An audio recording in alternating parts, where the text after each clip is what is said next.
The tale began with the protagonist immersed in a video game where a menacing skeleton addressed the knight, declaring him truly worthy of being his rival. The skeleton remarked that indeed the rumors were true and that the title Nightmare of the Continent suited him perfectly. Yet, he added, as long as the forces of light stood by their side, they would never surrender. Sung Hyun thought to himself that this was both a terrifying immortal king and a noble knight of light. He sipped on his soda, wondering aloud if their dramatic clash was a bit overdone. Still, he acknowledged it was just a performance. But how had things ended up this way? Even this unlucky guy stuck in his closet watching it all unfold, wasn't that also him? Before long, there was a knock at the protagonist's door. A staff member, holding a pen and a piece of paper, introduced himself as being from the Special Ability Control Bureau Relocation and Investigation Department. He asked if Sung Hyun was present. The protagonist confirmed with an eager expression. The employee explained that his identity had been verified and requested that, should he awaken, he report it immediately to the Special Abilities Control Bureau. Sung Hyun reflected that it was the first time he had spoken to a stranger in half a year. Now that the conversation was over, he figured he wouldn't need to open the door for another 6 months. It had been 2 years since he last stepped outside. Some might call him pathetic. Others might accuse him of lacking willpower. But in truth, he saw himself as a casualty of a twisted world. Suddenly, the TV news caught his attention. A reporter announced that firefighters were battling a blaze at a shopping mall. The arsonist, it was said, was an awakened individual who had started the fire before transitioning to another world. Sung Hyun stared at the screen in shock, thinking, an awakened person. Not long ago, people all over the world had begun awakening one by one, developing mysterious abilities referred to as special powers. After awakening, individuals were forced into another world within 24 hours, returning only after meeting specific conditions. However, very few ever came back alive. Desperate and hopeless, many of the awakened resorted to committing senseless crimes before their inevitable departure. 2 years ago, a reckless prank by one such awakened person had cost Sung Hyun both his family and his leg. Though he had tried to muster the resolve to start anew, the effort seemed futile. At one point, he sat on a specialized exercise machine attempting to work his legs. He slumped down, exhausted, asking himself what the point of all this was. Why was he so afraid of stepping outside? Perhaps with just a little more determination, something might change. Maybe he could leave this place and go somewhere, anywhere. Suddenly, a translucent system window materialized above his head. It displayed a message, dimensional distortion detected. Connection to the Akasha system in progress. Awakening of a unique skill. The unique skilled avatar had been awakened, and a countdown began. 24 hours remained before transitioning to another world. Sun Hyun cried out in terror, exclaiming that this must be some kind of joke. How could it all happen so abruptly? The system window displayed a warning. Failure to enter the travel portal within the allotted time would result in a forced transition. With a panicked expression, Sun Hyun flung open his closet. He recalled hearing that returning to Earth took about a year, and with time in the other world flowing 10 times slower, this meant he'd have to endure 10 long years there to get back. Eventually, the protagonist, now clad in full gear, stood nervously before the glowing portal. The system window informed him that 3 minutes remained until the transition. Gripping his head in distress, Sun Hyun thought, I can't even step outside normally, and now there's a portal in front of me. I have no strength, no skills, how am I supposed to survive in another world? Suddenly he remembered his unique skill. Sun Hyun shouted, determined, activate the avatar skill. At that moment, a clone materialized before him. He stumbled back in shock, gasping, that's me? Staring at the figure, he realized he was looking at a perfect copy of his own face. The clone saw everything he did as though they shared the same vision. This is dizzying, Sun Hyun muttered, trying to move and control the avatar. The realization hit him. It was impossible to act simultaneously with the clone. Then the system window chimed again. 1 minute remained until the transition. Failure to step into the portal would trigger a forced move. In desperation, Sun Hyun slumped against the clone's chest. This avatar is useless, he groaned. Just like me. If only someone else could take my place. Acting on a sudden impulse, Sun Hyun directed the avatar toward the portal. The system window acknowledged the identity of the awakened individual, confirming the start of the transition. Watching the avatar vanish into the portal, Sun Hyun cried out in astonishment. It worked. The move portal had accepted the avatar instead of him. The system window updated. The transition to the Auterica dimension was complete. Moments later, Sun Hyun found himself looking at a dense forest. His heart raced with fear. The avatar was supposed to go, why am I here? But then the system clarified. He could return to Earth via the return option in the karma store. However, karma needed to be earned through adventures and his current karma was at 0. Sun Hyun's vision suddenly blurred. Realizing he wasn't physically in the forest but instead seeing through the avatar's eyes, he shouted, "I'm going to be sick." The nausea overwhelmed him and he abruptly woke up at home, sprinting to the sink to throw up. A few moments later, he sighed in relief. "At least I survived the move," he muttered. Gathering himself, Sun Hyun added with determination, "Summon the avatar here." A double appeared before him, and as it approached, the protagonist asked in frustration what he was supposed to do with such a useless ability. Suddenly, a system window appeared, announcing that he had achieved something remarkable, returning to Earth without using the karma store.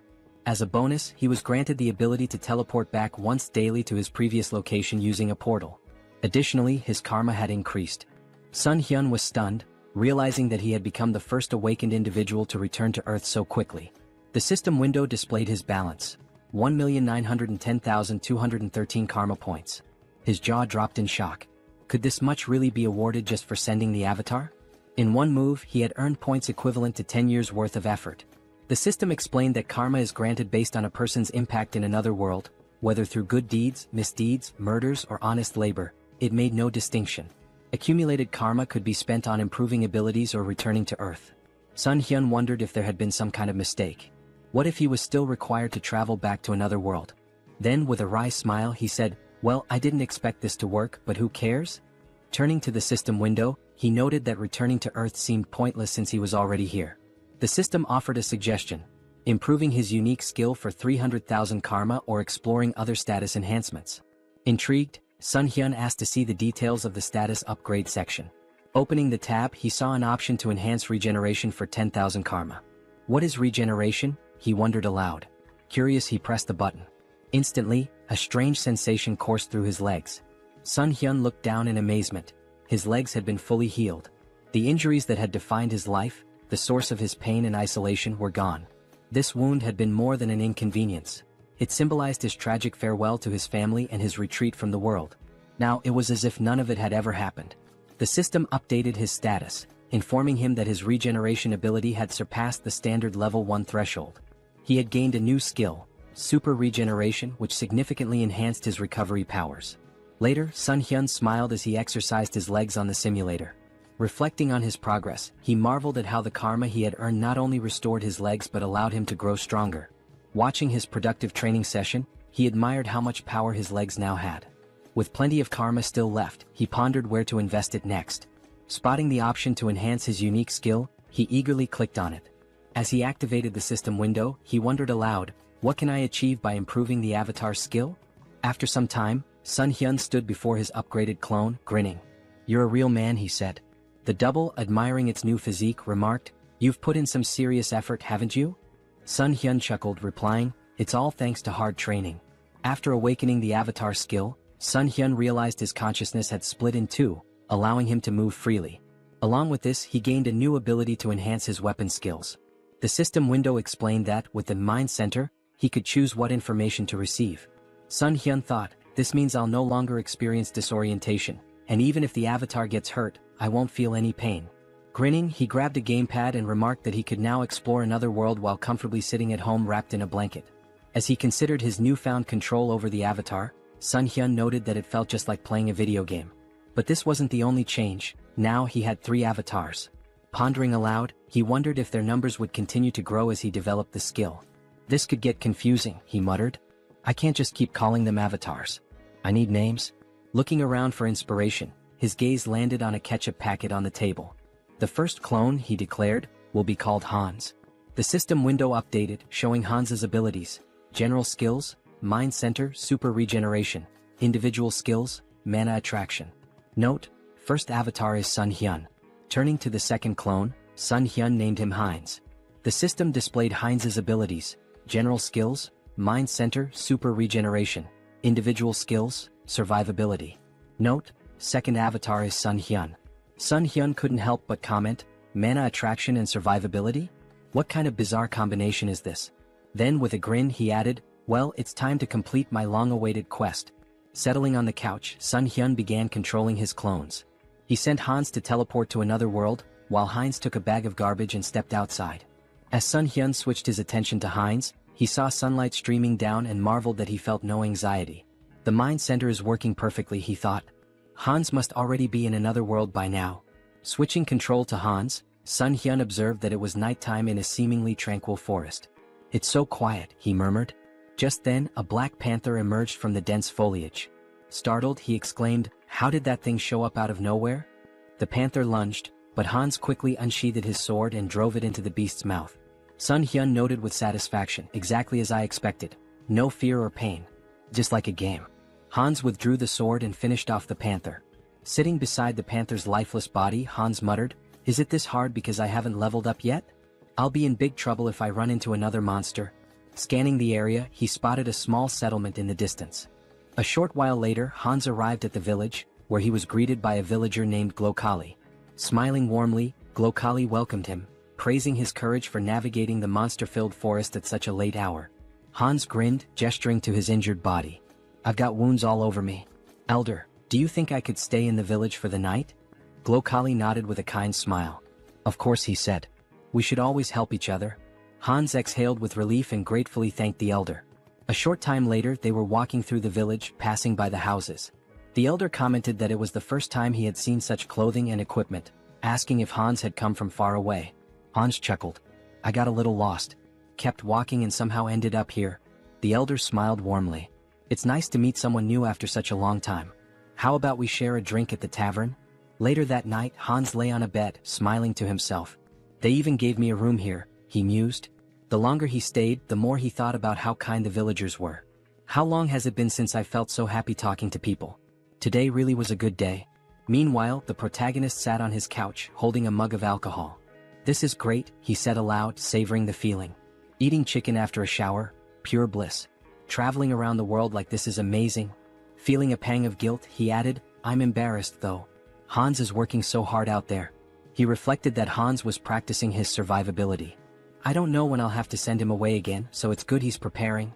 With a smile, Sung Hyun concluded, "This is fantastic. But no matter how much my clones accomplish, I need to learn more about the other world. What kind of place is it really?" He opened his laptop, smiling as he thought, "I'll be a great leader." Suddenly, a system window appeared, declaring, "Avatar is dead. All skills and data acquired by the avatar will be reset." Sung Hyun froze in horror. Hans died. He pointed at the system window, panicked. He died in that village. Could it have been that old man's doing? Did he slip something into the drink? He shook his head, frustrated. How careless of me. Then a thought struck him. Wait, am I reconnecting to the avatar? At the same time, back in the village, Glokali stood with another man near Hans's lifeless body. "I thought he'd be useful," Glokali said, "but he turned out to be just an empty shell. He managed to get through the forest alone, so I thought he had real potential. But in the end, he's just another elite skeleton." As Sung Hyun began to control Hans's body again, he wondered in shock, what's happening here? The system window popped up, stating, "Race changed to undead. New skill acquired, decomposed heart." Hans's updated profile read, "Race, undead. General skills, mind center, super regeneration. Individual skills, mana attraction. Note, the mind center prevents mental damage." Sung Hyun's thoughts raced in panic. What is going on? Glancing to the side, he spotted a large number of skeletons behind a glass wall. Fear gripped him as he realized, could it be that these lunatics turned all the villagers into undead? Just then, a living man entered the basement. Who is this? Sung Hyun wondered. Wait, isn't that the guy from the tavern yesterday? The man, visibly annoyed, grumbled, "How much longer do I have to stay in this dump?" His gaze shifted to Hans's body on the floor, and he stared at it intently. The protagonist anxiously wondered what the man was staring at. Did he really notice I've come to my senses? The man pointed at Hans's body with irritation and grumbled, "Why is this knucklehead still here? Why do I have to redo what everyone else has already done? Move the skeleton's body over there." Sun Hyun felt a jolt of worry. "Even though my heart isn't beating, I think I almost had a heart attack." He could feel a strange force trying to move Hans's body against his will. By concentrating, he managed to resist the pull, but he decided it was wiser to obey for now. The man muttered with frustration, "Why does the old man always make me check on these weirdos? What a meticulous pain in the neck." Sun Hyun reflected nervously. This force, it feels so familiar. It's the same one that moved my dead body earlier. Could it be linked to the mana attraction skill? His thoughts raced. If that's the case, maybe I can figure out how to control it. And if I can control this force, I might be able to take command of all the other undead too. 1 week later. In the dim basement, Hans's undead body sat on a stack of wooden boxes, his skeletal fingers twitching with faint magical energy.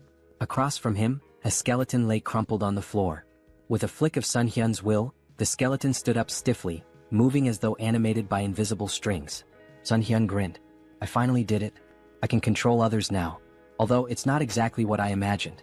I can only influence one undead at a time, not a whole crowd. Guess an elite skeleton like me isn't capable of much more yet. Suddenly, the sharp hiss of a rat caught his attention. He snapped forward, grabbing the small creature in his bony hands. So, it was this little pest gnawing at my heels all week? You're a fast and nimble one, aren't you? A tiny nasty thing. An idea struck him. What if I use my magic on something small and fast like this rat instead of a person? He focused his mana, and the rat's eyes glowed an eerie red. Sun Hyun carefully set it down, grinning. Operation Night Watch begins, he said to himself. Let's see what secrets I can uncover with this little spy. Outside the warehouse. Through the rat's glowing eyes, Sun Hyun observed a man pacing outside. Why is this guy whining so much? He thought, amused. Then the man opened a heavy wooden door, revealing a second, dimly lit warehouse. The rat scurried forward, darting toward the open passage. Suddenly, a surge of energy pulsed through the air, halting its progress. Sun Hyun recoiled instinctively, even with the emotional dampening of the mind center active. That energy, it's overwhelming. I can't risk getting closer. From within the warehouse, he overheard a conversation. Jeffrey, a sharp-featured man, asked impatiently, when will the maturation process be done?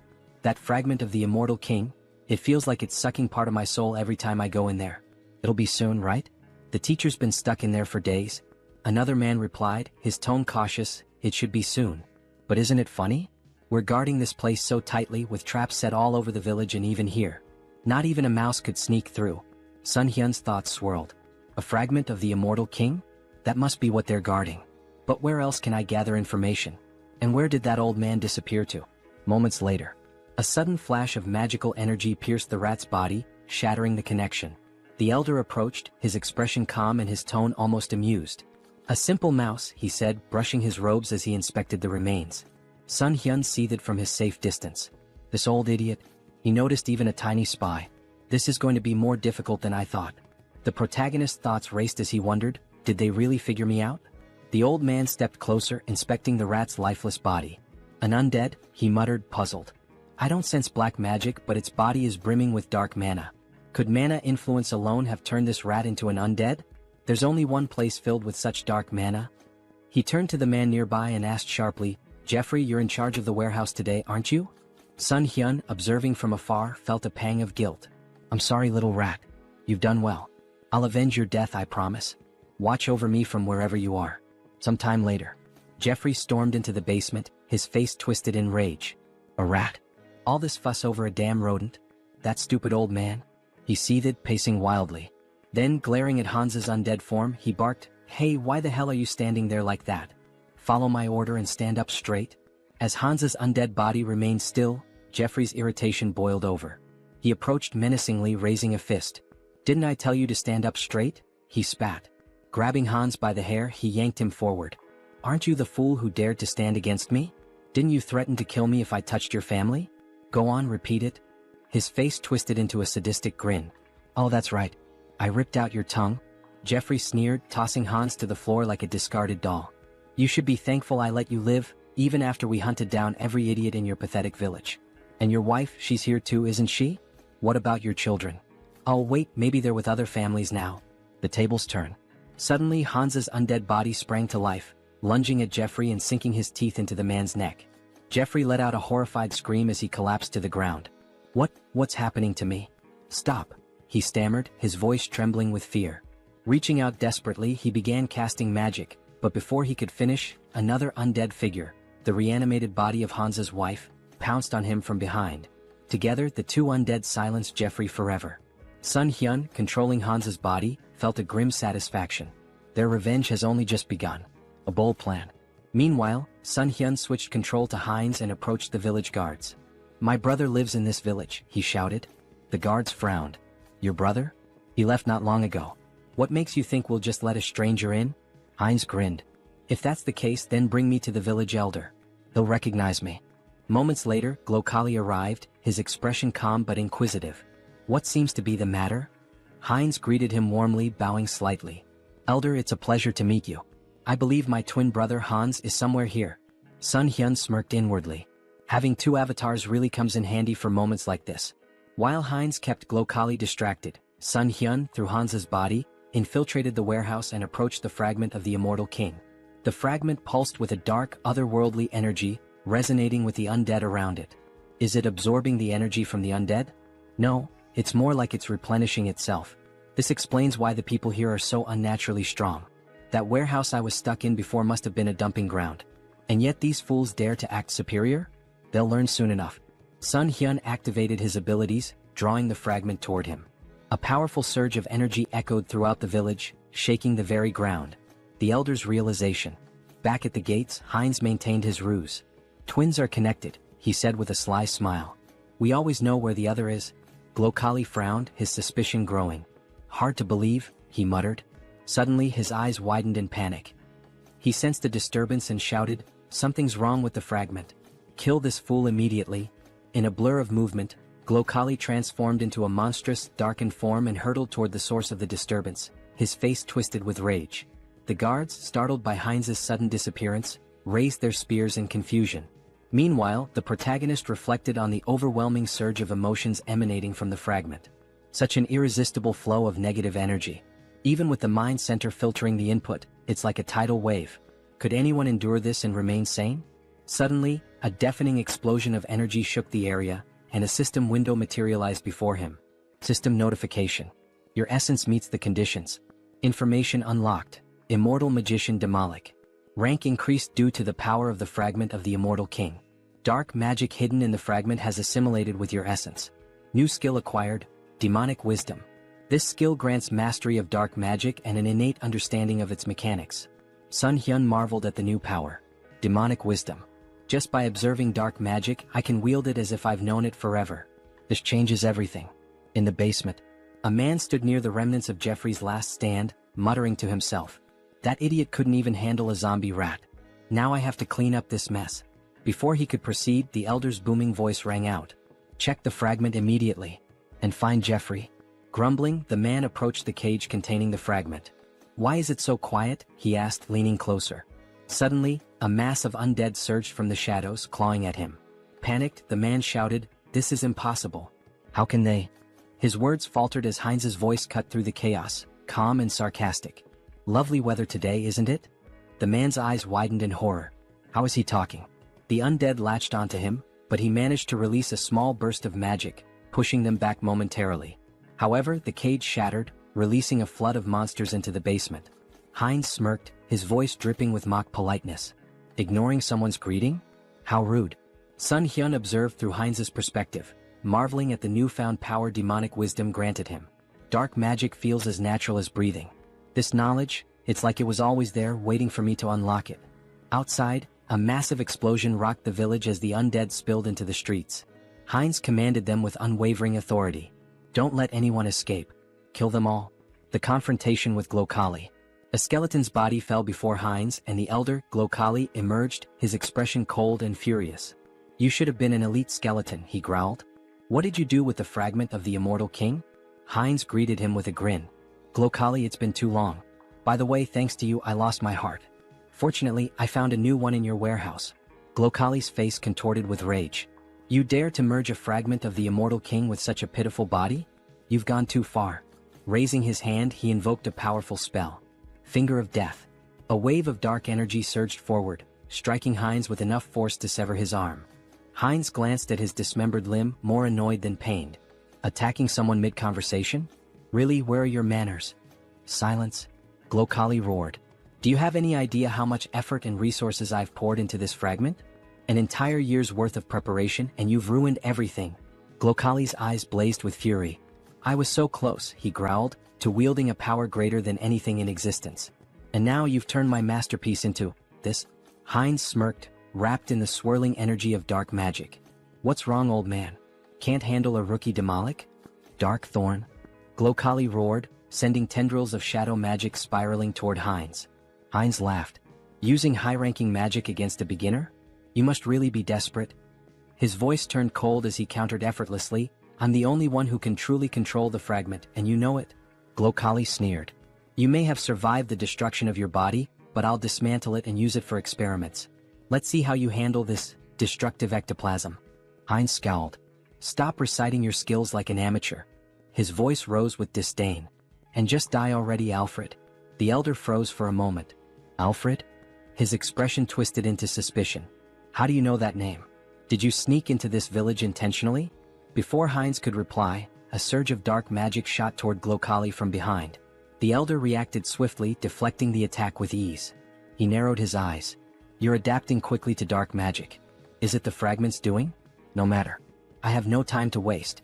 Raising his hand, Glokali activated another spell. Pact of Destruction. The battlefield dimmed as the souls of the fallen black magicians coalesced, swirling around Glokali like a maelstrom. A dark crown materialized on his head, amplifying his power. Heinz watched warily. You're sacrificing the souls of your own allies for this? How fittingly vile of you. Glokali snarled, his voice thunderous. With the full power of this fragment, I would have crushed you. But no matter. Now, flame of souls soaked in darkness. A massive surge of fiery dark energy erupted toward Heinz. The final blow. Before the spell could reach its mark, a streak of magic pierced Glokali's chest. The elder stumbled, his expression frozen in disbelief. Heinz stood unimpressed. Took you long enough to tire yourself out. Honestly, I almost fell asleep while you were chanting all those fancy spells. He added with a smirk, by the way, thanks for plunging me headlong into dark magic. I think I've finally mastered it. Blood trickled from Glokali's lips as he collapsed to his knees. How could I die like this? So, senselessly. Heinz watched him fall lifelessly to the ground. Raising his gaze to the sky, he muttered, Alfred, I hope you saw all of this. Your revenge is complete. Rest in peace. Elsewhere. In a grand cathedral, Rista knelt before a massive statue, her hands clasped in prayer. The flickering light of candles illuminated her solemn face. A knock interrupted her meditation. Rising, she opened the door to find Martin, his face pale with urgency.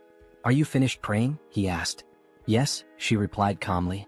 What's the matter? Martin hesitated, then blurted, the ghost of the immortal king's resurrection has been detected in the west. Rista's eyes widened slightly, though she maintained her composure. The immortal king? Martin nodded grimly. I'll summon the council immediately. As he left, Rista turned back toward the statue, her expression hardening. The one who brought terror to this continent hundreds of years ago. I won't let it happen again. On the battlefield, Heinz surveyed the wreckage, the remnants of the battle littered around him. Devastation, he muttered. Hundreds of undead destroyed. A grin crept across his face. But losses can always be replenished. There's no need to mourn. He turned, the dark magic emanating from him pulsating with new strength. After all, this is only the beginning. Heinz stood, surveying his work. The most wonderful thing about necromancy, he mused, was the ability to create soldiers from corpses. He glanced at his missing limb, irritated, and muttered to himself. First things first, we'll need to take care of the hand. He had already walked a lot today, moving through the battlefield and observing the aftermath. His thoughts turned to his own body and the need to fix it before going any further. Looking around, Heinz's eyes fell upon a lone skeleton, its bones still fresh from the battle. Without hesitation, he tore off its arm, examining the form. This will do. He attached the arm to his shoulder with practiced ease and placed his other hand over the spot, enveloping it with energy. Super regeneration activated, he muttered under his breath. Clenching his fist, he tested the new limb. Perfect, he said, pleased with the results. The regeneration took a moment, but soon the arm was securely attached, and Heinz's body was as whole as it could be in its current state. Where to start? He wondered. He stepped forward, hands extended as he focused his energy. The skeleton in front of him was about to become his first test. With a commanding tone, he spoke aloud, You must become my subordinate. The voice of the evil wisdom, the fragment of the immortal king that had fused with his soul, whispered to him in the back of his mind. Its presence filled him with strength, guiding him toward his goal. Return the remaining magical power to your body, cleanse it of the fragments of thoughts. But as he focused, something went wrong. The skeleton suddenly fell apart, crumbling into dust. What? Heinz raised his hands in confusion. Didn't work? A moment of silence followed as Heinz stood before the pile of bones, arms folded, contemplating. He muttered to himself as realization dawned on him. I've been going about this wrong. After a few attempts, it clicked. He turned his gaze toward the village chief's body, still lying in the aftermath of the battle. A dark idea began to form. He pointed his hand toward the body and spoke slowly, Should I turn you into an undead with a soul to extract information from you? Grabbing the lifeless form of Makhem by the clothes, Heinz lifted him up for closer inspection. What? He exclaimed, his voice tinged with surprise. The old man doesn't have a soul. Makam's body had been stripped of any trace of life, except for the magical circle burned into his chest. Heinz examined the symbol and thought for a moment. So this is how they've been controlling things. Throwing Makam's body aside, Heinz couldn't help but smirk at the oversight. It's strange they didn't think of this little thing considering the scale of their operations, he muttered. But no matter. I can still use this. With renewed focus, Heinz concentrated energy into his hand. If the soul is gone, I'll have to make do with what's left. He directed the energy straight into Makam's body, deciding that he would turn the old man into something more useful. A high-level undead with consciousness and combat skills. Heinz's magic spiraled through the corpse, desecrating the remnants of its magical power and cleansing it of any remaining fragment of thought. A few moments later, the body twitched and Makam rose to his feet, now an obedient death mage. The undead mage stood before Heinz, waiting for orders. His voice was hollow but clear. I await your command. Heinz looked at him with curiosity. You're speaking. I didn't even expect that result, he muttered, impressed. He turned to Makam, his expression cold. Your name is Makam. From now on you will obey me. Without hesitation, Heinz slammed his hand against the undead mage's skull. Makam flinched but immediately responded with desperation. I will obey. Heinz smirked, rubbing the bruise on Makam's head. Even if he lost his memories, his sins remain. I'll enjoy this. Turning his attention to Makam's cane, Heinz casually remarked, It looks pretty good. Makam's bones trembled, his fear palpable. His new existence as a death mage was not one of autonomy, it was one of fear and servitude. The power of the immortal king's fragment coursed through Heinz, and with it, the ability to control life, death, and everything in between. Heinz's grin widened. You're going to be a useful tool? As the protagonist stood, looking over the gold he had gathered, his thoughts shifted to the mountain of corpses he had left behind. Among the undead, there was one particularly young zombie, a grim reminder of the recent battle. This young zombie, who killed Jeffy along with him, he thought. He placed his hand on the zombie's head in a strangely respectful gesture. Well, he should rest in peace with his family. With a flick of his wrist, he directed fire at the building nearby, setting it ablaze. The crackling of flames in the distance was the only sound that could be heard as the protagonist briefly considered the devastation he had wrought. No turning back now. Back in his hideout, the protagonist sat comfortably at a table, his belly full after a satisfying meal. He leaned back, smiling contentedly. I ate too much, he said to himself, his voice light. God, that was delicious. He glanced at his phone, curiosity piquing. What's the gold rate today? He muttered aloud, tapping the screen. The village had been full of magicians, and given their affinity for treasure and arcane wealth, there was bound to be a lot of gold left behind. Just think, these people had accumulated a fortune. He began considering what he might do with the loot. Maybe I should take a closer look at what's left. With a deliberate motion, he reached out, muttering, Summon Hans. In an instant, his avatar appeared before him, and an ominous aura filled the room. The feeling was intense, suffocating, his presence too strong for the quiet of the space. The protagonist's eyes widened in panic as he recoiled, covering his face. Cancel the summoning, he shouted in fear. As quickly as the avatar had appeared, it vanished. He gasped for breath, his heart racing. I thought I was going to die, he muttered to himself. What should I do now? He scratched the back of his head in frustration, trying to regain his composure. I need to summon Hans, but maybe I should improve my unique skill first. The protagonist's thoughts turned inward, and he focused on accessing the Karma Shop, a place where he could enhance his abilities. Moments later, a system window appeared in front of him. He marveled at the results. I earned more than I expected, he mused. The last time he had just over 400,000 karma. Now the amount had grown. He selected the item to improve his unique skill and spent a hefty 300,000 karma. A message popped up on the screen stating that his skill had improved. The number of avatars you can own has increased. His mental strength exceeded the norm, and as the information sunk in, he clenched his fist, enveloped in a surge of energy. Serenity. This skill would protect him from external stimuli and mental attacks. A welcome upgrade for the challenges ahead. Later, he began filling a paper bag with gold, thinking about the potential. With my normal state of health, Hans can benefit from serenity, unlike the center of the mind. It was incredible how he always seemed to pick the right skills when needed. When the bag was full of gold, he smiled with satisfaction. Great. Time to sell the gold. He quickly moved the filled bags as well as a backpack full of gold to the table in front of the committee. As he laid the bags out, the workers couldn't hide their astonishment. They gasped, shielding their eyes from the precious glow radiating from the gold. The protagonist nodded, maintaining his calm demeanor. Please deposit all the funds into my account. He then turned and walked outside, leaving the employees to complete their task. They bowed in gratitude, thanking him for his trust. Sung Hyun offered a smile in return, wishing them well. As he walked away, he glanced at his shadow on the ground, remembering how Hans had hidden it with dark magic just in case. Maybe I was worried for nothing, he mused. The shadow was well concealed, even masked to avoid detection. Just as he was about to leave the area, an explosion echoed from behind him. The building rocked, debris flying through the air. Wolf stood amidst the destruction, his grin wide as he surveyed the damage. "Looks like we hit the jackpot," he said, his voice dripping with satisfaction. Holding a bag of gold in his hand, the protagonist, Sung Hyun, grinned, looking at the treasure he had gathered. Who would have thought there'd be so much gold in such a remote place? He mused, clearly pleased with the haul. His grin was wide, but it was quickly interrupted as a bandit beside him urged, "Stop chatting, it's time for us to run." Without wasting time, they made their way forward, running swiftly through the streets. "I know," Wolf shouted, his confidence undeterred as they sprinted. Ahead of them, they spotted Sung Hyun, who looked at them in fear and shouted, "Villains! Someone needs to report them. These criminals using their awakened powers for evil, and the ones who protect citizens from them are..." His words were cut off as a powerful blow struck his cheek. Wolf, dealing the blow, shouted, "Shut up!" His voice was a harsh command, shutting down Sung Hyun's words before they could gain any traction. The protagonist touched his bruised cheek and thought to himself, "The guards will probably track them down. I can't do anything." Meanwhile, Wolf ran confidently forward, saying, "Great. Everything is going according to plan." The bandit hanging from his back added, "We've got plenty of time. The guards will be here in about 3 minutes. We just need to reach the portal." "Is she here?" As they neared their destination, they saw something that made them stop in their tracks, a girl lying unconscious on the ground. The wolf stopped and shouted, "Portal? What happened to her? She needs to wake up." His voice was laced with urgency. The bandit, looking around nervously, turned to the wolf and said, "Look over there."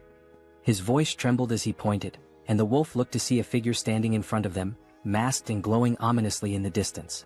"Hans?" the wolf muttered, trying to make sense of the situation. He couldn't help but ask, "Who's that?" "The guards?" The bandit, shaking his head, whispered, "That idiot isn't one of them." As Hans moved closer, he reached up to remove his mask. Sung Hyun won't be able to do anything, Hans thought, but he knew that he, his avatar, was a different matter entirely. The bandits looked on in fear, raising their hands in surrender. Time passed, and soon the guards of the South Korean Returned Association arrived at the scene, their boots pounding the ground as they ran. The lead guard shouted confidently, "Here?" He looked back at his colleagues, urging them forward. "Are we going to miss him again?" When they arrived, they froze in surprise. "What happened here?" the guard asked. He surveyed the area where the bandits lay defeated on the ground. The wolf, still dazed, had lost his mask in the scuffle. The lead guard assumed that someone had dealt with the villains but that they couldn't have gotten far. He turned to his colleagues, gesturing around the area. "Search the surroundings carefully." Meanwhile, Hans, like a shadow, moved swiftly through the area. He flew past the guards, heading straight toward Sung Hyun. As they reunited, Sung Hyun couldn't help but smile. "I see you've warmed up well," he remarked, pleased with the success of their plan. The tension hung in the air as the scene shifted to what would come next, the consequences of their actions and the looming threat of the guards' arrival. Heinz strolled around the parking lot with his hands in his pockets, feeling a sense of satisfaction as he reflected on how relieving stress like this could sometimes be a good idea. His mind was clear for the moment, and the mundane surroundings seemed to offer a rare calm.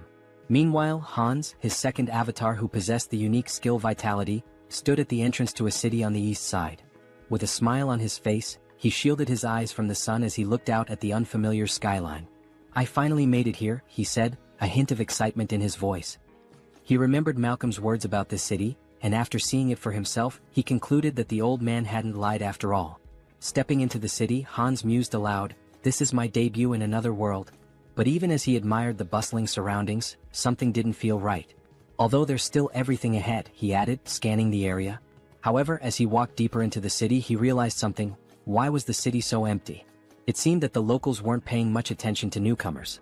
People went about their business as if strangers were a normal occurrence, not even sparing Hans a glance. Just then, in a nearby alley, a robber turned to his companion Diana and exclaimed, "Was this a joke?" He pointed an accusing finger at her, his expression dark. "I warned you." Diana, trembling, folded her hands in a prayer pose and apologized, pleading for a little more time. The robber's tone grew harsher. "I want 2 silver coins from both of you," he demanded. "And you have 3 days. No money? Then there's no other choice." Hans, who had been casually observing the scene from the corner of his eye, thought to himself, local thugs, and a young girl being manipulated. How cliché. He was about to continue walking, uninterested in getting involved, but fate had other plans. As Diana turned and tried to flee from the robbers, she collided with Hans. She stumbled back, immediately lowering her head in apology. "Sorry," she muttered, not knowing who he was. "Let's talk," Hans said, his tone calm as he sized her up. "How well do you know this city?" It was clear to him that he would need a guide. "Who are you, uncle?" she asked, surprised by the stranger's sudden question. Hans grinned, holding up 2 silver coins in his hand. "I'm a potential employer," he said, his smile widening. "Maybe we can discuss the terms?" Diana's eyes widened as she stared at the silver coins, the promise of money catching her attention. She quickly agreed, and the two of them made their way through the streets toward an inn. When they arrived, Diana pointed to the building. "This inn is one of the best places you'll find here," she said, clearly proud of her choice. "What do you think?" Hans, now understanding a bit more about her situation, nodded thoughtfully.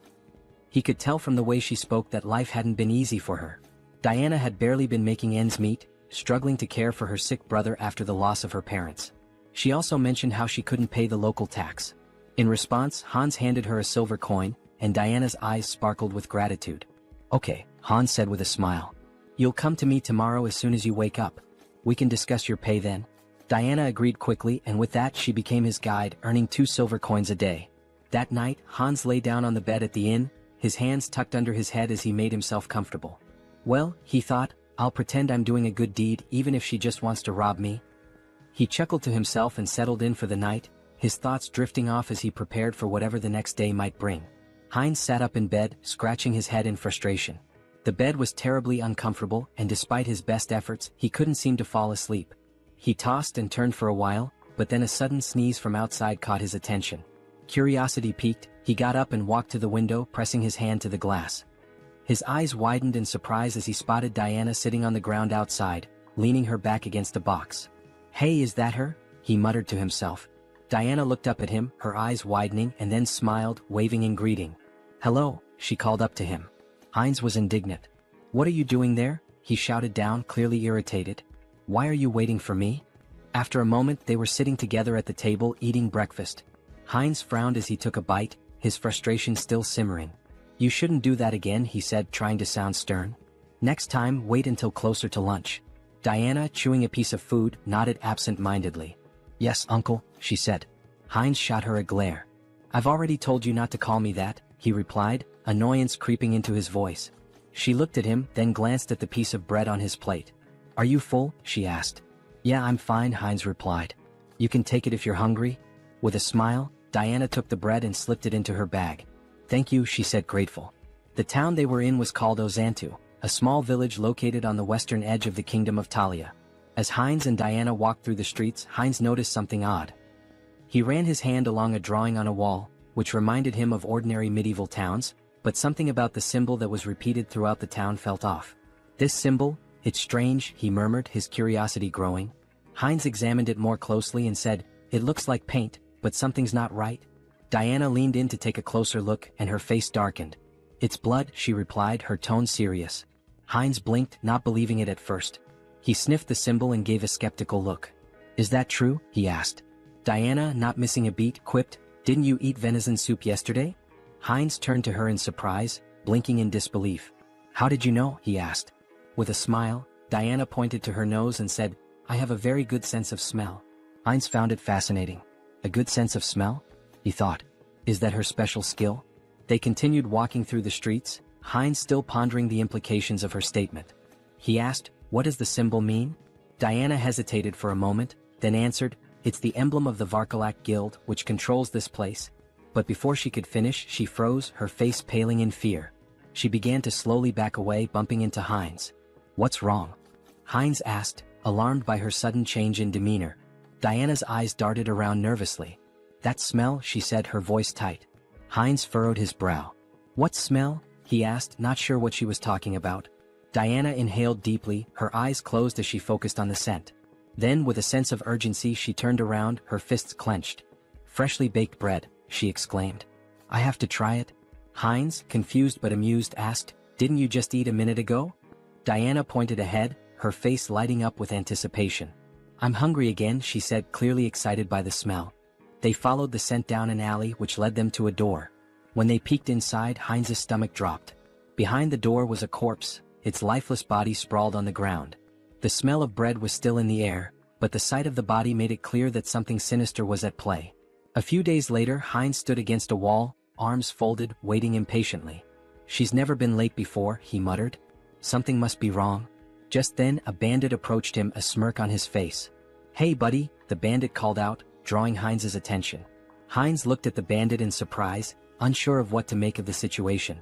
The bandit, arms folded and wearing a smug expression, said, "We should talk." Heinz felt a moment of frustration, thinking to himself, has it really come to this? The next instant, he handed the bandits a handful of silver coins, offering them a smile. "Take this," he said, trying to remain calm. "There aren't many, but I hope they help maintain some sense of public order." The bandits exchanged looks, then one of them picked up a silver coin, a grin spreading across his face. "Seems we've quickly found a common language," he remarked, clearly amused. Heinz thought to himself, I brought money just for this kind of situation. But then, his eyes narrowed as he noticed something.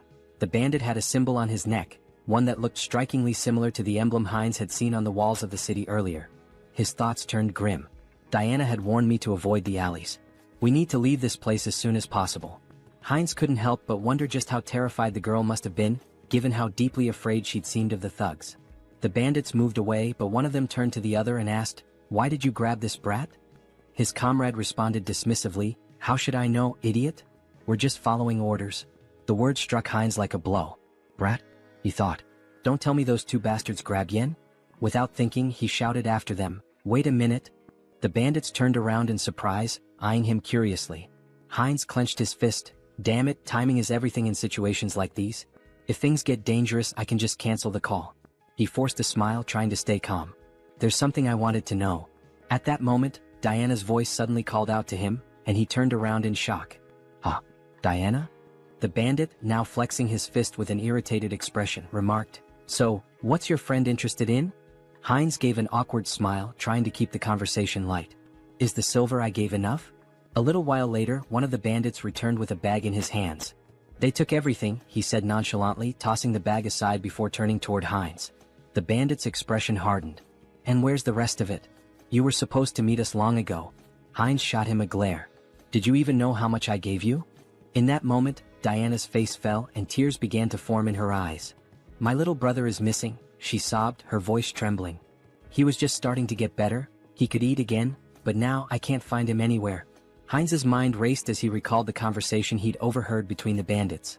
Could they be talking about Diana's brother? He asked, his voice tinged with suspicion. Could it be Varkalak? Diana looked up at him, her face stricken with terror. "No," she whispered, shaking her head in despair. Heinz frowned and asked gently, "What do you mean?" Tears streamed down Diana's cheeks. "They really took him," she choked out. "Aaron will die if they hurt him." Heinz's heart sank as he watched her crumble in front of him, the weight of her words sinking in. He knelt down beside her, trying to comfort her the best he could. "Don't worry so much," he said softly. "If they want a ransom, I'll pay it. You won't be alone in this." But Diana, her voice barely above a whisper, whispered in disbelief, "They really took him. Aaron will die." Heinz's heart pounded in his chest as Diana's words hit him like a cold shock. "Blood," she had said. He repeated the word in disbelief. "Why blood?" he asked, struggling to understand. Diana, still shaking with fear, managed to sit up. "This city," she whispered, her voice trembling, "is a warehouse for live blood bags. For vampires." Heinz's mind reeled as the weight of her words sank in. Before he could process it further, a voice from above cut through the tension. A vampire stood on the roof, his figure silhouetted against the setting sun. "The smell of dark mana is strong," he said with a low, cruel smirk.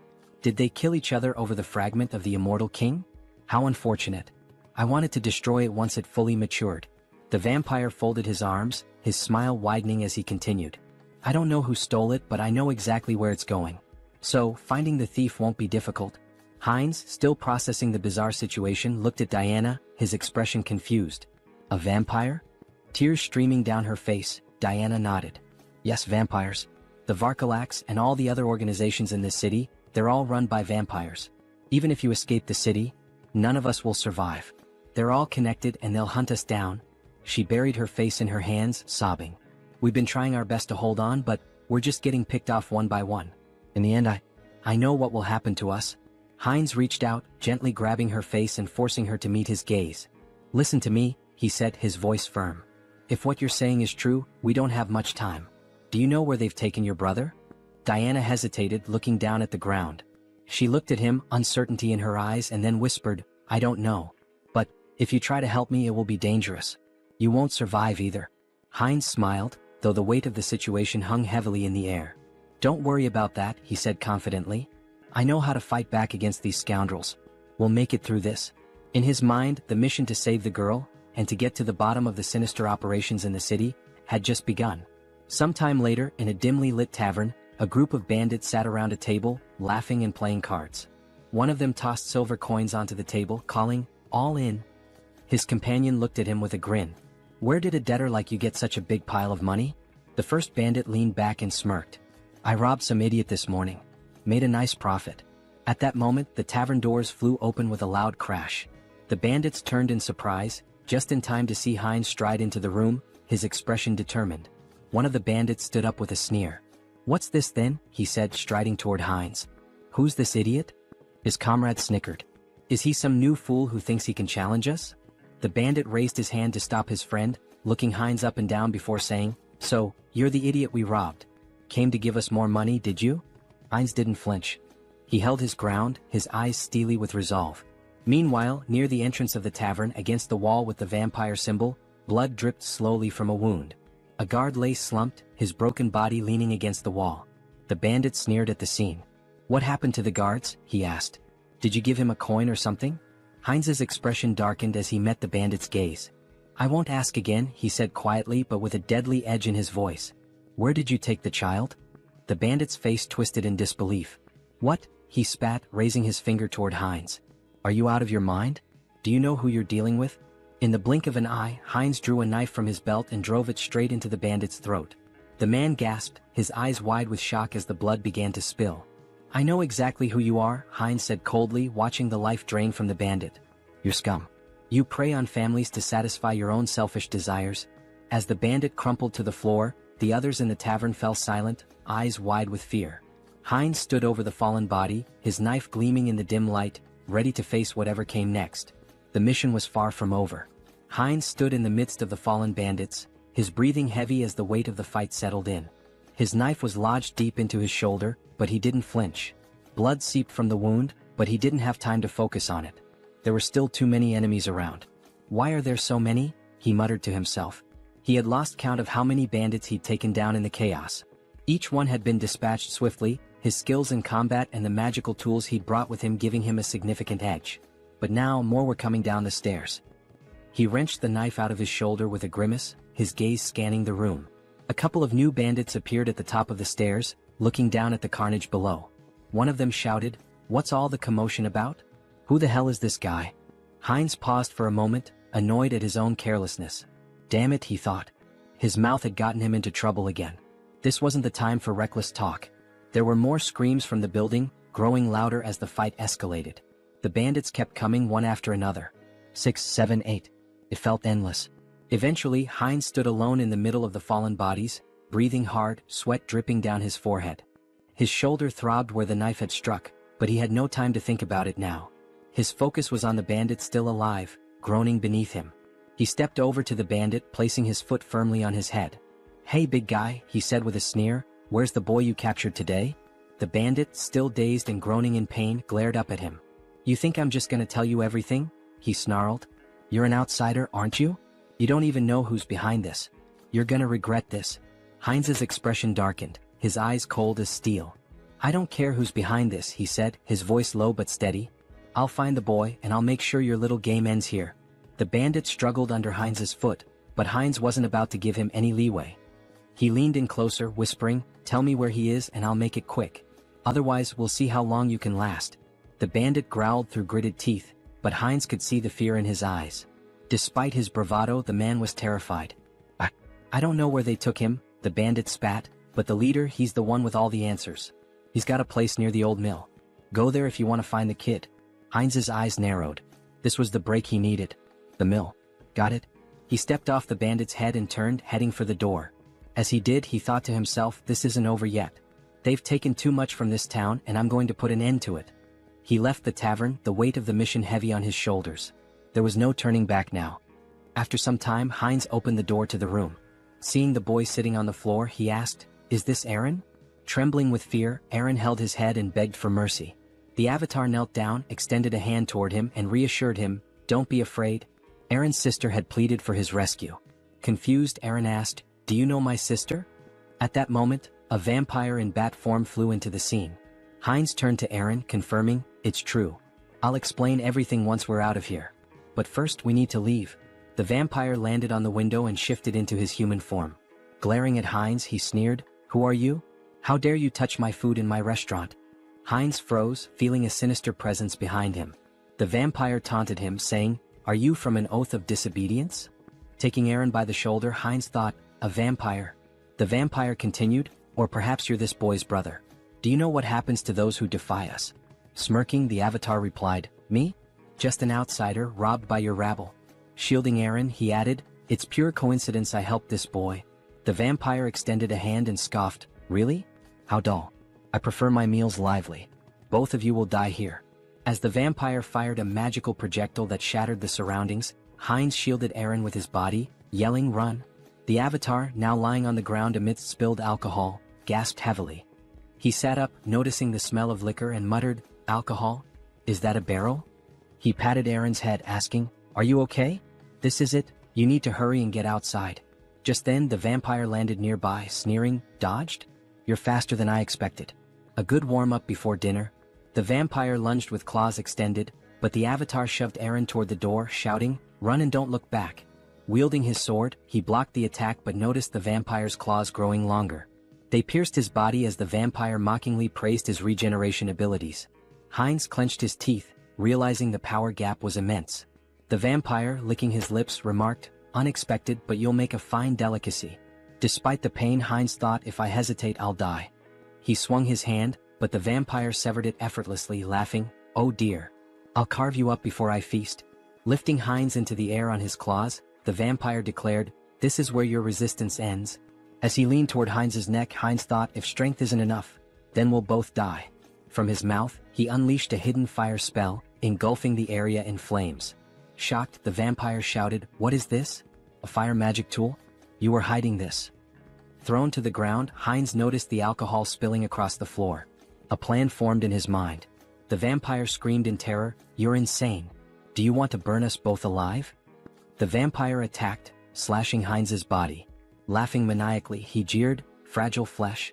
But Heinz headbutted him with full force, sending him flying. "You said it yourself. I have a strong body and good regeneration. Tough enough for you?" he growled. The vampire screamed, "No. Stop." But Heinz advanced, and the next moment an explosion consumed the building.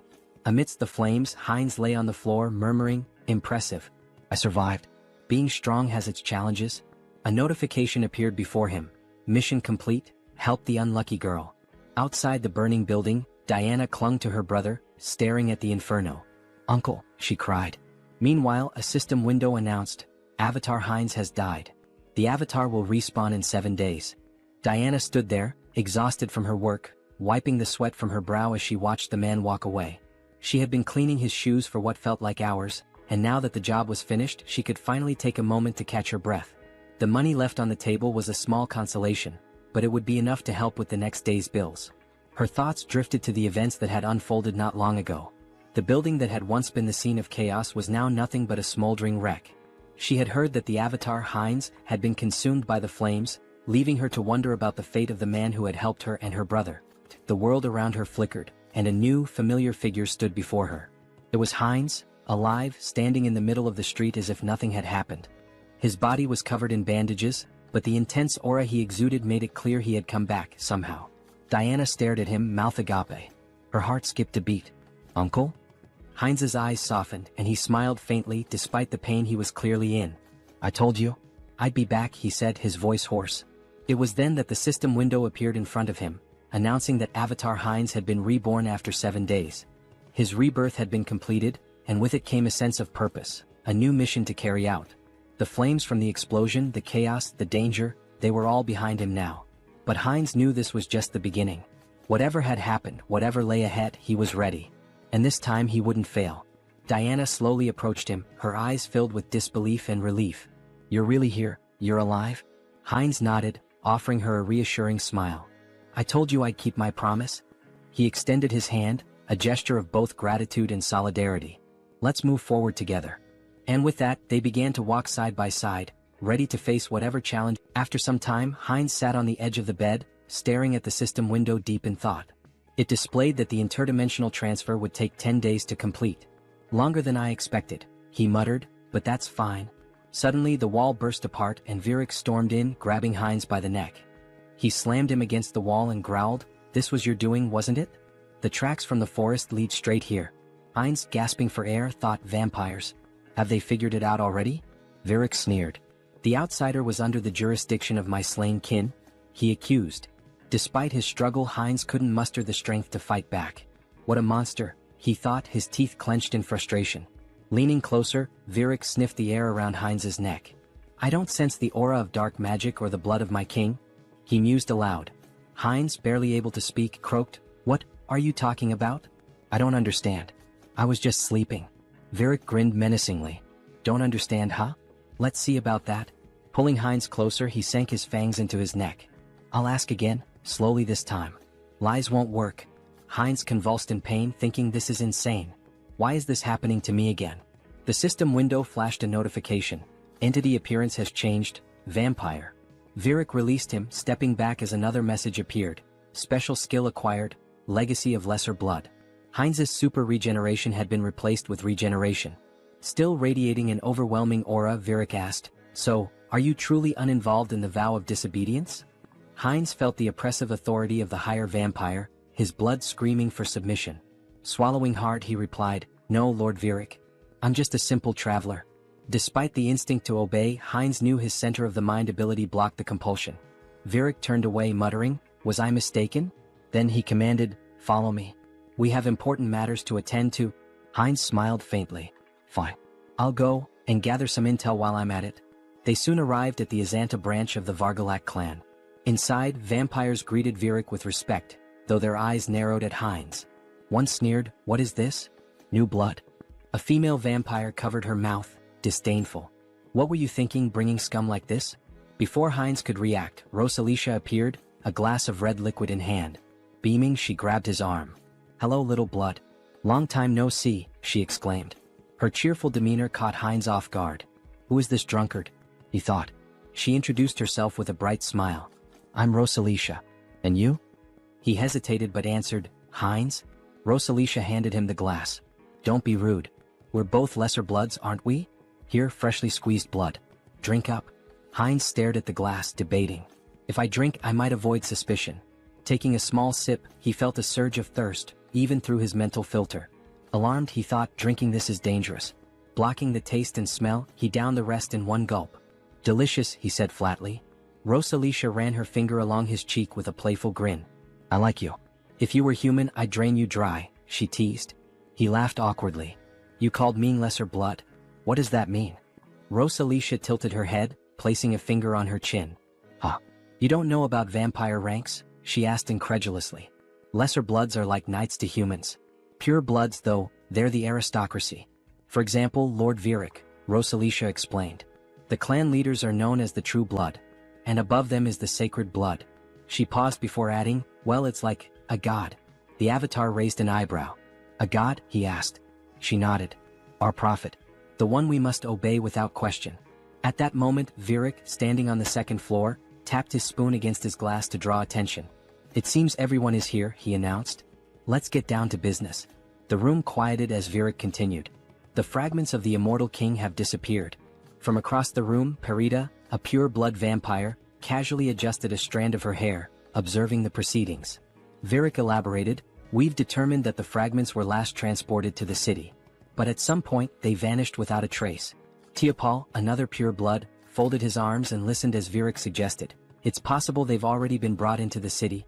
Heinz glanced up, his curiosity piqued. "The fragments of the immortal king?" he asked. Rosalicia sighed, giving him a knowing look. "Don't you know? Dark mages from a certain village were cultivating the fragments of the immortal king." Heinz furrowed his brow. "And the oath of defiance? Where are they in all this?" Virik addressed the group. "From today onward, each of you will thoroughly investigate your assigned areas. Report anything suspicious immediately. Later, as Rosalicia shielded herself from the sun with an umbrella, she grumbled, "Walking around during the day ruins my skin." Heinz, standing beside her and adjusting the hood of his cloak, remarked, "Sunlight weakens us." It's no surprise. Both their faces glistened with sweat. Rosalicia continued, "Even Lady Perida, a pure blood, is out searching. We can't just sit around doing nothing." She sighed. Still, it's surprising the fragments vanished. Moving them has always been a hassle. Heinz turned to her, intrigued. "You mean, you've had the fragments of the immortal king?" She nodded casually. "The black magicians once cultivated them. We thought we could combine them with ours." Heinz clenched his fists, his thoughts racing. What a break. He looked at her intently and grabbed her shoulders. "Where are they? Do you know the location of the fragments?" Rosalicia laughed. "Me? How would someone like me know?" A voice cut in from nearby. "I think I might know," Diana said between bites of food. Heinz turned to her in shock. "What? The fragments of the immortal king? You know where they are?" Diana nodded hesitantly. "I think so. But it's been a long time," she said, pausing to chew. "About a year ago, I was responsible for keeping the tomb clean. Every Friday, members of the Vargalak Guild would visit the stone chamber inside. But every time there was a foul smell in there." Heinz's mind raced. "I should investigate this."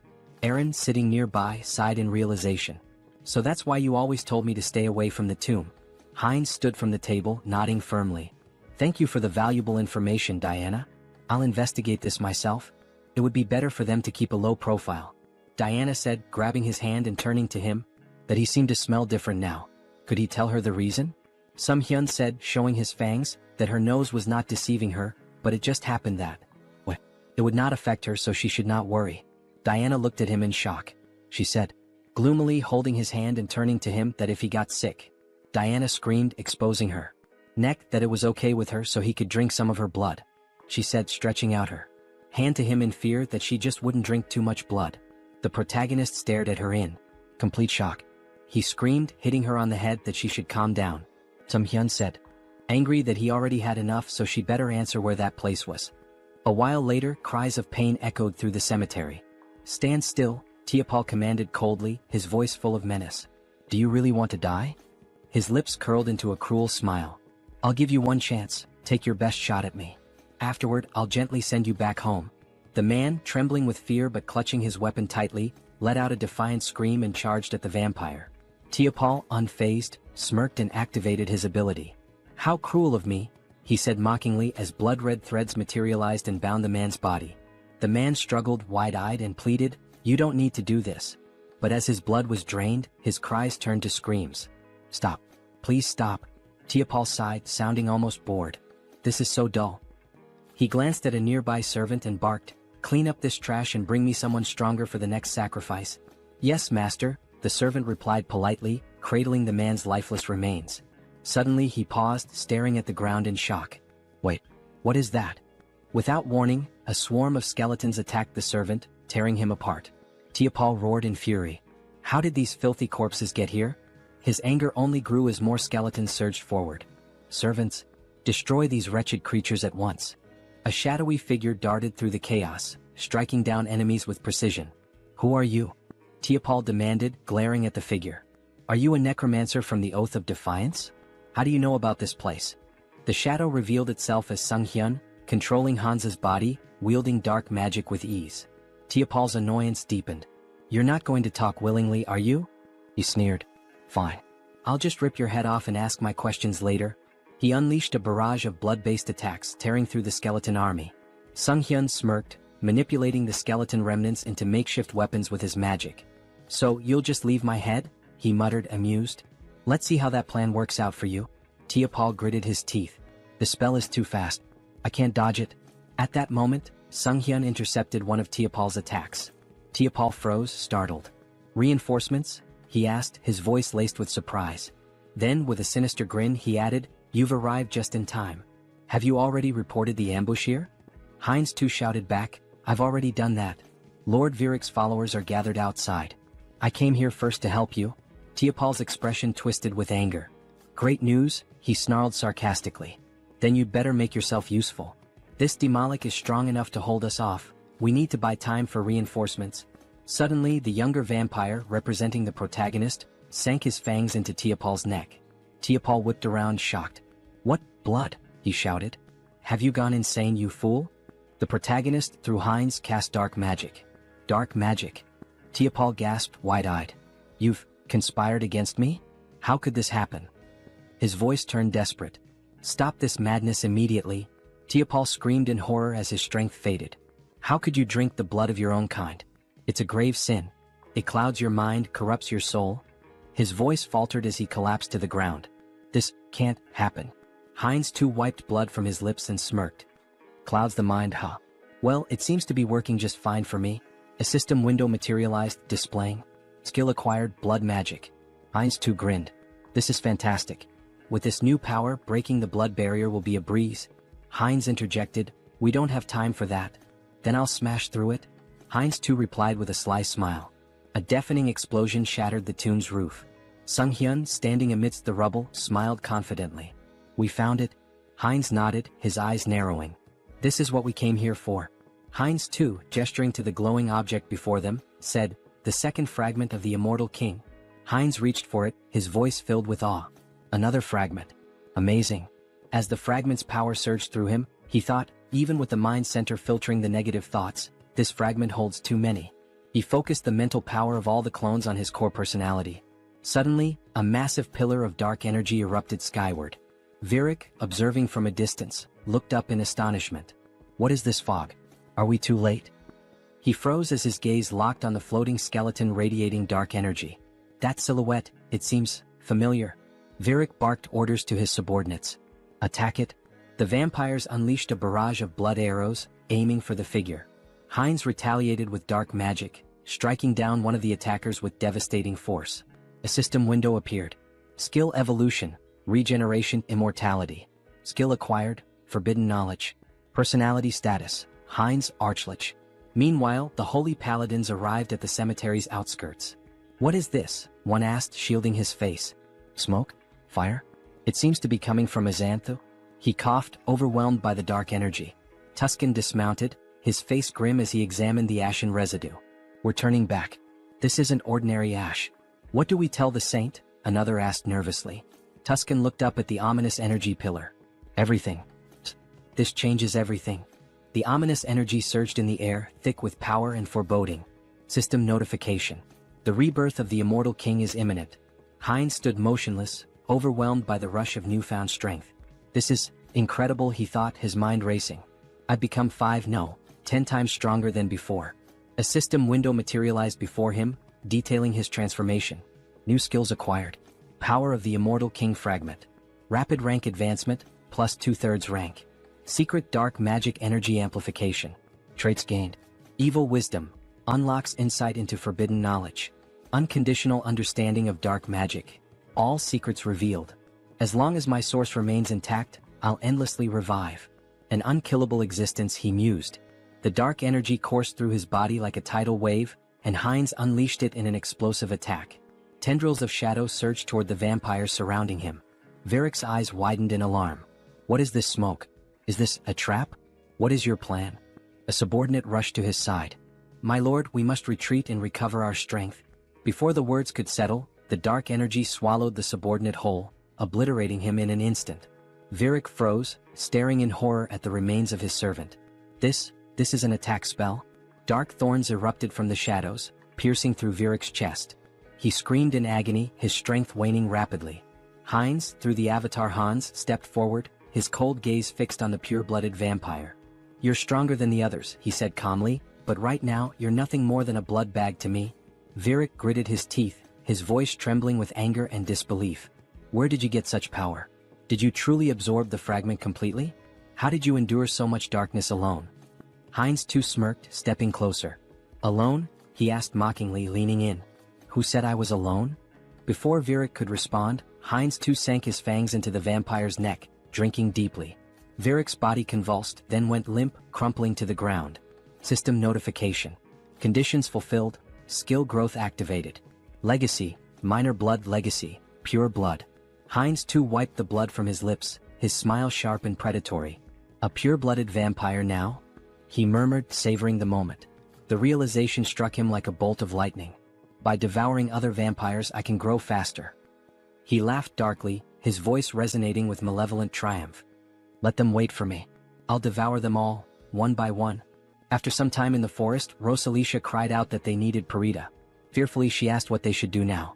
With tears in her eyes, Rosalicia lamented that if Lady Perdita had been there, they wouldn't have succumbed to the enemy so easily. Perdita responded, stating that Virik had been defeated but warned against underestimating this adversary. She touched the lingering dark magic and noted that the fragments contained an overwhelming amount of power, indicating the enemy's formidable strength. As the sun began to rise, she urged them to return to the base quickly to request reinforcements. Elsewhere, a man sprinted through the city streets, shouting curses. Leaning against a wall, he demanded angrily, "They won't chase me to the very end, will they?" He blamed everything on the vampires, accusing them of arrogance before being destroyed in an instant. He cursed his own mistake of trusting them. From the shadows, Heinz too grabbed the man, dragging him away. A terrified scream echoed from the alley. Meanwhile, Sung-hyun reflected on leaving Hans in the city to deal with the remnants of Varkalak. He had also arranged for Heinz too to be connected to a minor merchant guild so he could escort Diana and her brother out of the city. Later, in the forest, Heinz too, holding a frying pan, joked that with enough pepper, he could make a special steak.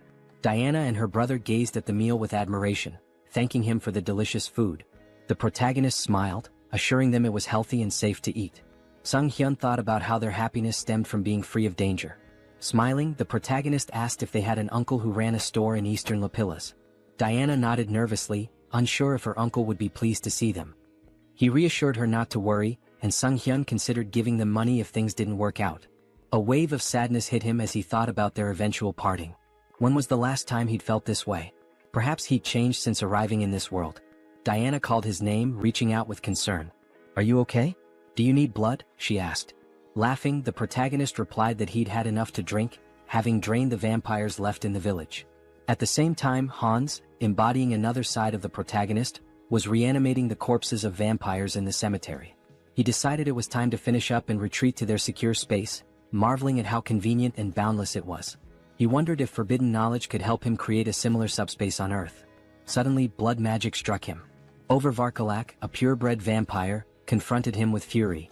"Still lingering in our city? Do you underestimate us so much?" she demanded, using blood magic to challenge his membership in the Oath of Defiance. Hans smirked, introducing himself as an honorary member of the Oath. She accused him of stealing the fragment of the immortal king and destroying their hideout. Holding a weapon forged from her blood, she declared it no longer mattered. He would die. Her attack was swift. Though he narrowly avoided a fatal blow, Hans felt the strength of a purebred vampire firsthand. Crashing into a barrier, he realized it was the work of her clan's blood mages. "Did you think escape would be so easy?" Over-taunted. The protagonist analyzed the barrier, recognizing he could break it but would need more time to adapt to his new power. Over-vowed to crush his skull and personally reclaim the fragment. Grinning, the protagonist declared she should remember his name and that he was from the Oath of Defiance. "I am your death," he added dramatically. Though retreating for now, he promised to return. In true villain fashion, he made a theatrical exit, summoning Hans to escape. Over was shocked to see him bypass the barrier, while her subordinate deemed his departure inappropriate.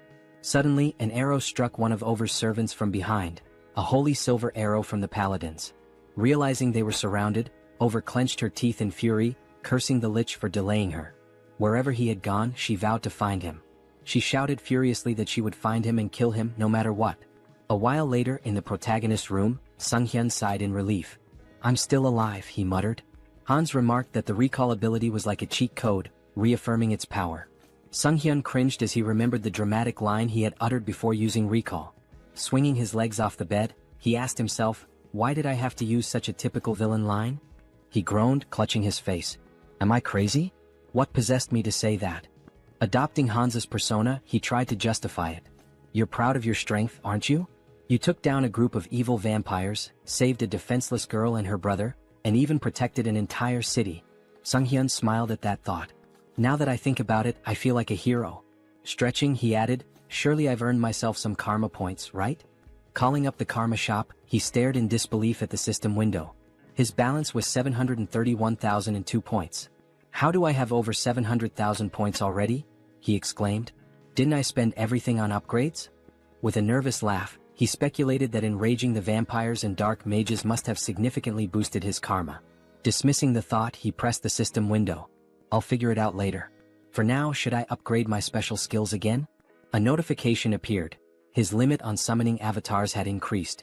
Smiling, he noted that his avatar count had gone up. But were there any new skills? The system revealed that he had acquired a special skill, Persona. Sunghyun beamed. This is exactly what I needed.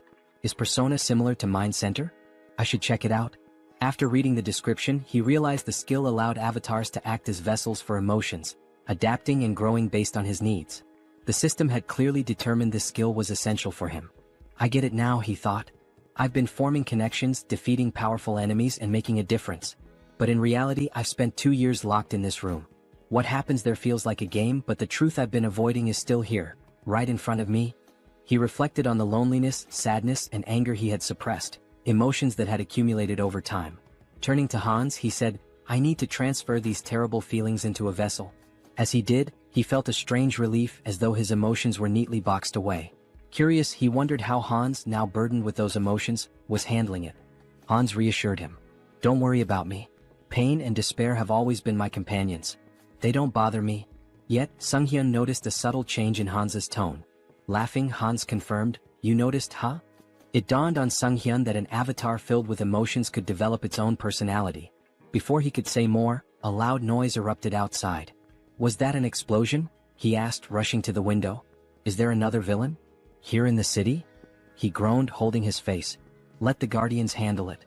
It's not directly in front of me like last time. It's none of my business. Hans interrupted. Do you need a reason to eradicate evil? Sunghyun met his gaze and realized the truth. Since transferring his negative emotions to Hans, things had become clearer. Avoidance had always been his habit. Despite his desire to defeat evil, he had lacked the courage to act. Hans, now exuding determination, declared, The world order is in chaos. Criminals are everywhere. It's time for me to become their law. Using his power and donning a mask, he left to confront the chaos. At the explosion site, residents gathered, expressing their frustration. How many times has this happened? Why haven't they called for reinforcements? Meanwhile, Hans observed the scene. He deduced that the villains had formed an organization, and their time was running out. He wouldn't leave empty-handed. Using dark magic, he created the Eye of Darkness, his new network of spies. You will be my eyes and ears in the shadows, he thought, ready to hunt down hidden sinners. In an alley nearby, a group of schoolchildren bullied a classmate. Bring him an ashtray, one taunted.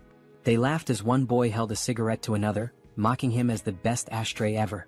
The schoolboy being held down screamed, begging them to stop. At that moment, a woman clutched her child tightly and asked where they could possibly run. A man, drunk and swinging his belt, shouted accusingly that she was lying to him. Meanwhile, a masked robber shattered a store window, climbed inside and declared, while opening the cash register, that this was all he needed. Hans observed it all, his thoughts dark and resolute. These villains were no better than trash, and he resolved to punish them. Their punishment would be a trauma so profound it would scar their souls. They would remember this day, and if evil ever sprouted within them again, darkness would come for them once more. Screams of terror echoed throughout the city. Hans felt himself growing more accustomed to his powers, but it wasn't enough, not nearly enough. There was still so much filth to cleanse. He needed to purify the entire city of evil. By the end of the night, Hans stretched and remarked how satisfying it was to rid the shadows of hidden garbage.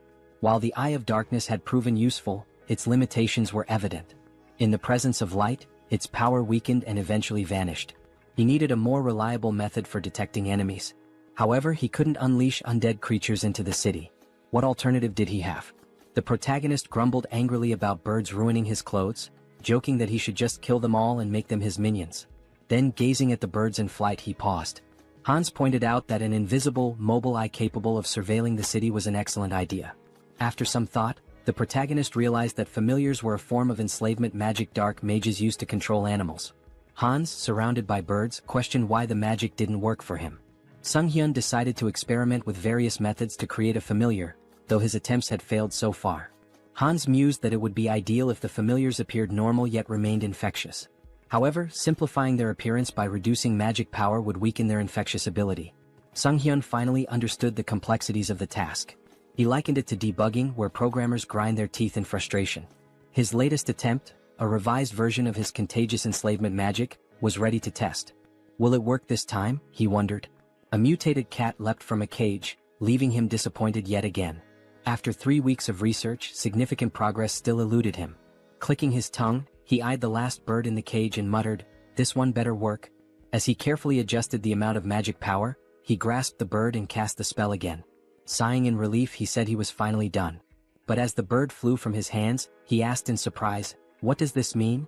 Observing it closely, he realized it appeared normal now. The next step was testing its infectious ability. The bird landed among others, releasing dark energy. Sunghyun's eyes lit up. "This is a success," he declared. The infected creatures would serve as his eyes and ears in the city.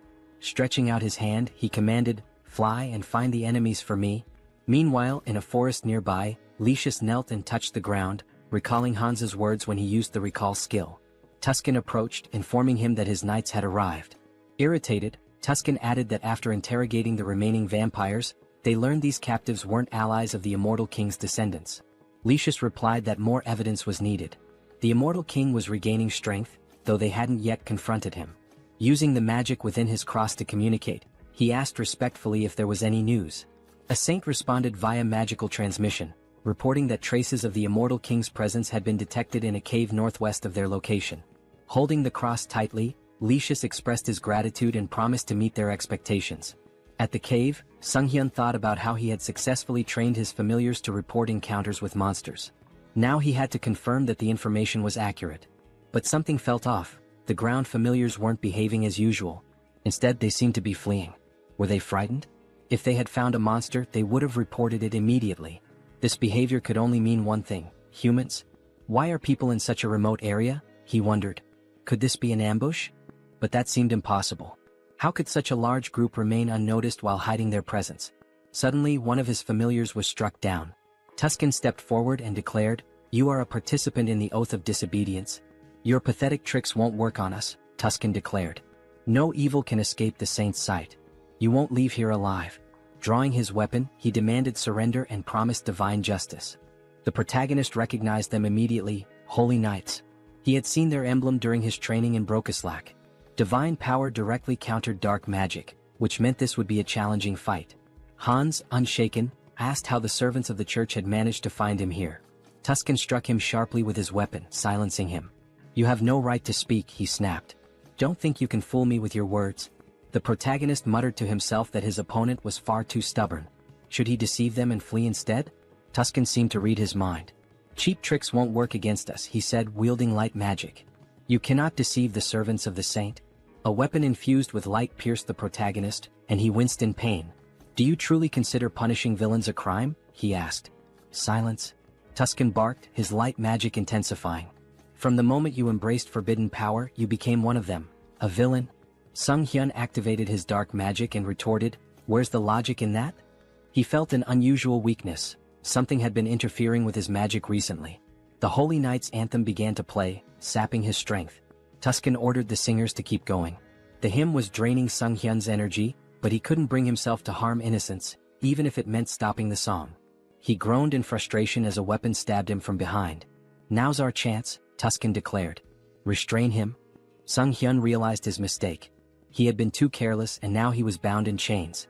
These restraints were not ordinary, they blocked both his movements and magic. "Impressive work catching me," the protagonist admitted. Tuscan smirked. "Exactly as expected. No evil has ever escaped these chains. Will you resist any longer?" Grinning, the protagonist replied, "As if I'd make it that easy for you." He knew there was no reasoning with them. It was time to part ways. Let them think they had won. Tuscan, now wary, activated his light magic. "I don't know what you're planning, but don't think I'll just stand by and let you try anything." He launched another attack. But the protagonist only smirked. The strength of the chains didn't matter anymore, because Hans was already free.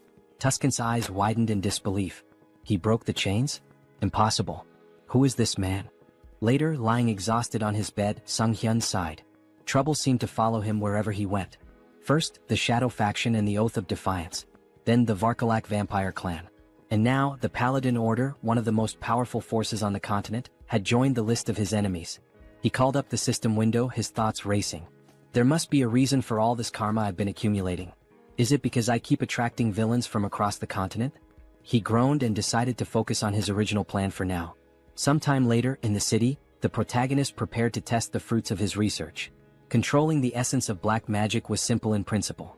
His familiars could serve as his eyes and ears, even covering a massive area like Seoul with ease. His thoughts were interrupted by a terrified scream. A girl, tears streaming down her face, begged for mercy.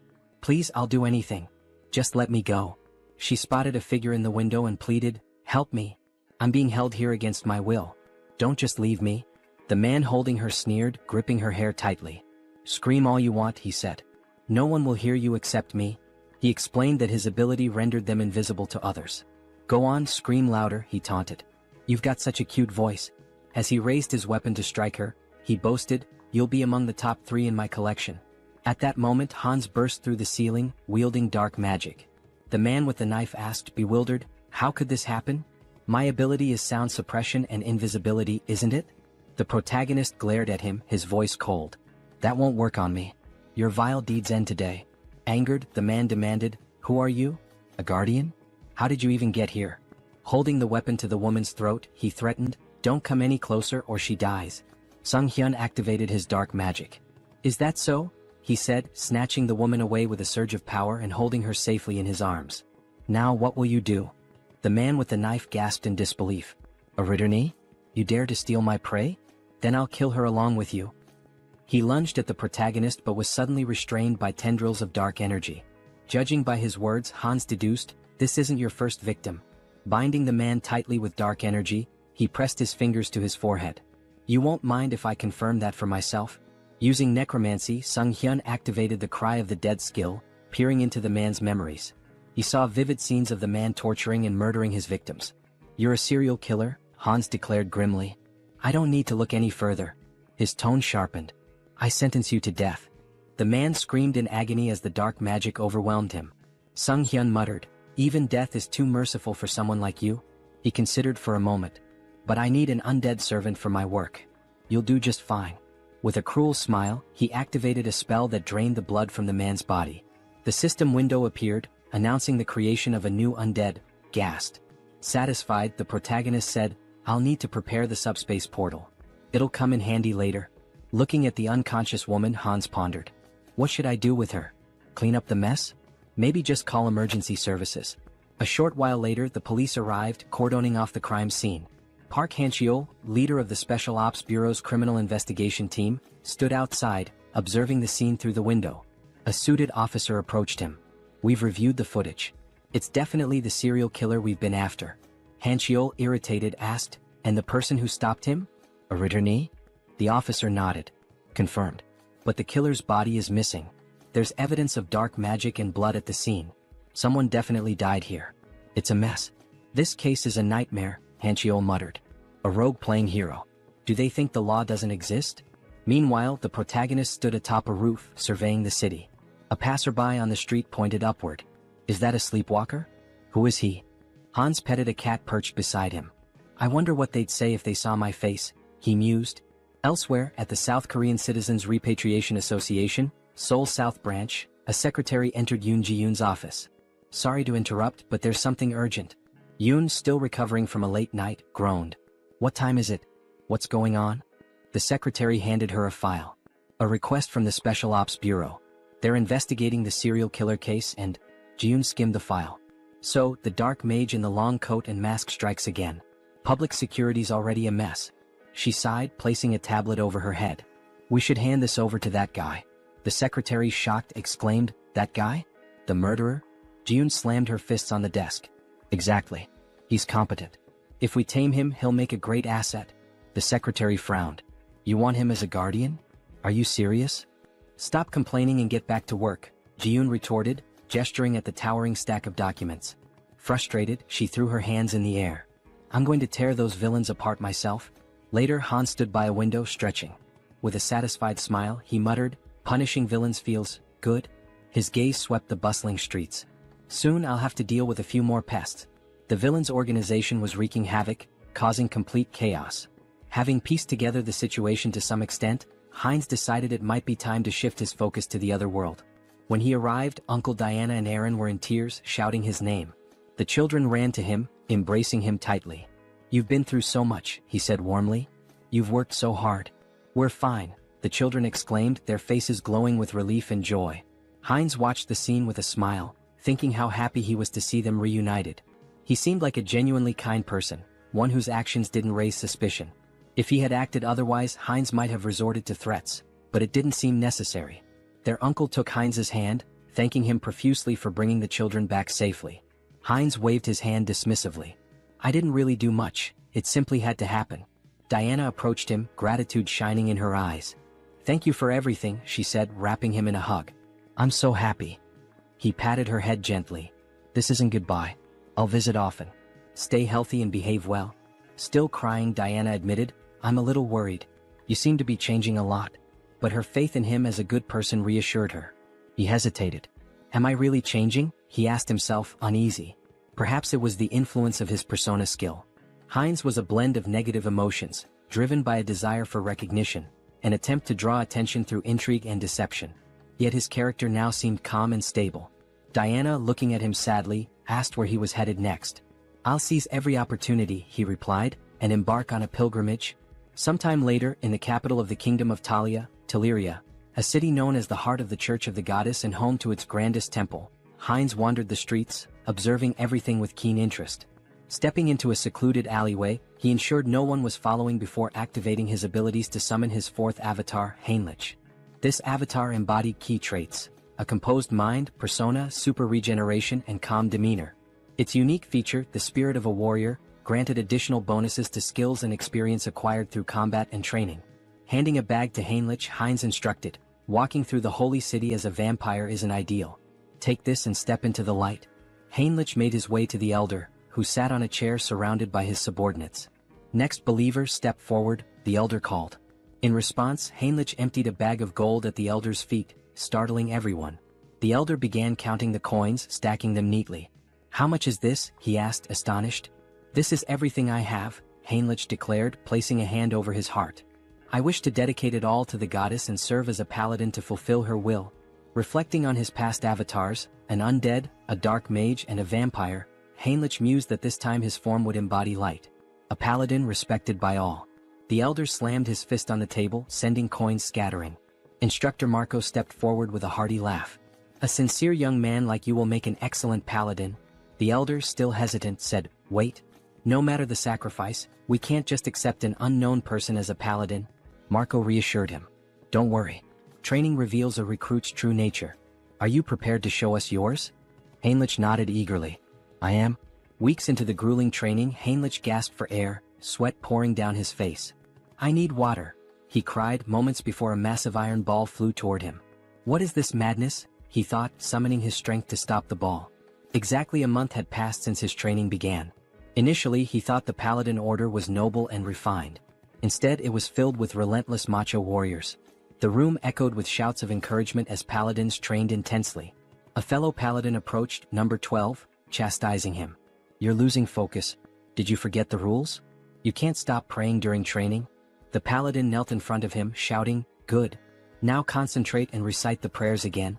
Number 12 resumed, reciting fervently as he lifted the iron ball. The coach praised him. Well done. Keep focusing. Let prayer restore your strength. From the sidelines, Heinrich observed. He admitted that the repeated prayers, despite being grueling, effectively strengthened faith and divine power. Nearby, two paladins were hitting a third with sledgehammers, who shouted gleefully, My back feels great today. Heinrich couldn't help but think, this is absolute madness. Let them hit him even harder. Another paladin stood tall, attempting to crush a spiked iron ball with his bicep. Around him, the group shouted praises to the goddess, proclaiming their ever-growing faith. Watching from the sidelines, Heinrich couldn't help but think, do they really need to train like this? On the second floor, the trainer approached Marco, questioning him about the new recruit. Is he just a simpleton? Marco smirked. And if he is, what of it? The trainer chuckled. Well, even before baptism, he's managing to lift such massive weights. His shoulders and lower body are already unnaturally strong. I can't wait to see how baptism will transform him. Hearing this, Heinrich felt a wave of discomfort. Why are they drooling over my body? He thought, trying to suppress his unease. He didn't want to attract attention from this group of apparent muscle fanatics. Time passed, and Heinrich continued to endure the relentless training. During one particularly grueling session, he paused, gasping for breath. It had been 3 months since he began. Without his wind instrument and super regeneration skills, he would have collapsed long ago. His body and endurance had improved significantly, but the endless perversions of the group were the real challenge. Marco approached him, placing a firm hand on his shoulder. Finished with lower body training? How about we hit some chest exercises together? Marco removed his shirt, flexing dramatically in front of Heinrich. Panicking, Heinrich let out a distressed scream. The trainer joined in, striking a dramatic pose. What a beautiful day. Don't you agree we should do some solid back training? Heinrich's discomfort grew unbearable as he tried to suppress a shudder. Why are these muscle perverts targeting me? Later, Heinrich sat near a building with another paladin, stretching his neck. I think I'm starting to lose my mind, he muttered. Not a single day goes by without someone inviting me to train with them. The other paladin laughed. That's because the elders have low expectations for themselves. As they spoke, a group of smiling paladins passed by, laughing among themselves. Suddenly, two figures emerged from the building, Archbishop Lucius and Tuscan. They waved at the paladins, their presence commanding attention. One of the senior members announced, "We've received orders for an expedition with a full contingent of crusaders. When do we depart?" Heinrich noticed one of the paladins and thought, isn't that the guy who pointed his sword at Hans? The returning group must have been searching for Hans. Could they really have been hunting him all this time? Shortly afterward, the recruits gathered in a grand hall. An elder stood at the altar, addressing the group. We are here today for the baptism ceremony of the most promising recruits. Due to special circumstances, the ceremony has been moved forward. We hope for your understanding. One recruit whispered, why are they holding an event that usually happens only once every 6 months? Why now? Heinrich had his suspicions. They're desperate for reinforcements to pursue the heir to the immortal king. But this is a perfect opportunity for me to test my plan. The elder called out, Max Veroin? Max stepped forward and the elder asked, are you ready to dedicate your life to the goddess and serve as her paladin? I am, Max declared confidently. Heinrich observed quietly, reflecting on the process. Those who undergo baptism transfer all their mana to the deity, losing the ability to use magic. In return, the deity grants a sacred blessing of immense power. The strength of the blessing depends entirely on the recruit's faith. The purer and more unwavering the faith, the stronger the paladin becomes. The elder called the next name, Heinrich. Smiling, Heinrich stepped forward, thinking, I'm fortunate to have devised such a brilliant plan. Until now, he had used his center of the mind skill primarily to suppress external stimuli and control emotions. But he had realized it could be reversed. By combining this with the persona skill, he could project the illusion of absolute faith in the goddess. As the high priest extracted his mana, Heinrich would filter out any mistrust or doubt, leaving only pure, unblemished energy. When the high priest initiated the ritual, the room began to glow with an intense sacred light. Gasps and whispers filled the air. This is unprecedented, someone exclaimed. The sacred power is reaching the very head of the goddess's statue. The high priest, astonished, placed a hand on Heinrich's shoulder. You've just undergone baptism, yet your sacred power rivals that of a priestess. Such unwavering faith. I'm truly impressed. Heinrich's plan had worked perfectly and he smiled inwardly.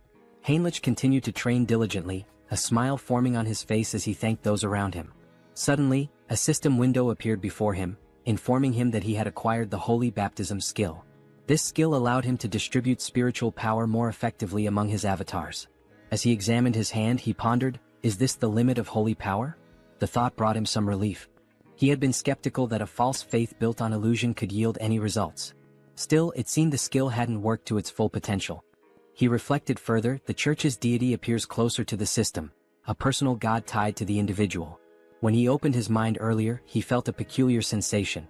If he had to describe it, it was akin to curiosity, a distant, watchful presence. Is this what it means to be monitored? He wondered. Such power, he decided, should only ever be used for good.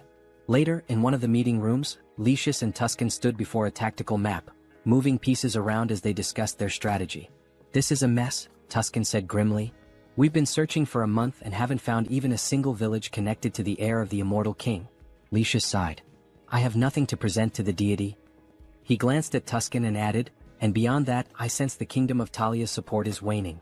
The vampire organization hidden within their borders is likely involved. Tuscan moved a few pieces on the board and replied, during the pursuit of Hans, the misunderstandings surrounding the vampire slope and the oath of disobedience have grown too large to ignore. He picked up one of the game pieces, continuing, the assassination squad has failed to achieve any meaningful results. Political pressure from the state is mounting, and they're leveraging this situation against us. Slamming his hand against his head in frustration, Lucius declared, the assassination squad will be disbanded. My subordinates will return everyone to the capital. Tuscan nodded in acknowledgement and left to carry out the orders. As he walked away, he thought about the precarious situation they were in. We're surrounded on all sides and the paladins' numbers are no longer sufficient. What should I do with this knowledge? Looking out onto the training yard, he observed the recruits sparring. Are these the ones baptized today? He wondered.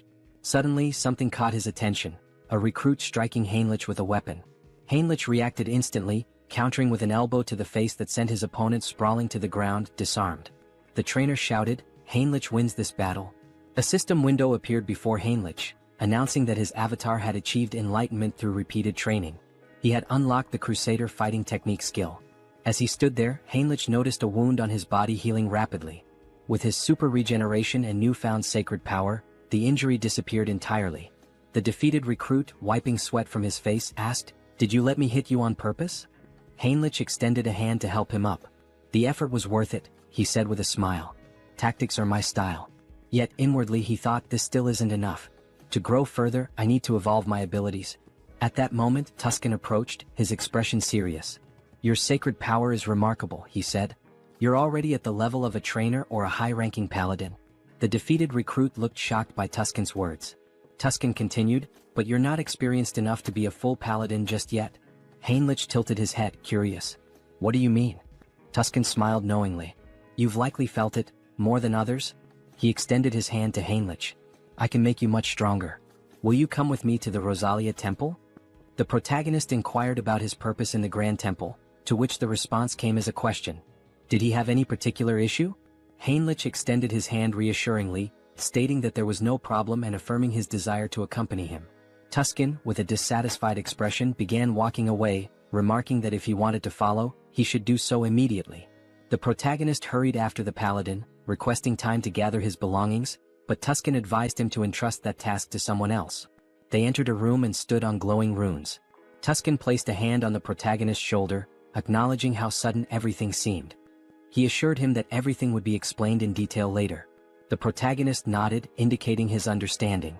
Soon they arrived at the renowned Great Temple of Rosalia, the largest sanctuary of the church, positioned at the continent's center. This sacred site was where both the father and the goddess had once dwelled, marking the heart of the faith. Inside, Rister greeted them warmly, expressing her hope that their long journey hadn't been too exhausting. They knelt before her, expressing their gratitude. The protagonist reflected on entering this sacred space, where the goddess resided, as an opportunity for immense growth. He believed it to be the ideal place to develop his skills and gain recognition as a paladin. Determined, he resolved to hone his abilities while handling covert tasks with Hans's assistance. Meanwhile, Hans sat atop a rooftop surrounded by corpses, scrolling through news about the saint on his phone. Acknowledging his newfound fame, he noted that remnants of a human trafficking ring had been eliminated. However, something peculiar caught his attention: mentions of a divine retribution society by the defeated villains. They had cursed him repeatedly, claiming the society would not forgive anyone who failed to act against him. Hans suspected this society was linked to multiple organizations. Stretching as he stood, he resolved to investigate further and continue dismantling their operations. He mused about dividing his profits, now contemplating how best to manage his newfound wealth. Later, Hans walked down the street wearing a mask, considering the risks of trading large quantities of valuable, mysterious items under the guise of the Haho mask persona. Any sudden activity might make him a prime suspect. Entering a discreet establishment, he handed a bag of money to an employee and expressed his intent to sell. The employee scoffed, questioning if Hans mistook the place for a pawn shop. However, Hans emptied the bag's contents, revealing its valuable items. The employee, visibly stunned, quickly began examining the goods. He realized the badges belonged to a group involved in human trafficking, a trading syndicate. He had heard rumors that this syndicate had been dismantled by a masked man. The protagonist turned to the person before him and asked if he was interested in the deal. The man grew visibly nervous and instructed him to use the back door, warning him not to try leaving any other way. Following the instructions, the protagonist eventually arrived at the correct location. A masked man greeted him, asking if he was there to sell something. Hans confirmed, then inquired if payment could be made in a form other than cash. Hans handed over a bag and the masked man began examining its contents. He asked if Hans was looking for material goods and, if so, what exactly he needed. Hans pointed out that he required a lottery ticket for a grand prize, preferably one that could be used immediately. Cash, he explained, was useless to him unless it could be spent. What he needed were legal funds for his real identity, Sunghyun, and a lottery ticket would provide clean, untraceable money. The masked man confirmed that a lottery ticket was possible but mentioned the commission would be steep. Hans assured him it wasn't a problem and asked how much it could sell for. The masked man replied that it would be 6-1, with a redemption period of 4 months. Hans requested 2 tickets, but the masked man stated that the payment provided wouldn't cover that. Unfazed, Hans assured him there was no need to worry and retrieved gold bars from his subspace storage. He asked if those would suffice. The masked man, stunned, felt the bars and asked incredulously, "A subspace storage tool? Who are you? These are extraordinary materials. Where did you get them?" Hans, annoyed at the man's curiosity, complained about being touched and stated he wasn't there to chat. He urged the masked man to finish the deal quickly. Apologizing, the masked man agreed to proceed. As the transaction concluded, Hans used his heightened senses and noted the faint scent of blood lingering in the air. It wasn't his imagination after all. Moving closer, he remarked that this wouldn't be their last deal and predicted they'd see each other often in the future. Later, Hans stepped outside, smiling as he inspected the checks in his hands. He mused aloud about how he'd used his dreams to win the lottery. Now he pondered what to purchase. Subordinates would make such errands easier, as constantly running back and forth was inefficient. Taking a moment to enjoy the cool night air, he observed the bustling streets. Only a few months ago, they had been eerily empty due to the human trafficking syndicate's presence. Now life had returned and the streets were alive once again. Perhaps it was all the rumors he had heard, but he felt relieved to know that he was somehow involved in promoting peace. Out of nowhere, Gamma approached from behind and whispered in his ear, asking where he was from. Startled, the protagonist turned around, alarmed. He thought, who is this? How did he sneak up on me unnoticed? Gamma, noticing his reaction, tried to calm him down, assuring him there was no reason to worry. He simply wanted to have a conversation. The protagonist, still uneasy, asked what exactly Gamma was talking about. He had snuck up behind him and even sniffed him. What was going on? Gamma asked if he was a vampire.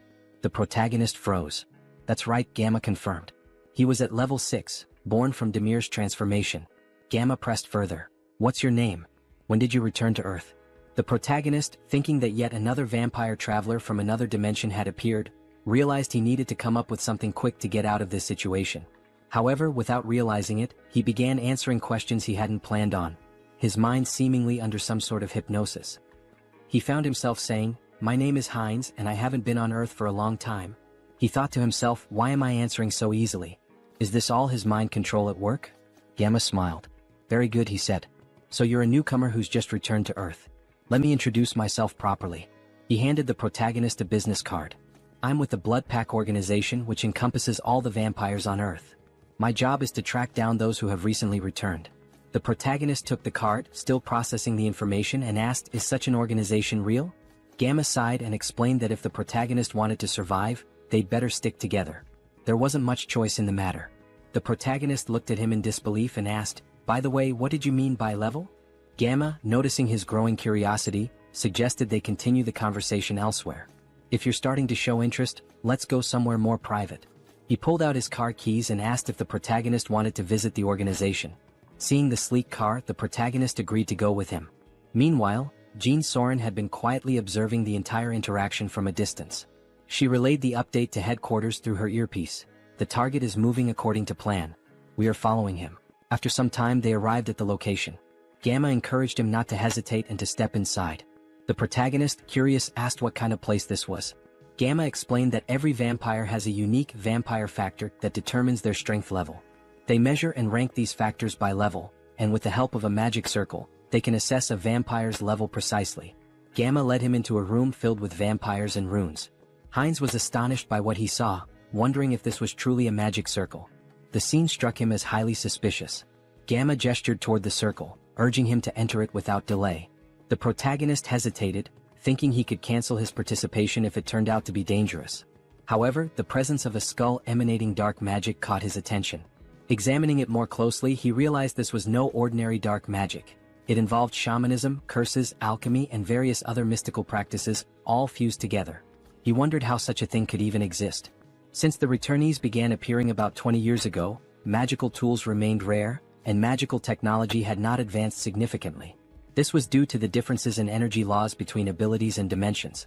Yet, here was an organization capable of merging such disparate powers. The Blood Pack, it seemed, was far more impressive than he had anticipated. One of the vampires asked him to extend his hand. The vampire made a small cut on Heinz's palm, warning him it might sting briefly. To Heinz's surprise, his blood began to levitate, forming 5 orbs. A vampire noted that this indicated he was at level 5. Observing the tight connection between the orbs, they commented on his strong regenerative abilities. The protagonist thought about purebreds from Alterica, estimating their levels to be around 5 or 6. Gamma smiled knowingly, remarking that he was already nervous. Coming from a dimension no one had heard of, Heinz had only reached level 5, a mere waste of time. At this level, amputating limbs wasn't necessary. The vampires in the room all agreed and activated their abilities. Alarmed, Heinz realized there was another motive behind this ritual. It was far too elaborate for a simple level assessment. He urgently needed to summon help. At that moment, a knock at the door startled everyone, making Gamma visibly tense. The door burst open as Rand stormed in, commanding everyone to freeze. She declared her intent to apprehend Gamma, a level 6 vampire from the Blood Pack, for kidnapping and killing other vampires. Gamma appeared unfazed, questioning her rude intrusion. The protagonist found Rand familiar but couldn't place where he had seen her before. Rand pointed out that when she first heard rumors of vampires being abducted, she doubted their truth, but now the evidence was undeniable. She demanded that Gamma release the vampires and surrender. Gamma mocked her, calling her a naive servant of the Blood Pack. He questioned why vampires needed to live in subjugation, follow human rules, and hide underground. Rand, enraged, argued that it was the actions of warlike vampires like him that forced their kind into hiding. Gamma dismissed her argument and asked whether her comrades shared her perspective. This caused doubt to spread among the vampires behind her. Shocked, Rand questioned their loyalty. Just then, one of her allies betrayed her, activating his ability and striking her down. As she collapsed, she demanded to know why he had turned against her. The traitor explained that in his dimension he was a powerful lord. Now, trapped in this reality, he was reduced to working as a bouncer in a club. Not all vampires could adapt to her way of life. Gamma leaned in and Rand, struggling, asked about his ultimate plan. Was he kidnapping vampires to start a rebellion against the Blood Pack? Gamma smirked and dismissed her as foolish. Such an endeavor would take centuries. Instead, he revealed that they had discovered a way to grow stronger quickly. He demonstrated this by lifting the body of a vampire and alluded to breaking a taboo. Shocked, Rand accused him of creating mad vampires again. Heinz, observing, realized she was referring to cannibalism among vampires. While it wasn't practiced on Earth, when vampires from different dimensions consumed one another, their vampire factors merged, increasing their strength but at a severe cost. This act often led to profound mental instability, a grim legacy from their ancestors. If someone fails to control themselves, they become mad vampires, driven insane by an unquenchable thirst. The first appearance of a mad vampire marked them as a global threat.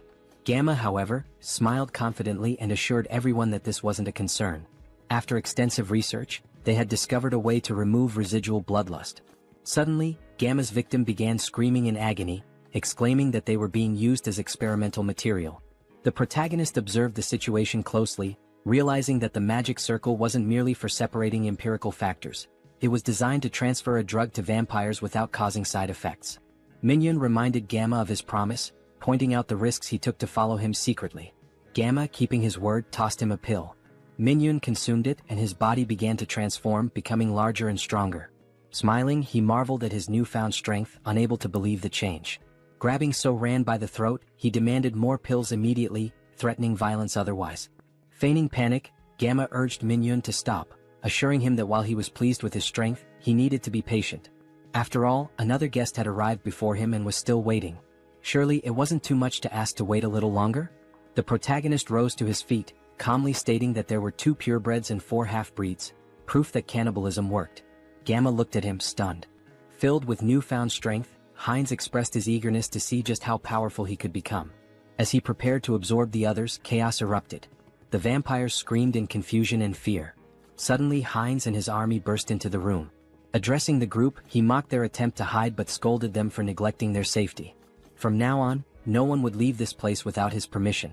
His army launched their attack, causing Minion to panic. He turned to Gamma, demanding answers about who their attackers were. Gamma roared for everyone to stay together, warning that separation would mean death. Using his abilities, he charged into battle, targeting Heinz directly. Heinz observed Minion's unusual transformation, noting that vampires from different dimensions often had distinct appearances. Slamming his staff to the ground, Heinz summoned magical spikes that pierced through Minion's body. Smirking, Heinz declared that minimizing casualties was part of his plan. He leaped into the fray, mocking Minion's organic transformation, claiming it posed no threat. Biting into Minion, Heinz thought to himself that there would be more prey ahead. Minion screamed in pain and confusion as Heinz drank his blood and heard his thoughts. Minion lamented his betrayal and his determination to survive, refusing to accept his end. Wiping his face, Heinz remarked that insanity was far worse, as he could hear every obsessive thought coursing through Minion's mind. To his surprise, his teeth began to fall out, a sign of his empirical factors evolving and merging. A system notification appeared, informing Heinz that he had gained a special ability, hybrid evolution. This ability significantly enhanced his physical attributes whenever he absorbed new empirical factors, allowing him to steal traits from the target's bloodline. Turning to Gamma, Heinz remarked that this power was quite impressive. If he were to lose control, he could become exceptionally dangerous. Now he needed an organization to enforce his will. The Blood Pack could serve his purpose, or they would face the alternative of joining his undead army. As the battle continued, Heinz devoured the remaining vampires. Another system notification informed him that he had acquired a new vampire trait, Insight. This skill allowed him to assess the physical condition and stats of his enemies. Heinz dismissed it as relatively useless but realized that vampires possessed a supernatural ability called Heritage, tied to their origins. Using hybrid evolution, he could master this ability and steal all their powers. Gamma, now crucified, demanded to know how Heinz had managed to remain sane while devouring his own kind. Approaching him with a grin, Heinz taunted Gamma, asking if he was curious about how to resist corruption. The secret, he teased, was to ignore the whispers that accompanied the act. Gamma, panicked and disbelieving, screamed in protest. His cries turned into agony as another system notification revealed that Heinz had gained a new skill, camouflage, which allowed him to conceal his presence. Observing Gamma's transformed state, Heinz smiled slyly, commenting that Gamma must have been using camouflage all along. Not bad, he remarked, relishing his growing power. There were many ways he could use this ability. Should he dive into this bastard's thoughts? Gamma reflected on research, collaboration, support, and the public retribution technology. He also recalled a promise he had made to Mr. Beta. The protagonist panicked, wondering who the hell is this? Was this person Gamma's patron? And once again the Public Retribution Society was mentioned. It seemed like this intricate ritual was also their doing. What were these people planning, aiding the Blood Pack like this? Later that night, Heinz and So-Ran were driving through the city together. Heinz glanced at her and asked if she was finally coming to her senses. Startled, she yelled at him, calling him trash for selling his life and demanding to know where he was taking her. Grabbing him by the throat, she shouted furiously. Heinz gasped, pleading for her to stop and look around. They had captured him too, and if she didn't let go, they'd crash. Reluctantly, So-Ran released him and apologized, asking for an explanation of what had happened. Heinz asked if she had heard of Ho-Ho's mask. He mentioned that the masked figure had escaped during the chaos when a group of vigilantes burst in. Placing her hand over her heart, So-Ran expressed her gratitude, saying that even amidst the chaos, Heinz had gone out of his way to save her. As Heinz observed her closely, her face and voice felt oddly familiar. Yet no matter how much he tried to place her, he couldn't shake the feeling that he'd seen her somewhere before. He asked why members of the Blood Pack were fighting one another. So-Ran explained that the group was divided between radicals and moderates. She and her team had discovered evidence that the radicals had kidnapped one of their own, so they infiltrated the radicals' territory. She expressed relief that they had escaped in one piece and even managed to learn the radicals' plans. She intended to inform the higher-ups and put an end to it. Heinz, skeptical, thought to himself that resolving this wouldn't be so simple. It was likely that even the highest-ranking members of the radicals were involved. So-Ran cheerfully asked about Heinz's identity. Who was he as her savior? He seemed incredibly strong. Heinz replied that she could call him whatever she wanted, as she felt comfortable. She asked if she could call him up for convenience, to which he nodded, mentioning he'd recently returned to Earth and hadn't formed any bonds yet. Heinz explained he had followed Gamma out of curiosity about the Blood Pack. So-Ran smiled and suggested that he join the group, mentioning that most vampires were part of it. She assured him that moderate vampires didn't engage in shady activities and had steady blood supplies through partnerships with blood banks. Heinz expressed interest and So-Ran promised to show him more. After some time they arrived at their destination. Inside, a little girl named Nahi ran to the door when she heard them. So-Ran greeted her warmly and Nahi hugged her, asking if she was okay. Smiling, So-Ran reassured her, introducing Heinz as their friend and a new member of the Blood Pack. Nahi, looking nervous, greeted Heinz. He waved back with a friendly smile. So-Ran patted Nahi's head, asking her to stay and play while she showed Heinz the room. Nahi agreed but asked her to return soon. On the way up, Heinz commented that Nahi seemed very small. So-Ran clarified that it wasn't just her appearance. Nahi wasn't a returner. Confused, Heinz asked if all vampires weren't returners. So-Ran explained that wasn't true. Nahi had been born and raised on Earth, but her father, a returner, had turned her into a vampire to save her from a chronic illness. This revelation made Heinz reflect on why the government wanted strict control over vampires. In many ways they were like an infectious disease. So-Ran continued, explaining that turning someone on Earth took significantly more power than usual. Nahi's father had reached his limit but wanted her to live confidently, even under the sun. Eventually they reached a room. So Ran let Heinz in, telling him to call her if he needed anything. Since it was late, she suggested he rest. She said goodbye with a distinct gesture. Heinz froze, startled. That gesture, her voice, it all seemed so familiar. Pointing at her, he asked, "Is she the streamer Orchid?" So Ran's eyes widened in shock and she screamed in embarrassment, covering her face. She stammered, asking if he'd just mentioned her stream.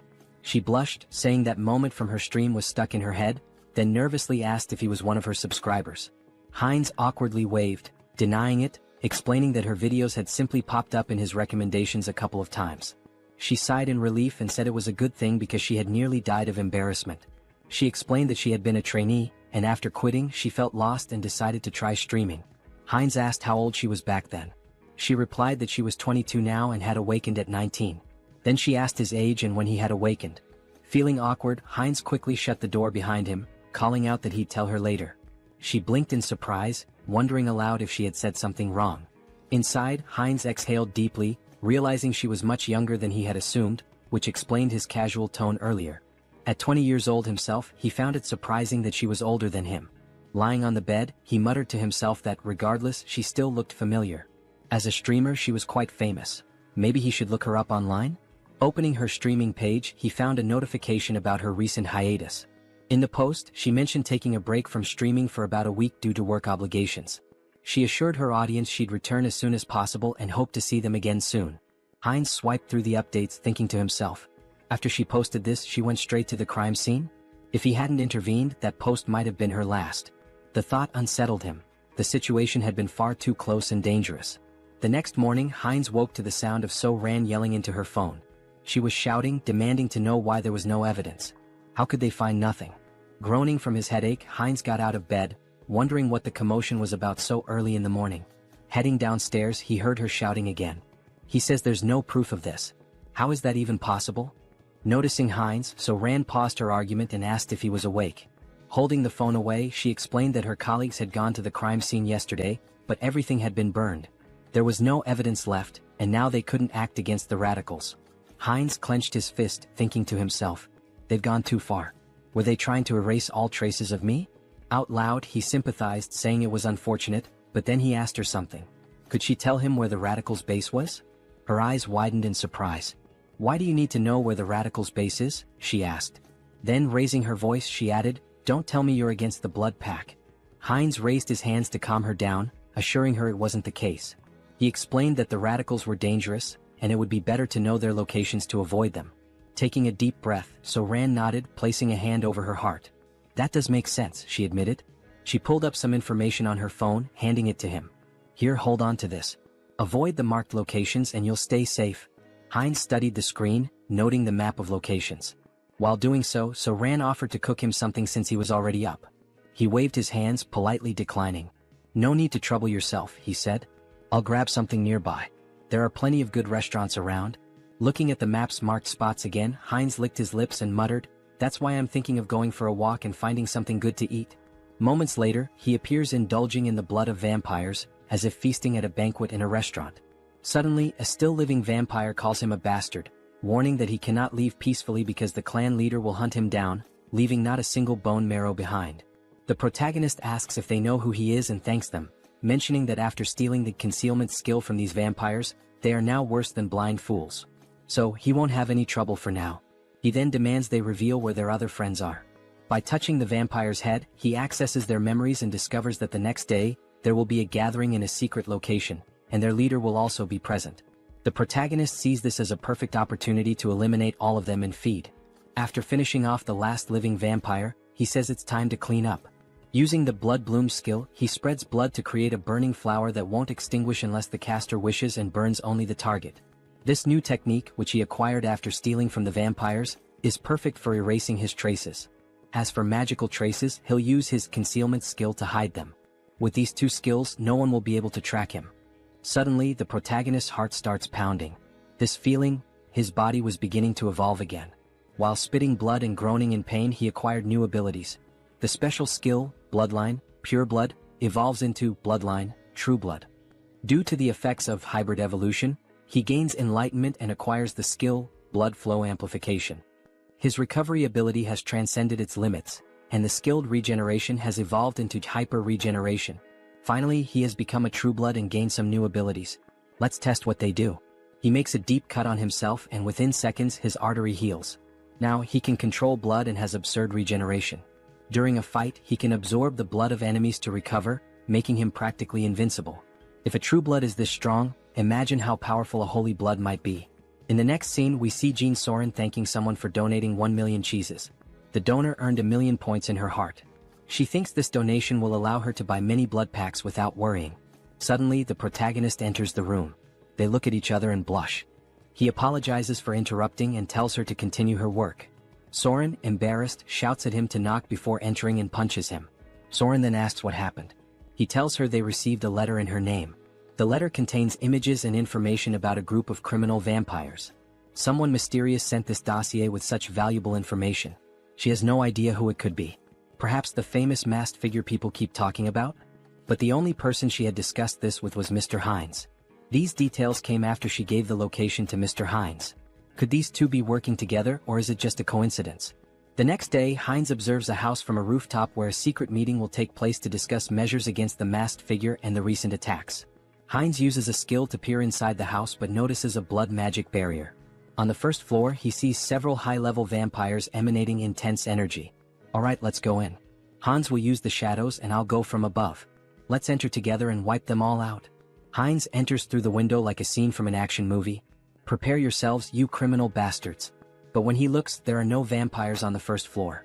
Suddenly, the wall begins to crack and a voice claims, "I would have loved to capture the masked one, but only some random vampire appeared. No problem, we'll hunt down this mosquito." Beta 1 Beta Shin, do you recognize this vampire? We don't know him. He seems to be level 7, but he's entirely unfamiliar. It looks like this vampire came from somewhere unknown. Hines recalls the name Beta from the vampire memories he absorbed. Their leader is called Alpha, while the others are Betas and Gammas. Both Betas are here today. The big problem is the masked members. Perhaps they belong to the secret divine society I've been searching for. I can't sense their energy, they're using a strong skill to conceal it. For now, get this bastard out of my sight, and, of course, the one hiding in the shadows. They point toward Hans. Hines is surprised they know about the shadow. Since you're so eager, I'll end you right now, Hines says, irritated, with veins pulsing. Using the skilled blood flow amplification and acceleration, he quickly jumps on the vampires, draining their blood. The other vampires are shocked to see Hines cannibalizing his own kind, which is unacceptable. Hans, meanwhile, summons skeletons from the shadows. One vampire tries to flee, begging for his life, but Hans appears in front of him, saying, "You're not the only ones who can create barriers. From now on, we'll perform the dance of death, where there's no place to run." And so, the dance of death begins. Vampires lose their lives one after another. Beta 1 is stunned by the strength of this unknown vampire. This power doesn't make sense, he's only level 6 or 7. There must be some trick. One charges at Hines, but Hines uses his extended claws to stab one. One, however, hardens his skin like crystal to block the attack. Realizing the enemy blocked him, Hines decides to increase his strength and lands a heavy punch on one's chest. One is shocked to see his crystal armor shatter, something that had never happened in combat before. Recognizing Hines' superior strength and speed, one orders the other vampires to assist him. Hines taunts, "Do you think these small fries will stop me?" With open hands, Hines releases jets of blood, piercing one's subordinates. Enraged, one seizes the moment while Hines' hands are occupied, slicing off one of Hines' arms with a sharp strike. But it's useless. Hines absorbs blood from the fallen vampires and regenerates his arm instantly. Gaining a new skill, invisibility, Hines disappears in front of one, reappearing behind him and driving his hand into one's body, humorously described as into the vampire's butt. "Checkmate," Hines declares as he begins to absorb one's blood. New vampiric factor collected. The skilled blood magic evolves into the special skill Mystery of Blood. Mystery of Blood absorbs subordinate skills, Blood Bloom, and Blood Flow Amplification. Hines feels the surge of power, now able to control all abilities with sheer will and manipulate them rapidly. Beta Shin curses Hines for devouring his own race, calling him a corrupted bloodline, and blaming his strange abilities on it. Hines responds, "So what? Are you just going to keep yelling nonsense all day? Why don't you come at me like your brother did? Or are you too scared for that?" Beta Shin charges at him, shouting, "Bastard!" Hines uses Mystery of Blood and traps Shin with blood chains. Shin continues cursing, saying, "These tricks are unfair." "Unfair tricks? That stings a little," Heinz replies sarcastically. Let me tell you something too. Checkmate. He slices the vampire's neck. As Heinz absorbs Shin's blood, the other vampires are terrified, muttering, "This vampire is insane. Who would have thought the masked one would have such a strong helper?" "Prepare the orb, we need to deal with him now," says one assistant. One of them casts a spell and launches it at Heinz. At that moment Hans appears saying, "That's an interesting spell," and reflects it back at the vampire who cast it. The other assistant, now terrified, says, "The enemies are too strong. There's no hope, we need to flee." The leader, hearing this, declares, "We're not running," and uses a skill on the subordinate, saying, "You've been useful until now, but you'll be even more useful by dying for the Society of Divine Retribution. Go and die for freedom." The leader then uses a spatial manipulation skill to escape. Hans notices something strange about the vampire left behind. Auto-destruction mechanisms? And abandoning your subordinates on your own? What an irresponsible leader. He thought this spell would force me to leave the battlefield. What a pity, it's nothing, Hans says. Inspecting the vampire's body, he observes, there are 2 energy orbs attached to him. If they are removed, Hans continues, I control the rules of death here. Do you think you can escape death in my presence? Meanwhile, the leader is teleported to an unknown location. It was tough escaping such a strong barrier, and the magic didn't work properly. But it was enough to survive, he says. Suddenly, Hans appears behind him. So, you were here, leader? Hans contemplates playing with the leader for a while but decides it's better to act decisively to prevent another escape. Hans places his thumb on the leader's forehead to access his memories about the Society of Divine Retribution. However, a defense mechanism activates, an unknown memory technology from the society. Hans is transported to the mental realm. A mysterious voice echoes, saying it didn't expect Hans to reach the realm. Hans questions, so you've been watching this whole show from inside your own mind? He realizes this is the leader of the Society of Divine Retribution. That's correct, Haho Mask. Why don't you join us? The entity asks. Hans considers and asks, what's the society's goal? The mysterious entity replies, it's simple, freedom for the returned and creating a world led by them. Hans questions, an organization formed so recently already has such ambitious goals? Recently, the entity retorts. We've existed for a long time. We've been fighting for our freedom endlessly. Hans presses further, so you've been committing acts of terror for ages, haven't you? Answer me. A system alert activates. Warning, Mind Hub is regulating emotions. Repeatedly it states, Mind Hub is regulating emotions. Hans' heartbeat quickens. The entity asks, does that even matter? I hope you make the sensible choice, Masked One. Hans tries to punch the entity but hits an invisible wall. So that's your choice? The entity responds. Here, in the mental realm, mental strength surpasses magical power. You'll never defeat me here. Hans laughs, saying, is mental strength really the deciding factor here? In that case, combining all of our consciousnesses, you're the one who can't defeat us here. Meanwhile, Heinrich trains intensely. 1,021. 1,022, he mutters while lifting a gargoyle statue. Finally, a system message appears. The entity has achieved the conditions and acquired the special skill, Blessing, Sturdy Body. The entity gains the skill, Out Erica Sacred Art, through repeated training, achieving a power level equivalent to a high priest. Heinrich reflects that he didn't expect to surpass his limits with mere physical training. With these new abilities, I've earned the qualifications to be a holy knight. Maybe it's time to discuss the next step. Suddenly, he hears a feminine voice. It's the saint in the flower garden. Despite being the saint with the greatest divine power, she appears like an ordinary girl. Hello, Sir Heinrich, she says with a smile. Her radiant aura of divine power betrays her otherwise ordinary appearance. Heinrich greets her and asks, why are you alone in a place like this? The saint replies, I was just watching a ladybug in this field of flowers. The little creature was so cute I lost track of time. Heinrich had thought she was admiring the flowers, only to find out it was the ladybug. The saint notices something different. Sir Heinrich, you've finally received the blessing. Congratulations. The saint's perceptiveness amazes him. Blessing, Sturdy Body is not something achieved with outside help, she remarks, praising his accomplishment. Thank you, saint, he replies. Well, it's time to work. Shall we go to the chapel together, Sir Heinrich? Of course, saint, he answers. Through his studies of history, Heinrich learned why the saint is so obsessed with Hans. In the distant past, the first immortal king turned half the continent into a land of death. Multiple nations united to defeat him. However, his heart was stolen by an ally, a black mage. He reincarnated as the second immortal king, causing the fall of the Great Western Empire. Although the chosen of the order managed to destroy his heart, it was split into 3 parts and scattered across the continent. Every time an immortal king crisis arose, the great divine order was always at the forefront. They knew the heavy toll it took, with countless lives lost along the way. For the saint, who sees her followers as family, her intense hostility and obsession with the immortal king are natural. For now though, Heinrich reflects, there's no need to worry much about that. The current immortal king is surprisingly gentle and kind-hearted. Alright, back to the main topic. Let's focus my mental strength on Hans. Upon changing the scene, we see a vampire spitting blood. Your Excellency the Arbiter, are you alright? Get out of my way, you're disrupting my focus. This can't be happening, I'm being pushed back. Me? In a battle in the mental realm? How is this possible? Hans begins punching the mysterious entity. At first, Hans had complete control of the battle, but now the entity is growing exponentially stronger to an uncontrollable degree, as if it were channeling the strength of multiple individuals. How did I lose? This isn't just a difference in the mental realm, it's a difference in skill? There's no way my mental abilities are inferior. This is no time to waste on this. An urgent directive is issued to the Soul Branch. Immediately cease all operations, erase all information and go into hiding. Especially for the Korean branch, this is the top priority right now. Inform the commander, a monster is in Korea. Even with Mind Hub and Serenity, Hans wasn't a weak opponent.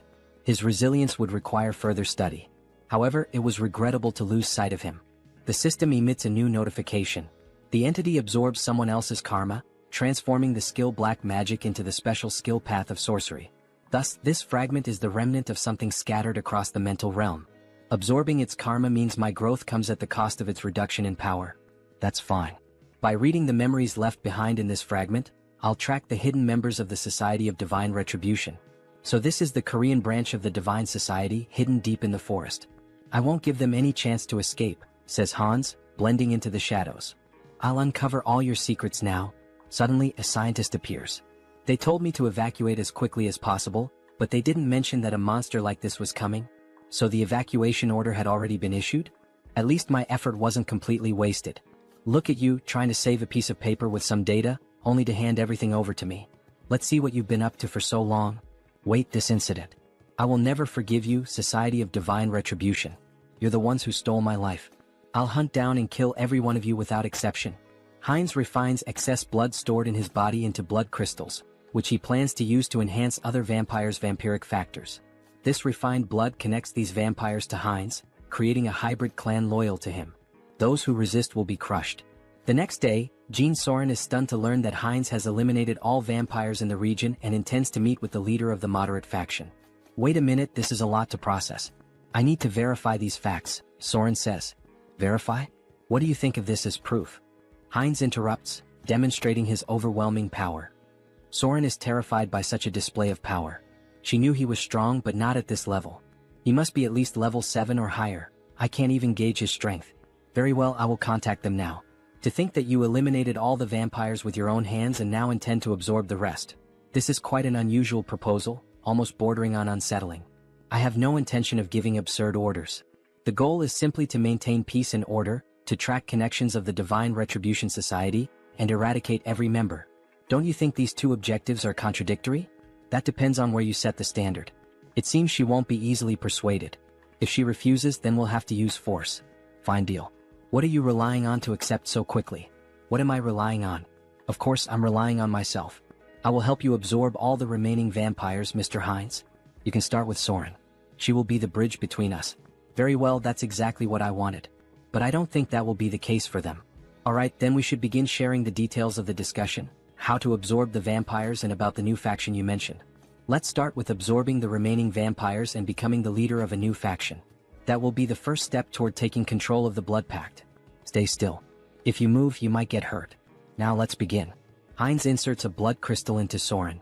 She feels the refined blood entering her body, healing it, making her blood pulse faster. Her muscles and bones are expanding. This feeling, it's as if she's been reborn. She doesn't feel like she's in her old body anymore. The refined blood crystal reaches a maximum of 30% enhancement. That's not a small number, but it continues. Soren then asks what they should do next. Lord? Heinz asks. Yes, Lord. You're creating a new clan now.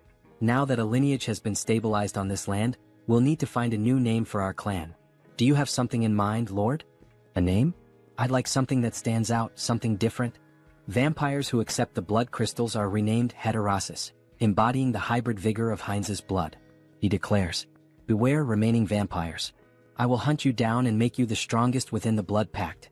Returning to the original avatar, Heinz's issues are being addressed, but it's still not enough to bring down the Divine Retribution Society. They've vanished from Korea, but they are a global organization. More preparation will be necessary, enough to eliminate them all at once when they reveal themselves. For now, it will be necessary to expand influence in the other world as well and accumulate karma.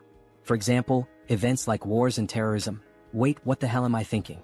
If I do that, I'll be killing innocent people. Is there any way to create accidents without anyone getting hurt? Maybe I should give up. As the protagonist glances at a book, an idea emerges. The Demon King Hans wants to destroy humanity, and the hero Heinrich will defend it. Hans will use corrupt nobles to expand his forces of evil, while Heinrich defends against malevolent organizations and becomes a hero. This is a perfect story, gaining karma points from both bad people and good people. It's a win-win game. Alright, let's take this one step at a time. Harley, it's time to act. A system message appears. Harley is the fifth avatar of Han Seong-gyeon's adaptation. He can adapt quickly and efficiently to extreme conditions. I intended to strengthen him appropriately after creating him as a new avatar with an extended limit. In the meantime, I'd like to further develop his adaptation. There might be a way. Yes, this is the right path. After exterminating the remaining members of the Divine Retribution Society, experiments were being conducted underground. They were transplanting demon bodies into humans, something akin to chimeras. Among the samples, the item I was searching for was this. Something that would contribute to stronger absorption, more powerful traits, and evolution. Dragon blood. If Harley can adapt to this process and I manipulate some discoveries I've made, he will become a living weapon, a biological creature. Days later, under rainy skies, the saint is seen gazing at the overcast heavens as though troubled by something. What is worrying the saint? Ah, Sir Heinrich. Why do you wear such a worried expression even in the rain? I'm not entirely sure, Sir Heinrich. Perhaps it's because of this somber rainy weather. I just feel suffocated, as though my instincts are trying to warn me of something, as if there's a weight pressing on my chest. Even so, Saint, if you catch a cold, it would be a major problem. Please come inside the temple. Alright, the saint said. In the next scene, as expected of the saint, how impressive. Even in the middle of these remote mountains, surrounded by double barriers reinforced with dark magic, she can still sense that something is amiss in this hidden refuge. Fortunately, it doesn't seem she has uncovered what is truly happening. With this dose, we can continue to the maximum scale of the experiment. The dragon's blood evolves continuously, acquiring traits from its consumed prey. Combined with the research data from those bastards in the Divine Retribution Society, my forbidden knowledge, and finally, the perfect test subject. Let's begin, shouts Harley, exhilarated by the idea. Sir Heinrich, you are the sword and shield that will protect the righteous. Do you swear to be a holy warrior of the great divine order and defend the innocent? Yes, your grace. Then, from this day forth, I hereby name Heinrich Landguard a holy warrior of the great divine order. The system emits a notification. The blessed one has fulfilled the conditions and attained enlightenment, acquiring the special ability Blessing Leap. Meanwhile, Sir Heinrich's necklace radiates a brilliant light. Oh, such grace, exclaimed the bishop, astonished by the strong glow. To receive a divine blessing during the ceremony, this is proof that God, our deity, is watching over us and praying for us. May God protect us. Once again it happened. For just an instant, something touched Heinrich's shoulder. A divine sensation resonated within his body, akin to what he felt during his first baptism, as if the divine were watching him directly. Why is this happening? Could it be because I came from another world? It doesn't feel like a human emotion, like curiosity. Well, anyway, let's focus on what's important. What is this new ability the divine has granted me? Blessing Leap, it allows me to transcend space? What? Transcend space? Isn't that basically a teleportation skill? It doesn't mention any limits on usage or distance traveled. This ability is top tier. As expected of a god, they are so generous, casually granting such a powerful skill. Thank you, God, for your generosity to this sinner. I am moved by your grace and offer you my prayers. Thank you for continuing to watch over me. Meanwhile, the other devotees wept with joy at seeing Heinrich's devotion to God. A young man like this, he's truly devout. That's true. I couldn't agree more, said another man. From now on, it would be necessary to decide which knighthood order Heinrich would join. Congratulations on being officially recognized as a holy knight, Heinrich. For now, you will be temporarily assigned to various holy knight orders. Here are the representatives of each order, here to invite you to join them. Each order specializes in different weapons and techniques, so choose carefully which one appeals to you most. Nice to meet you. I'm from the Order of the Sky Shield. We specialize in defending the outer perimeters of fortresses using long-range spear techniques. I'm from the Order of the Sun Wolf. We take the front lines in battle and wield highly destructive greatsword techniques. I am a veteran of the Order of the Thunder Claw. Here, we handle the internal security of the fortress and master balanced combat techniques using sword and shield. So, which of these orders would you like to apprentice under? I don't think there's a need to choose. I'll train with all the Knight Orders. What? With my warrior spirit and growth acceleration abilities, there are no limits to my body. I will absorb all the Sacred Warrior's combat techniques. However, that person in the corner, isn't he also part of a Knight Order? Why hasn't he introduced himself or said anything yet? Over there, well, obviously. Suddenly, the man was interrupted. Our order only selects the best of the best to join us. But looking closer, you're not too bad. With that level of divine power, perhaps you're qualified to take the test. Heinlich's divine power was among the greatest, even compared to high priests. What are the criteria for this Knight Order? Just follow me. Our Knight Order has a singular purpose: to protect the most important thing within the fortress of the Great Temple. The most important thing? What exactly are you referring to? That. I'll tell you if you pass the test. Suddenly they entered a room, a library in the castle dungeon. Inside, a man wearing a strange mask sat beside a shadowy statue holding a parchment. That hood and mask, he's a heretic inquisitor. All you need to do is read the text on the table. Make sure you read it clearly so the divine can hear your prayer. Strange, is this some kind of device to weed out spies? This is bad. Could Heinlich's identity be exposed? What is this? I'm offended that my faith is being questioned in this way. It's just a procedure. Is there any reason you can't read it? Damn it. I am the messenger and sword of the divine. Thus, I swear to remain silent under any circumstance to protect this secret. I would throw myself into the fire and carve the mark of faith upon my own body. Suddenly, Heinlich's tongue began to burn, and a sacred symbol appeared. It burns? You are now permitted to enter. What did you just do to me? A prohibition against revealing secrets? A prohibition? No, this is a blessing. The blessing of silence protects you from being forced or willing to reveal the secrets of this place. That's literally a prohibition. Let me explain. We are the Order of Radiant Knights. Our mission is to guard and protect the underground of the Great Temple with our lives.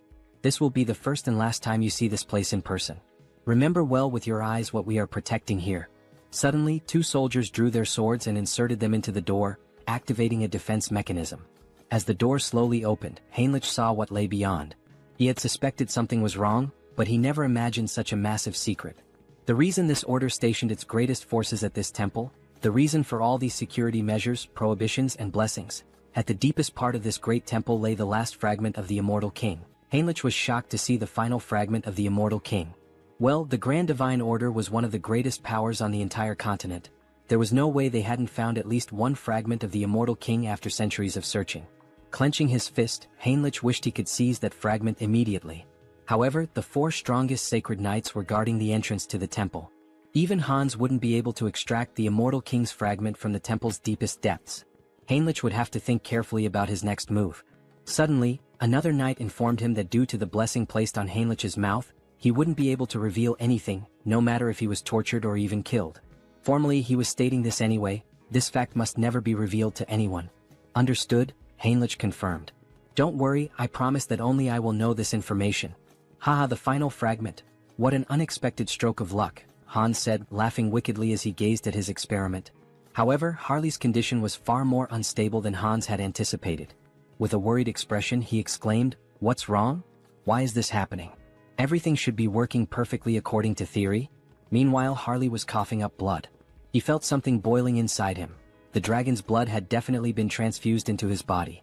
But perhaps the power output needed to be pushed to its maximum. Hans then yanked the lever. Harley let out an agonized scream as his body began to tremble violently, smoke rising from his skin. And then, he suddenly stopped moving. Harley? Did he go too far? Had he pushed Harley's super regeneration beyond its limit? If that was the case, then Hans was about to lose everything, Harley and all of his research. Screw it. It was all or nothing now. Hans made a desperate decision, injecting every last drop of the dragon's blood into Harley, praying that it would have some effect. Harley's body twitched. His eyes shot open, glowing a furious red. He let out a blood-curdling scream as his jaw contorted, transforming into something monstrous. Crimson lightning crackled throughout the room as Hans watched, frozen. And then he stopped moving again. Shit, so the experiment failed? Hans muttered under his breath. Damn it, Harley. Just as he turned to leave, a system window suddenly appeared before him. System notification. Caution, exclusive abilities have evolved. Your abilities have grown. The number of avatars you can create has increased. Han's eyes widened. Increase? What do you mean, increase?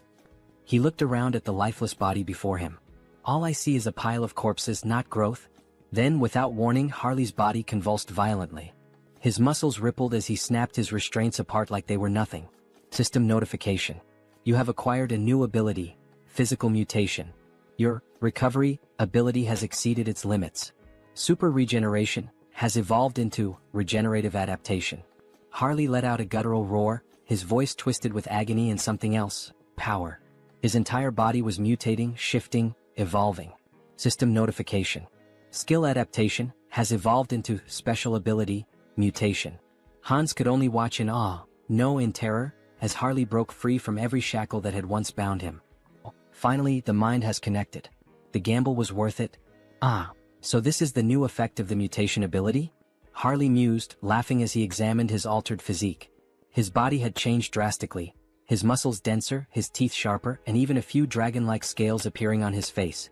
It almost feels like I've transformed into multiple species at once. Meanwhile, Hans furiously jotted down notes. The good news just kept coming. To think that his number of avatars increased through natural growth without relying on the karma store. This is an unprecedented achievement. He grinned, his eyes gleaming with excitement. I'll figure out how to use this new avatar later, but before he could finish, Harley interrupted him. Should I test my new abilities? He asked, grinning wickedly. Hans smirked. Be my guest. Deep in the forest, Harley stepped into the dense wilderness, marveling at the beauty of his surroundings. His body had become a perfect killing machine, every sense razor sharp, his instincts honed to an unnatural degree. Then he heard it. A faint breath, nearly imperceptible, but his new senses picked it up immediately. A predator was watching him. A black panther lurked in the shadows, muscles tensed, eyes locked onto its prey. It pounced, a blur of muscle and claws, but Harley didn't move. Instead, as the beast drew closer, his eyes widened. Wait a damn second. Recognition struck him like a bolt of lightning. You're the same species that attacked me the moment I arrived in this world, aren't you? His lips curled into a smirk. Well then, it's nice to see you again. Crack. Before the panther could react, Harley's hand shot out, clamping around its throat with a terrifying grip. The creature thrashed wildly, but it was useless. Forgive me, but... With a single motion, he slammed the beast into the ground with monstrous force, shaking the earth beneath them. The impact alone was enough to cripple the creature, but Harley wasn't finished. His blood boiled. His strength surged. With nothing but his bare hands, he drove his fingers straight into the panther's belly, tearing through flesh with horrifying brutality. The beast let out a final, pitiful gasp, before everything went silent. To enhance the efficiency of the mutation ability, he needed to find monster crystals. More specifically, he had to consume their cores, commonly known as magic stones. It was the fastest and most efficient way to evolve. As he bit into the monster core, his body immediately began to undergo minor transformations again. A system window appeared before him. The entity has achieved enlightenment through repeated actions. Let us further solidify its concept with physical mutation. At that moment, his body visibly evolved. His muscle mass expanded, his height surged, and within moments he stood close to 2 meters tall, his physique now overwhelming and powerful. Having a large and muscular body is undeniably an advantage in battle, isn't it? Another system alert followed. You have acquired the ability, Gluttonous Feast, a new skill that allowed him to consume and digest anything with ease, ensuring that he could always eat more. But using his mutation ability had drained him, leaving him starving. Without hesitation, he tore a chunk of flesh from the dead beast with his bare hands. With this new Gluttonous Feast ability, there shouldn't be any issues if I eat this meat, right? Harley thought, drooling at the sight of it. The moment he took a bite, his body shivered. The meat was incredibly tender, and the blood coating his lips sent a strange, refreshing sensation through him. Is this because of the mutation? He couldn't suppress his laughter, or his growing urges. At this point, anyone watching would think he had lost his mind. His behavior was completely primal. Primal, huh? That word stuck in his mind. He recalled rumors of an isolated barbarian tribe in the southern regions of this land. In that case, Harley smirked, licking the blood from his fingers, perhaps it's time for a class change. The country of Tulek Kingdom, Tarak. The scene opens to the entrance of the guild in this city. What the hell? A barbarian from the south? What's he doing here in the west? The tension in the air is palpable. Welcome. Everyone seems completely on edge. Well, of course they are. This body is stylish and intimidating, Harley figured it might be too much, but in the end it suited him just fine. But he wasn't here to make an impression just yet. His goal was far greater, to become a hero capable of shaping the entire continent, leaving behind a legacy so unforgettable that no one would ever erase his name. So, what does the esteemed guest require? The guild receptionist asks hesitantly. Harley leans in, smirking. Isn't it obvious? He says, slamming his hand down on the counter. I'm here to exterminate the monsters in the northern mountains, near the steel fortress. Isn't that what this city is for?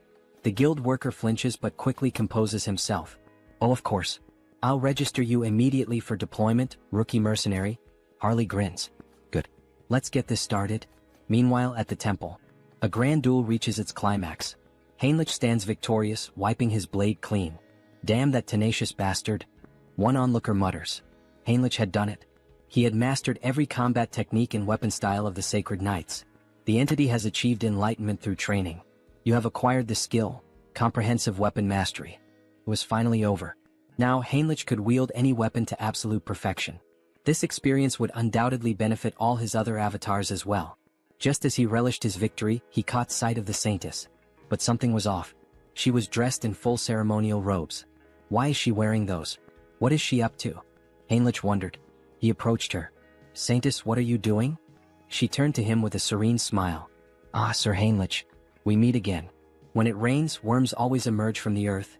He followed her gaze. She was blessing worms with divine power. Blessed worms, imbued with holy energy? They're not going to turn into giant monsters like in those old fantasy tales, are they? Heinrich thought, unnerved. But his thoughts quickly shifted back to her attire. There's some kind of ritual happening, isn't there? The Saintess nodded. Yes. In fact, it is an extraordinary event. One capable of tracking the Immortal King. It is about to begin soon. The Immortal King? Just how powerful must this guest be, to be capable of tracing Hans? Hans, who had concealed himself behind countless layers of barriers. I'm not sure I can explain it properly, but if you're interested, perhaps, you would like to participate as an honorary guardian warrior? Heinrich didn't hesitate. Yes, Saintess. Please let me participate. Inside the temple, a voice rang out. Lord Granwood is entering. A noble figure strode inside, surrounded by an entourage. Heinrich's sharp eyes scanned the unfamiliar formation. Someone powerful enough to track Hans? I need to confirm this myself. Then more guests arrived and the room fell silent. A formal greeting echoed through the hall. Salutations to the Saintess. But then Heinrich noticed something. Those ears. A high elf. His heart pounded. The guest they had all been waiting for was none other than Rayfury Granwood, a high elf from the Elven Kingdom. In the next scene, we see a luxurious shop filled with magical items, trinkets, and jewelry. Oh, so this is made of bronze? The texture is quite interesting, an old man muses. A shopkeeper approaches, his tone polite but firm. Sir, it's perfectly fine to browse and admire our goods, but it's been 2 hours. Are you planning to buy something, or will you just keep looking? My sincerest apologies, shopkeeper. My knowledge is still lacking, the old man replies.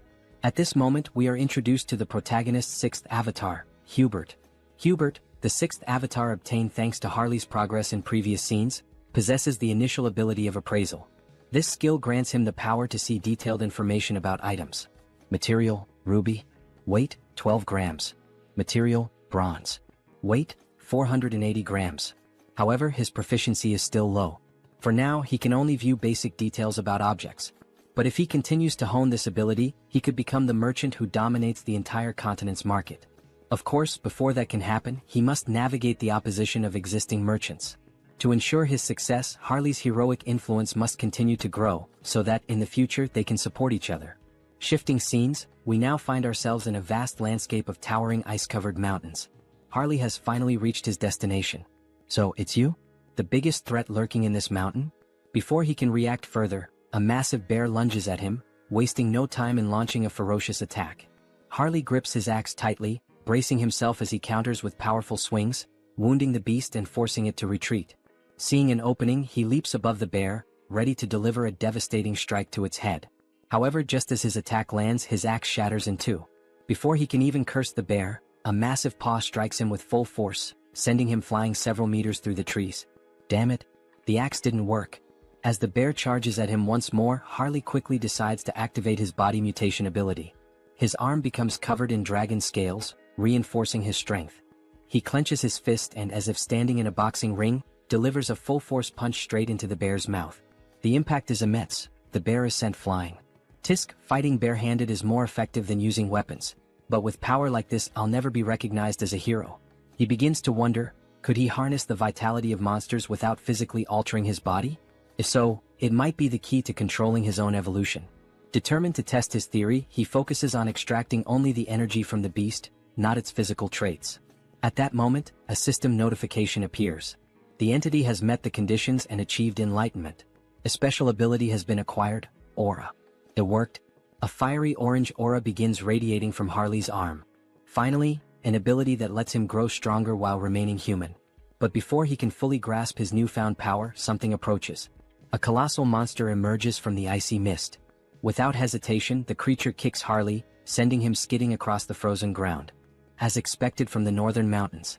First a bear and now an ogre? Harley smirks, cracking his knuckles. Well then, maybe this is the perfect time to test my new ability, he says, letting out a wicked laugh. The ogre stomped down on Harley, letting out a deep, guttural laugh, convinced it had finished him off. But then a firm grip. Harley was still there, clutching the monster's foot. You think this is funny? You really want to see something funny?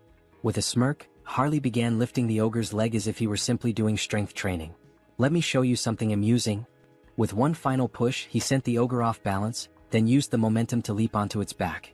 In his hands was a new weapon, gleaming with power.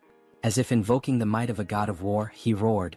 The slumbering ogre of the forest, awaken. And with that, he tore into the beast, carving deep, brutal gashes into its flesh. Blow after blow, he cut it apart, reducing it to nothing but lifeless remains. As he stood victorious, his gaze shifted toward his new axe. With this, I will become a hero. But then, a foul stench filled the air. A scent both revolting and strangely nostalgic, like the rotten musk of a neglected wound. Harley turned toward the source, deep within the forest. From the shadows, two armored legs stepped into view. So, it was you all along. Oath of rebellion. Harley's voice was cold, calculating. I don't know what you're scheming in a place as remote as this, but it's obvious who you are. His grip tightened around his weapon. And I'll make sure to tear out the roots of this corruption before it spreads. With a burst of immense speed, he lunged forward. Meanwhile, in a distant, more refined setting. Exquisite. This tea is truly exquisite, said the elf, his tone filled with satisfaction. We are deeply grateful for your warm hospitality, Saintess. The woman smiled, honored to hear such words. It pleases me to know the tea suits your taste. Our great divine church also sincerely appreciates your presence here. The newest ally of the church was not just any elf. He was a high elf, hailing from the kingdom of elves on the continent of Enamel, a land where the elves revere the world tree. Though their faiths differed, the great church of the supreme god and the elven kingdom had long recognized one another, maintaining a steady exchange of knowledge and culture. For in the grand scheme of existence, acknowledging another's presence and choosing an object of worship were two entirely different things. The high elves stand at the pinnacle of elven society, the highest class within their kingdom. If one has come all this way, could it mean they intend to use the world tree's power to find Hans? Regardless, this is incredible. Their pupils, shaped like stars. Ah, so my eyes have caught your attention? The high elf remarks with a knowing smile. The saintess, flustered, quickly averts her gaze. Oh, was I staring that much? My apologies, I didn't realize. It's quite alright. In the end, it's an interesting topic to discuss. These eyes are the mark of a high elf. Elves born with these celestial eyes serve as priests, bridging the connection between the world tree and their people. However, such a birth is exceedingly rare. Only 2 or 3 are born per generation at most. And even then, most of them have been elderly in recent times. That is why the birth of a new high elf is an event of great urgency and hope. So, this urgent request for aid, is it related to that situation? Correct, the high elf affirms. A divine revelation was received not long ago. A child of great potential was born on the continent of Ion. However, before she could be protected, she was captured by slave hunters and sold as a sacrifice to a dark sorcerer. That is why we sought the aid of the great church of the supreme god. We need assistance in locating her before it's too late. This is terrible. Do you have any clues about her whereabouts? She was last tracked to the northern mountains. We've pinpointed them somewhere deep within that treacherous region. The northern mountains? That's a remote and perilous place. Do you have a description of the child? Meanwhile, in the heart of those very mountains, Harley had arrived. As he surveyed the desolate landscape, his eyes locked onto a girl. Pointed ears. Shackled in chains. Back at the church, the high elf continued their description. She has yet to awaken her celestial eyes, so for now, she appears to be a normal elf. By human standards, she would look like a teenager. Her hair is a light green, and her eyes, a shade of orange. A sharp breath. A sudden realization. Wait a minute, that's not possible. Heinrich thought, his expression shifting. At that same moment, deep in the mountains, Harley took a step forward, looking at the girl before him. "Kit, what's your name?" he asked. The girl hesitated, then spoke softly. "Cecily. My name is Cecily." In the next scene, screams echo through the frozen forest. Harley is running with the girl tied to his back, while lifeless bodies are scattered across the ground. Two desperate men shout, "Damn it! Keep them away from the storage room." "I know, but how are we supposed to defeat a monster like him?" Harley keeps running, plowing through the men in black hoods. "So, this is the storage room you mentioned?" "Yes," the girl responds, her eyes trembling, possibly dizzy. "Hey, snap out of it. You said there was something we absolutely had to find before escaping." "Yes, sir," she nods. "There it is, the branch from the world tree." "Ah, that branch? That's right. Hold on to it with all your strength. Things are going to get tough from here on out." "Understood. Thank you." "All right then. Here we go." "Okay, but before that, I have a request. Please slow down." Before the elf can even finish her sentence, Harley takes off at full speed, nearly losing his grip on the girl as she clings to him, tears streaming down her face. "Slow down, please." Meanwhile, back at the church, Heinrich has a suggestion. The high elf decides to listen. "This is about that child, Cecily. I think I know where she is." "What?" the elf shouts. "Is that true? Do you know some kind of blessing that allows you to track specific individuals?" "No, not exactly like that, but I can sense her presence." "Sir Heinrich," another guard exclaims. In such a critical situation, relying on something so uncertain. Before he can finish, the saint raises a hand, signaling for a moment of silence. "Please explain in more detail, Sir Heinrich," she asks, her gaze serious. Back to Harley. "I found it. We finally found the exit. That bastard is escaping with it. Call it, now?" "Yes, sir." One of the men blows into a flute. Suddenly, Harley and the girl feel the ground tremble beneath them. And then, bursting from the earth, a massive worm emerges, just like the one Heinrich feared, one that could grow stronger through the saint's divine power. "Well, no choice then. We'll have to break through by force." Harley plants his feet firmly. "Don't block our path. Get out of the way." With a violent kick, he slams into the monster, but the creature endures the blow and lunges, trying to swallow them whole. That's when Harley notices something. Inside the worm's mouth, a strange symbol. What the hell is that? So they're controlling the worm with this? No wonder he found it suspicious. A creature that only lives in the desert showing up here? It all made sense now. "All right then," Harley smirks. "I'll save you like a true hero." He grips the worm's fangs. "Fly far away from this place, back to where you belong." With a mighty heave, he hurls the worm several kilometers into the distance. "From now on, don't get caught. Live a long life." He grins while the girl, still on his back, struggles with nausea. Suddenly, wolves appear, surrounding them. The number of monsters is insane. These bastards keep throwing challenges his way. What the hell are they plotting now? Whatever it is, doesn't matter. I'll just kill them all. As Harley prepares for battle, a group watches from above, whispering among themselves. "Who the hell is that man? Tomorrow I was supposed to offer that half-elf as a candidate and the World Tree's branch as a sacrifice. Even though I used a sealing artifact to hide their location, how did he find them and make it here? But this is the end." At that moment, we are introduced to Vow of Defiance, the Elder Nurabe. There's no way he can defeat that many monsters. That bastard is finished now. Just as a wolf lunges at Harley, he transforms his arm. Scales erupt along his skin, shattering the wolf's teeth upon impact. Their numbers are overwhelming, sure, but Harley crushes one of the wolves with his bare hands, extracting its magic stone. As he consumes the crystal, his stamina becomes limitless. Then his body begins to change. Fascinating. Even though he has perfect control over his body, it still feels as if he's moving on instinct. His form shifts, he transforms into a werewolf-like beast. Fighting alone. Feasting alone. And with a deafening roar, he asserts his dominance. The entity has fulfilled the conditions and attained enlightenment.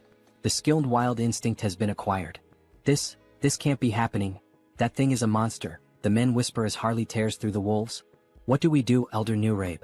At this rate, they'll break through our siege with sheer force. Activate all summoning circles." "What? Are you serious?" "Yes. It's shameful to reveal this to the world so soon, but we have no choice. Either we do it now or we die. Release those two." "Ah, I really like this kind of wild fight." Harley grins. "Shall we end this battle now?" Just as he's about to land the finishing blow on the last wolf, whack! Two piercing objects strike his arm. What the hell? He looks down. Crystal arrows? Then the arrows dislodge themselves from his body and return, floating back into the hands of a figure gripping them tightly. The hell is that? Harley narrows his eyes. A precious individual? He can feel an immense telekinetic power emanating from the gemstone embedded in the figure's body. Before he can react, another monster descends from the sky. Sir. Above us, be careful, the girl shouts. The beast crashes into the ground with immense force. You won't take another step, you filthy half-breed? It grips a sword engulfed in flames. Harley scoffs. So now we even have demons in the mix? But brute strength alone won't be enough to defeat me. As Harley roars and prepares to strike back, another crystal arrow is fired. This time it pierces his ribcage. And before he can react, bam, the demon lands a brutal punch to his face. Give up, half-breed. You can't win. The girl cries out, Sir, are you all right? The demon raises his flaming sword. You're dead now. The blade comes down. Yeah, this really is over, Harley mutters. Even a demon is capable of speaking the truth. Then, a blinding light bursts forth from the heavens. It shines intensely between Harley and the demon. What? Where is this overwhelming holy power coming from? Harley smirks through the pain. You got here just in time, Heinrich? Going back to the past, my lady. Are you really going to believe in a theory and an uncertain feeling in such an important situation? How can you say something like that? Sir Heinrich is someone the church can trust wholeheartedly, but he has never been blessed with divine favor for exploration. Since the divine has shown interest in him multiple times, he must have received some kind of revelation from our own God. The elf becomes irritated, standing up abruptly and slamming the table. It doesn't matter whether this is a revelation or just another guess. That's irrelevant. If it leads us to the child, I will follow any decision. Show the way, Sir Heinrich. Returning to the present, a great battle is taking place in the mountains.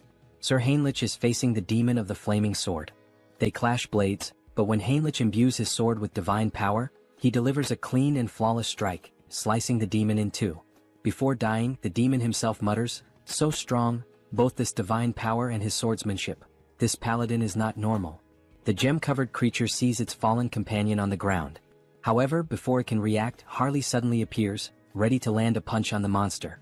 Where do you think you're looking? He taunts. Yet, before Harley can strike, the monster covers its entire body with crystal arrows, striking multiple points on Harley's body at once, including his eye. Not a bad attack, Harley remarks, gripping the monster's head. He then smirks. I'll be taking your eyeball as payment, for the one I just lost.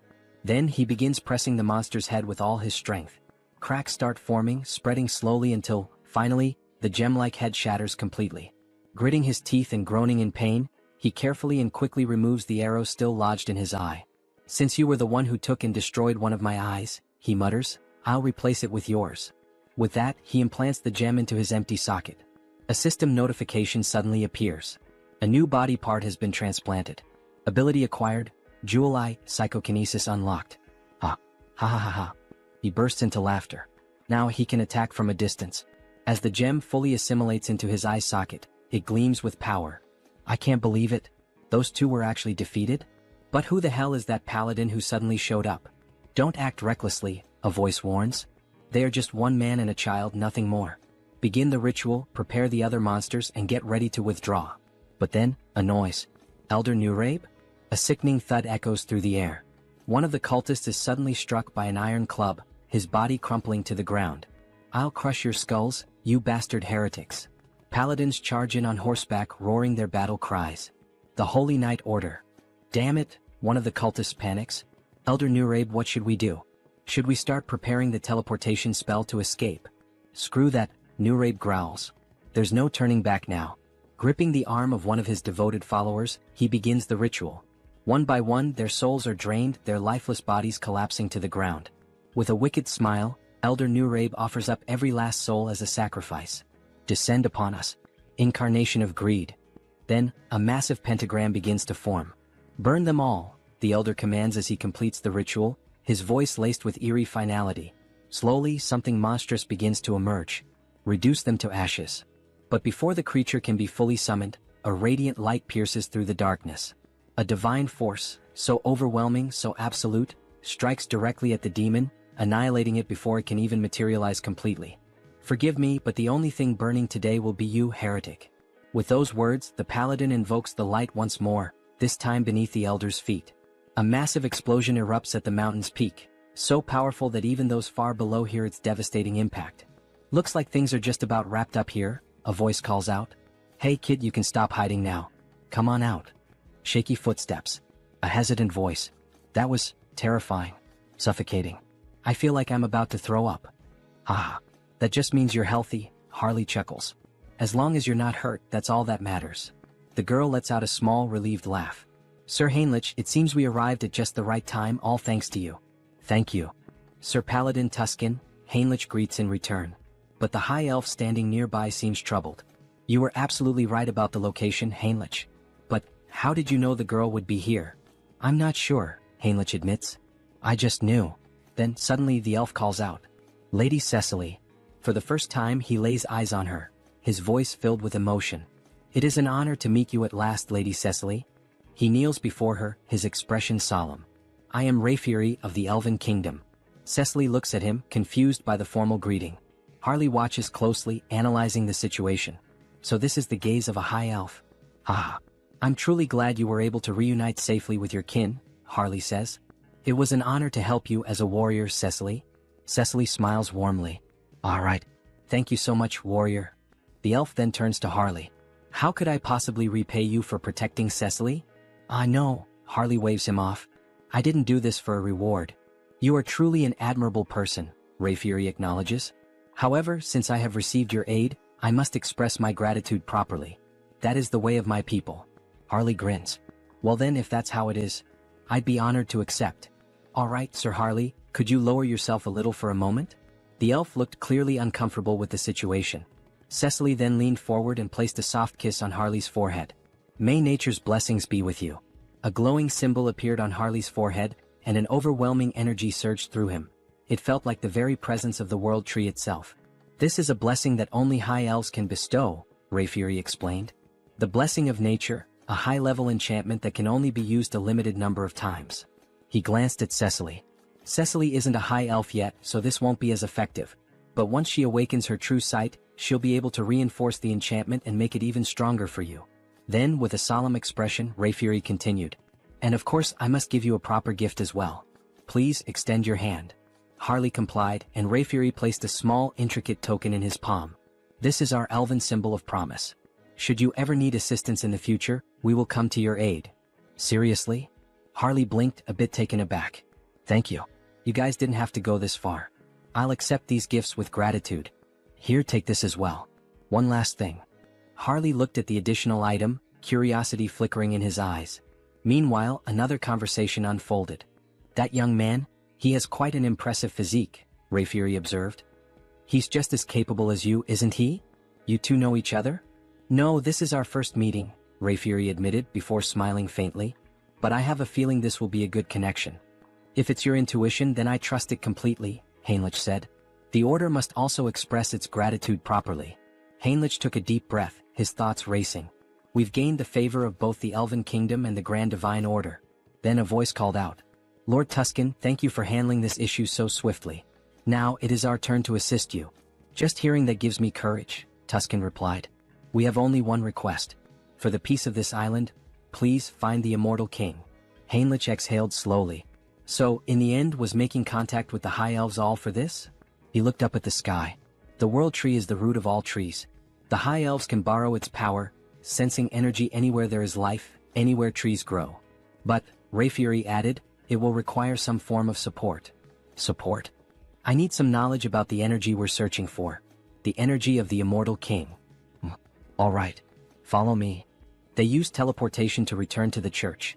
Heinrich never expected to visit this place again so soon. No matter how many times he saw it, the sight remained awe-inspiring. A colossal sacred barrier, its complexity beyond even his full comprehension. Bringing in outsiders only made the church distort the path further, twisting it into an intricate labyrinth. Even someone like Hans would need a considerable amount of time to break through a barrier of this magnitude. We've arrived. Even if an intruder somehow managed to slip inside, the Holy Knights and High Priors stationed throughout the entire building would immediately mobilize. And then, at any moment, this is a fragment of the legendary Immortal King? Alright then. Let's begin mapping its energy trail. The High Elf would track Hans. Meanwhile, elite forces would be gathered, prepared to face him once more. Wait a second. That means there's a path. Fine.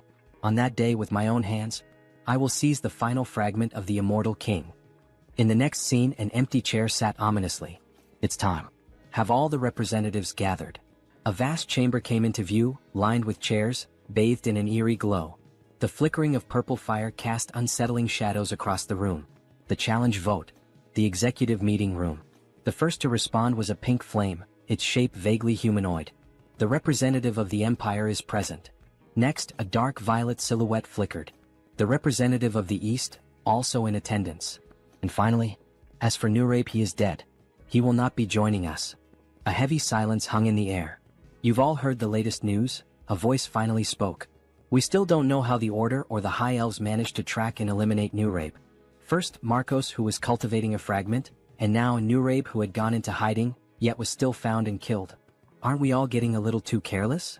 Another shadow stirred. The resurgence of the Order must be tied to the appearance of the Immortal King's heir. Another voice mused. This heir of the Immortal King. Could we not use him to our advantage? You're suggesting we ally ourselves with the very fraud that's been backing us into a corner? A pause, then a low chuckle. Now that is an interesting idea. No matter how many layers of barriers I erected, no matter how deep into the mountains I hid, they still managed to track my location. It seems the Saint used my fragment to trace me. In that case, all I need to do is hide the fragment in the subspace I created. But the moment I tried to send it in, it was repelled back. Damn it. Did I fail? It seems this fragment won't enter a normal subspace. But if that's the case, then what if I store it inside Han's body instead? Would that be enough to contain it? Would that allow me to transport it without being detected? Then Hans himself would become one with the fragment. As he absorbed the fragment into his own body, it worked. Now, he could draw upon its full power while perfectly concealing any trace of its energy. Perfect. With that problem solved, I've eliminated my greatest headache. Now the only thing left to do is erase the crime scene. Let's burn everything in this room to ash. With a mere snap of his fingers, flames erupted all around, consuming the space as if he had just opened the gates of hell. Now, everything is ready for the show. I'll release all the barriers. My scent will spread across the land. Come find me. I'm right here. Great divine order, come to me now. Hans exhaled a massive surge of dark energy into the sky.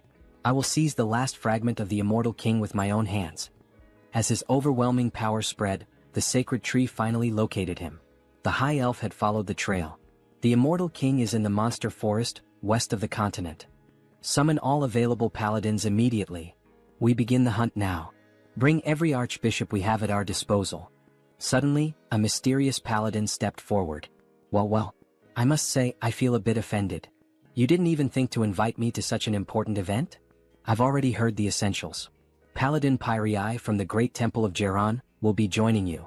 Cardinal Pyrii, one of the most powerful figures of the Great Temple of Geron. His presence was reassuring.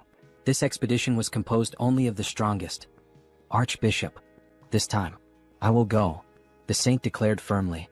That won't be necessary, Saint. But even the Cardinal is going. Saint, you are the pillar of the great divine order. You must remain here. Sir Landguard. Yes, Archbishop? This time, you will stay behind and protect the great temple alongside the Saint. Understood. If anything happens to me during this mission, the Saint will be in your care. Understood. Don't worry. While you're all away, I'll take good care of everything here. I'll make sure the Saint remains safe. However, only the Saint will be safe. Soon we will once again face the nightmare of our continent. But in the end, a nightmare is nothing more than a dream. For the divine watches over us and protects us. For the peace and salvation of all. For the peace and salvation of all. The troops began to march toward the church's teleportation gate. As they departed, the protagonist and the Saint stood in silence, watching them go. Don't worry so much, Saint.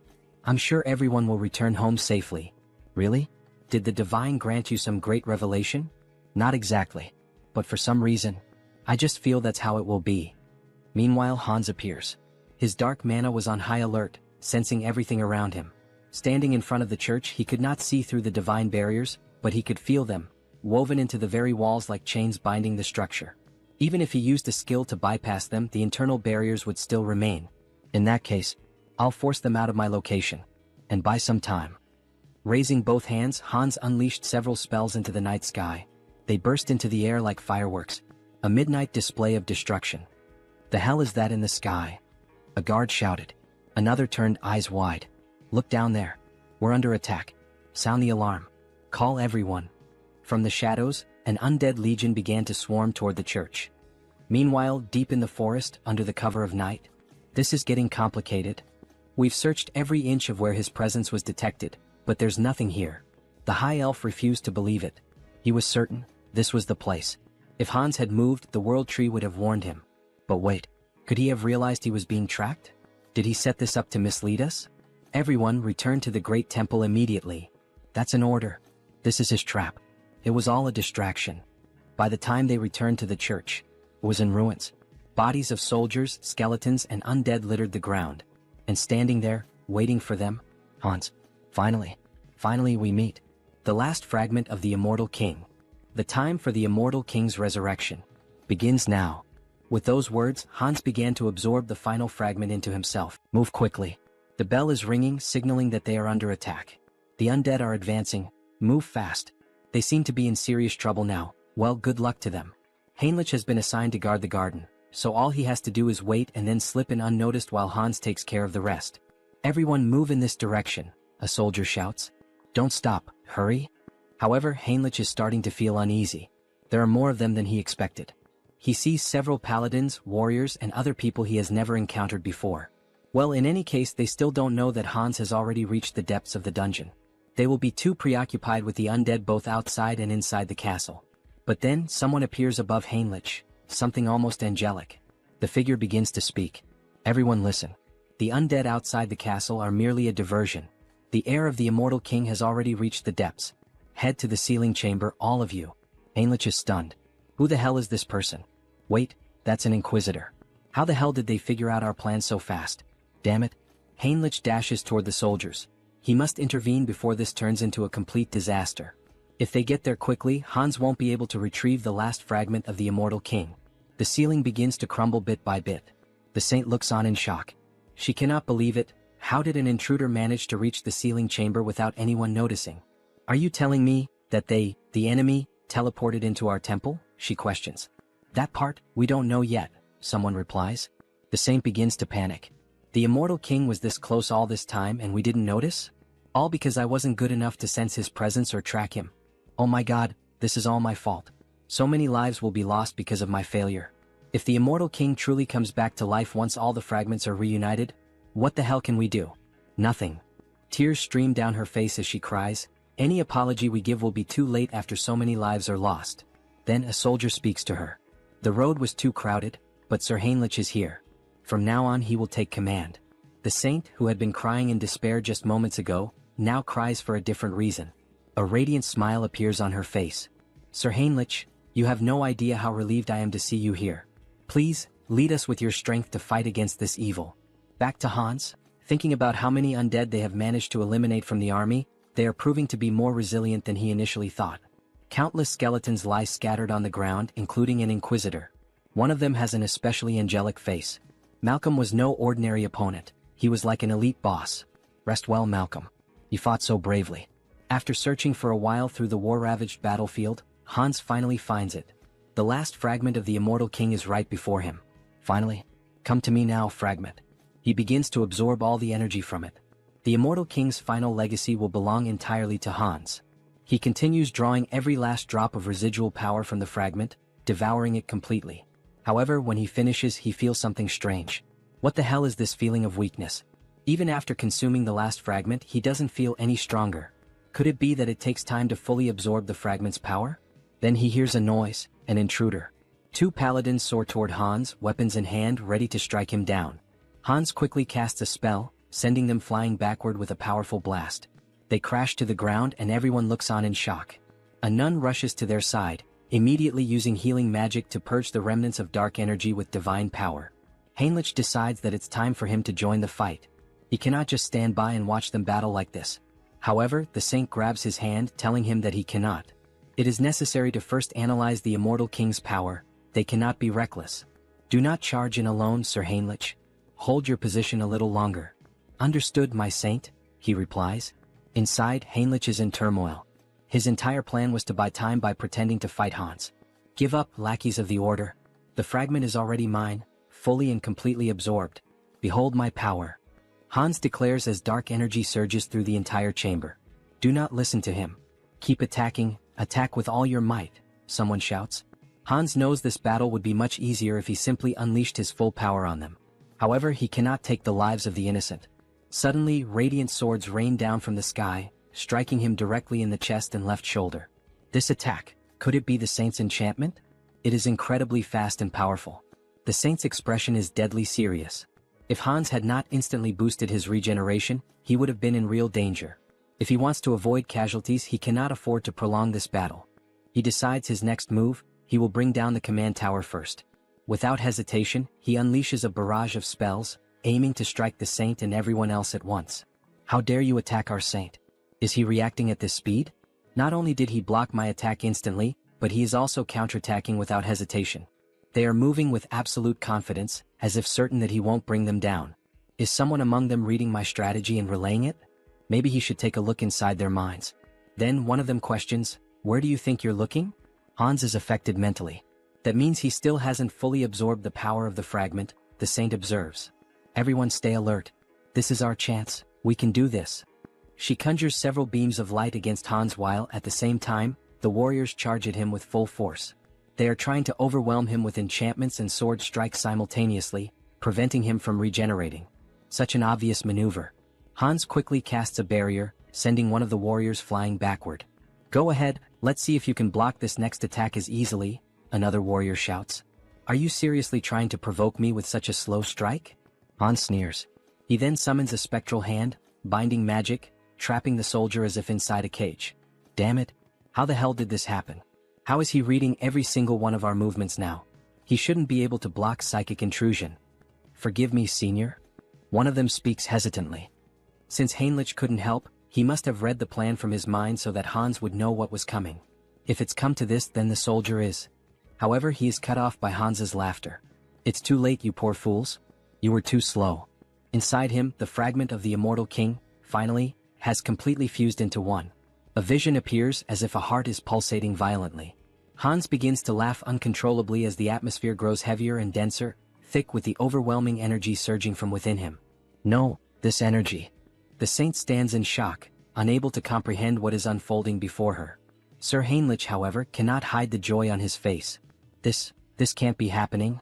The saint stands frozen, unable to react, before tears begin streaming down her face. We were too late. The immortal king is truly coming back. We see Hans slowly beginning to transform. You dogs of the order, tremble in fear. System notifications start to appear. You have experienced death, overcome it and conquered it. You have now transcended. Achievement unlocked. He has returned. The immortal king. The calamity of the sidereal dimension. The immortal king. Quickly. We're almost at the sealing chamber. We need to support her holiness immediately. However, as soon as the guards rush into the room, they are struck speechless by what they see. That figure. Could it really be the immortal king? Is it truly him? Are we already too late? Hans stands before them in a new form. He appears more human now, his body no longer just bones but covered in flesh, yet undeniably more powerful than before. We still have time. This is a sacred space that suppresses the immortal king's power. We will sacrifice our lives to stop that demon right here. Sir Pion. Everyone get ready. We attack together. You truly believe you can stop me? Hans scoffs. Since you cannot see the status window, it's easy for you to fall for such delusions. Achievement unlocked. Rewards, grants immunity to instant death. Special abilities Decayed Heart and Immortal have evolved into Immortal Heart. Hans has truly become a mystical being, now even capable of escaping death itself. He is invincible. Very well, come at me, all of you. Let me show you the power of the immortal king. He places his hands over his eyes and activates the Eye of Darkness ability. All the soldiers are instantly ensnared by it. With just a glance, he instills overwhelming fear and confusion in his enemies while also exerting control over lower-ranking demons. The guards begin to hallucinate, some even see worms crawling out from their own bodies. This is the legendary Eye of Darkness. Never look directly into them. Now it's your turn. Hans gathers energy in his hand. Rise once more, my legion of the undead. Return to life and claim the souls of our enemies. Bones and corpses begin to gather around him, forming something monstrous. Be careful. That thing is a corpse golem. If you get hit by its attacks, you're finished. Dodge. The skeletal golem charges forward, laying waste to everything in its path, causing mass destruction. What a pathetic sight, Hans says. Let's end this now. The saint is desperate. She must do something, she must make a decision. If she hesitates here, not only the church but the entire continent will fall into danger. Clutching the cross at her chest, an idea suddenly comes to her. Sir Heinrich. Yes, my lady? She will entrust him with her token. Please take this and retreat. You must become stronger and stop the immortal king in the future. Attention everyone. We must clear a path for Sir Heinrich. Protect him with your lives so that he may escape safely. Understood, your holiness. Everyone pursue the immortal king. Stop him at all costs. These buzzing flies. I'll finish all of you at once. Just then, a soldier attempts a stealth attack, but Hans notices immediately. To think you would try that failed move again. How foolish. It doesn't matter, the soldier says, even as Hans' magic tightens around his throat. Our goal is complete. What goal? If we could save Sir Heinrich, our hope, I would throw away this worn-out bag of bones as many times as necessary. Very well, fool. Your wish is my command. I'll crush this skeleton right now. Before he can finish, Hans is sent flying by a sudden punch to the face. It was Sir Heinrich delivering a powerful, blessed strike. Without giving Hans time to react, Heinrich draws his sword and launches a flurry of rapid, precise strikes. Hans watches, impressed. Your movements are excellent, he admits. But Heinrich's sword is too dull, it cannot cut him, much less kill him. Hans retaliates, launching several black energy spears straight at Heinrich, piercing through his chest. However, they do not wound him, he can feel the impact but the spears have only punctured his armor, not his body. This is the climax. Hans unleashes another spell, causing a massive explosion across the battlefield.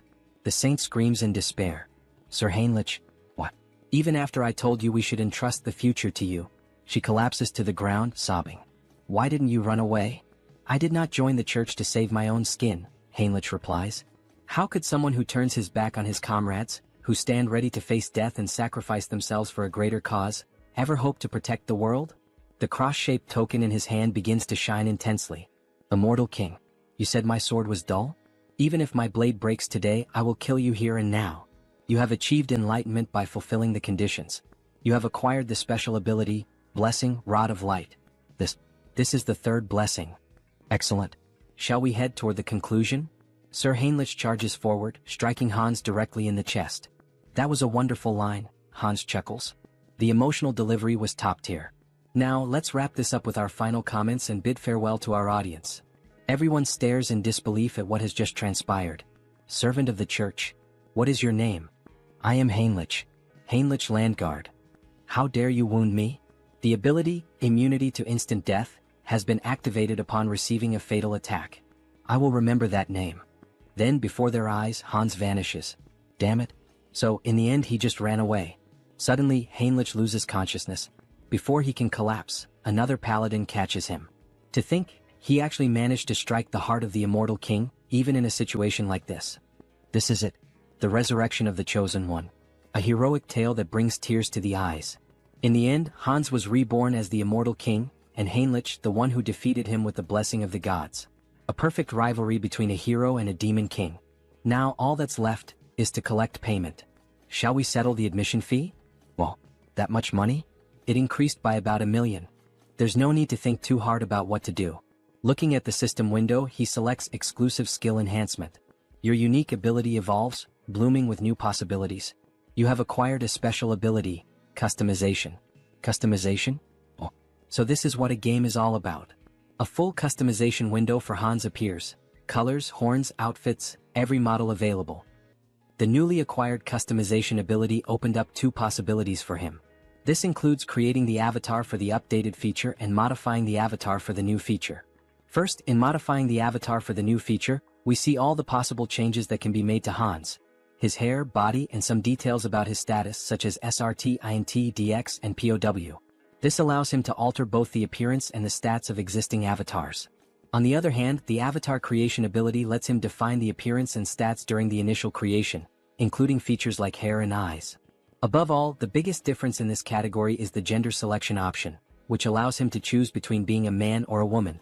Feeling excited, he reassures himself that he isn't thinking anything inappropriate or strange. He's just pressing the button out of curiosity. After all, he needs to find out what the difference is. So he presses the button to become a woman. However, it is not possible. The system notifies him that the selection is currently locked, leaving him with only the option to choose a man. However, a new option appears. And what is this below? Media selection.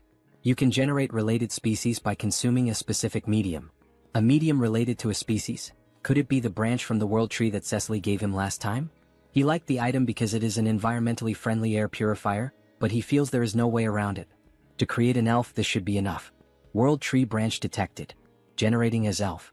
Then the creation begins. A tall elf, just like the protagonist, with short hair and long ears. How impressive.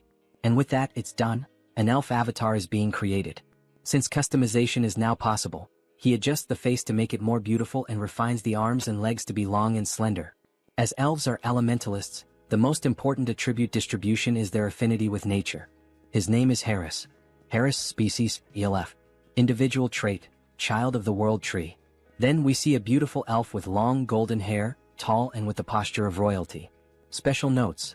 Born as an elf using the branch of the world tree as a medium. The growth rate of nature affinity is significantly increased due to the child of the world tree effect. That well-toned body and that beautiful face, haha, just as expected from an elf. But then the new avatar reacts. How unpleasant, he says before making a face as if he's about to vomit. But what's happening? Hansa's dark magic makes him feel as if Harris is being completely destroyed, as though the dark magic is killing a delicate young plant. Oh shit, why didn't he think of that? He had already gotten used to Hans, so it never even crossed his mind to worry about it. Hans, cancel your summoning. Since the mental center isn't functioning, could it be due to the elf's affinity with nature?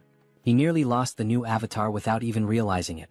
For now, he decides to save Harris for later. Then he walks over to the shelf and picks up a book titled Conan the Baba. Maybe it was time for him to start writing the story of the mercenary king this time. Meanwhile, back to Harley, we see him looking quite excited. He really enjoyed that ear-floating feature. The young woman laughs, saying that it's a relief and that it suits him well. Thanks for your support. Hubert had found just the right item for him. Turok truly is the city of artisans. On the streets, we see a few people going about their day, making it feel like an ordinary town. Speaking of which, he had heard that some guys had been causing trouble at Hubert's shop. Maybe he should head over there and teach them a little lesson. Then, a group of 3 people starts making comments. What's with those tattered clothes and tattoos? No wonder the South is mocked as a den of savages, it's the Southerners' fault. Harley tries to ignore the spiteful remarks, but he just can't. Hey, what the hell are you guys even talking about? Which bastards just insulted the Southerners? Was it you? Or maybe you? You bastards better watch yourselves. I'll knock some sense into you. But when one of them swings at Harley, the wooden club shatters the moment it makes contact with his arm. That idiot, he just broke his own weapon against nothing but Harley's body in bare hands? Harley starts thinking. He would say that's pretty rare for this avatar. Ha. All these guys must be true Southern warriors. Tattoos, strong bodies, fierce gazes. That just means he needs to live among them and start building relationships. The great hero of the South and his closest companions who support him. In other words, he might actually become a true Southern warrior. Anyway, hurry up and dress properly. That kind of outfit should only be worn during traditional festivals. People don't wear things like that nowadays, do they? Harley asks. The other man becomes extremely irritated. That bastard, he can't stand hearing another word from him. He then challenges Harley to a traditional Southern duel, striking a culturally significant stance. Oh, a duel in the Southern style. Their tradition is to fight with bare hands, right? Sounds good, but there's one condition. All 3 of you come at me at once. They don't seem to believe what they just heard. You want all 3 of us to attack you? Are you insulting our honor? Fine, then 2 of you can come at me. The third should help the 2 who'll end up on the ground. As he makes this threat, his eyes take on a psychotic gleam, as if he's about to beat the 2 of them half to death. Alright, come at me now, you cowards. Try to take me down. Then, the sounds of impact echo through the city, leaving a trail of destruction. 2 of them are lying unconscious on the ground, while the last one, still standing, mutters, "That bastard is insane, unbelievably strong. He's not a Southerner. With that level of skill, how is it possible that you don't have a single warrior's mark?" Alright, those marks were a thing among Southern warriors, weren't they? How should he make this up? Brothers, I am a Southern warrior. But there's a story behind why I have no marks. What do you mean? It all started 20 years ago. A duel was held to determine the next chief of their tribe. The scene shifts to an arena, where 2 warriors battle while the rest watch from the sidelines. Harley's father, the strongest warrior in the tribe, won the championship, earning the admiration and praise of every member present. "Congratulations," said the king. "As per tribal tradition, you will be granted one wish. Speak, what is your desire?" His wish had already been decided from the very beginning of the tournament. "I will not marry the chief's daughter." What? Everyone was stunned. Outrageous. How dare you make such an absurd request? Explain yourself. Well, he had a good reason for making that request. The reason was, she and he were bound by blood as siblings. What? She is left speechless. Father, are you really going to let someone who speaks such nonsense go unpunished? My deepest apologies, my dear daughter. However, everything he said is true. You are not my biological daughter. I adopted you a long time ago. Guards, kill this insolent fraud. Dear, he will buy us time, so run away quickly. At that time, his mother was pregnant with him, which is why she couldn't help his father fight. His father bravely fought alone to protect his wife and unborn child. But he fell heroically, holding back the tribe's warriors. His mother managed to escape her pursuers and hide in a secluded cave, where she raised him. However, even his mother passed away recently due to illness, and that is why he has no warrior's marks. All three men begin to weep. How could such a tragic past exist? They apologize for misunderstanding him. He is a true Southern warrior. He never expected such a sorrowful backstory. Of course, it was obvious that everything Harley had just said was a complete lie, but his performance was insane. Alright then, to our new brother, cheers. Everyone raises a large mug of beer in celebration. By the way, Hyungnim, this place is pretty far from the south, isn't it? What brought you all the way here? Well, there's a story behind that too. After his mother passed away from illness, he was left all alone in this cruel world. It was just him and his own body. He was completely lost, unsure of what to do, how to survive, or what path to take. And then, the only person who didn't just walk past him but actually stopped and spoke to him said, "Excuse me, do you need help?" That person was a young merchant named Hubert, who ended up becoming very close to him. Today they are best friends. Hubert was the only one who truly made an effort, who worked hard to help him get settled. A benefactor and a true friend. But later, he found out that Hubert was in serious trouble. Apparently, he was being threatened by some bandits. There's no way he could ignore the struggles of someone who once saved him. That's why he came all the way here, to help. One of them slams the table. That's awful. An enemy of our brother is an enemy to all of us. We'll do everything we can to help our brother's brother as well, everyone. Thank you all so much for your help. Harley embraces them all. Alright then, as soon as I use these bastards to silence the fools threatening Hubert, it'll be time to kickstart my real creative economy project. He plans to import a ton of pimenta de terra since it's a rare and valuable spice in this world. In exchange, he'll distribute magical tools, which are common here but scarce on Earth. A win-win trade where everyone benefits. And in the process, he'll also secure a hefty profit, using that income to pave the way for even more explosive growth. Very well, Hyungnam. Let's first head to your friend's shop.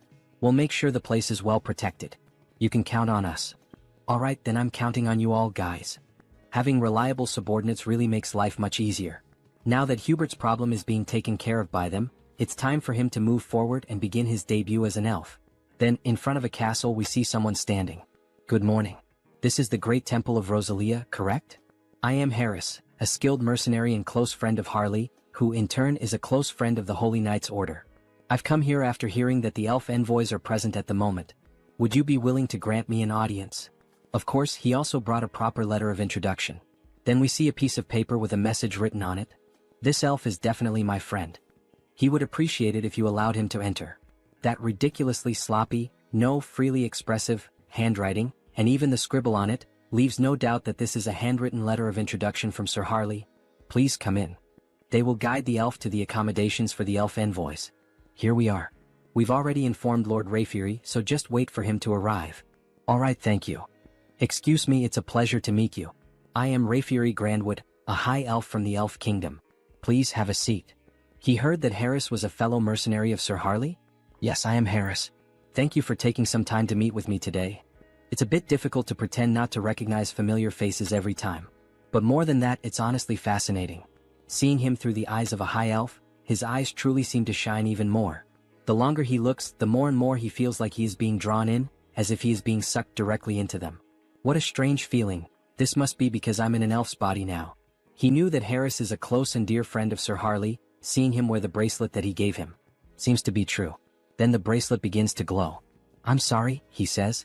I accepted the gift because it was from someone of your kind, but if it offends you, I'll return it immediately. No, not at all. On the contrary, I'm happy, even honored, that a relative is wearing it.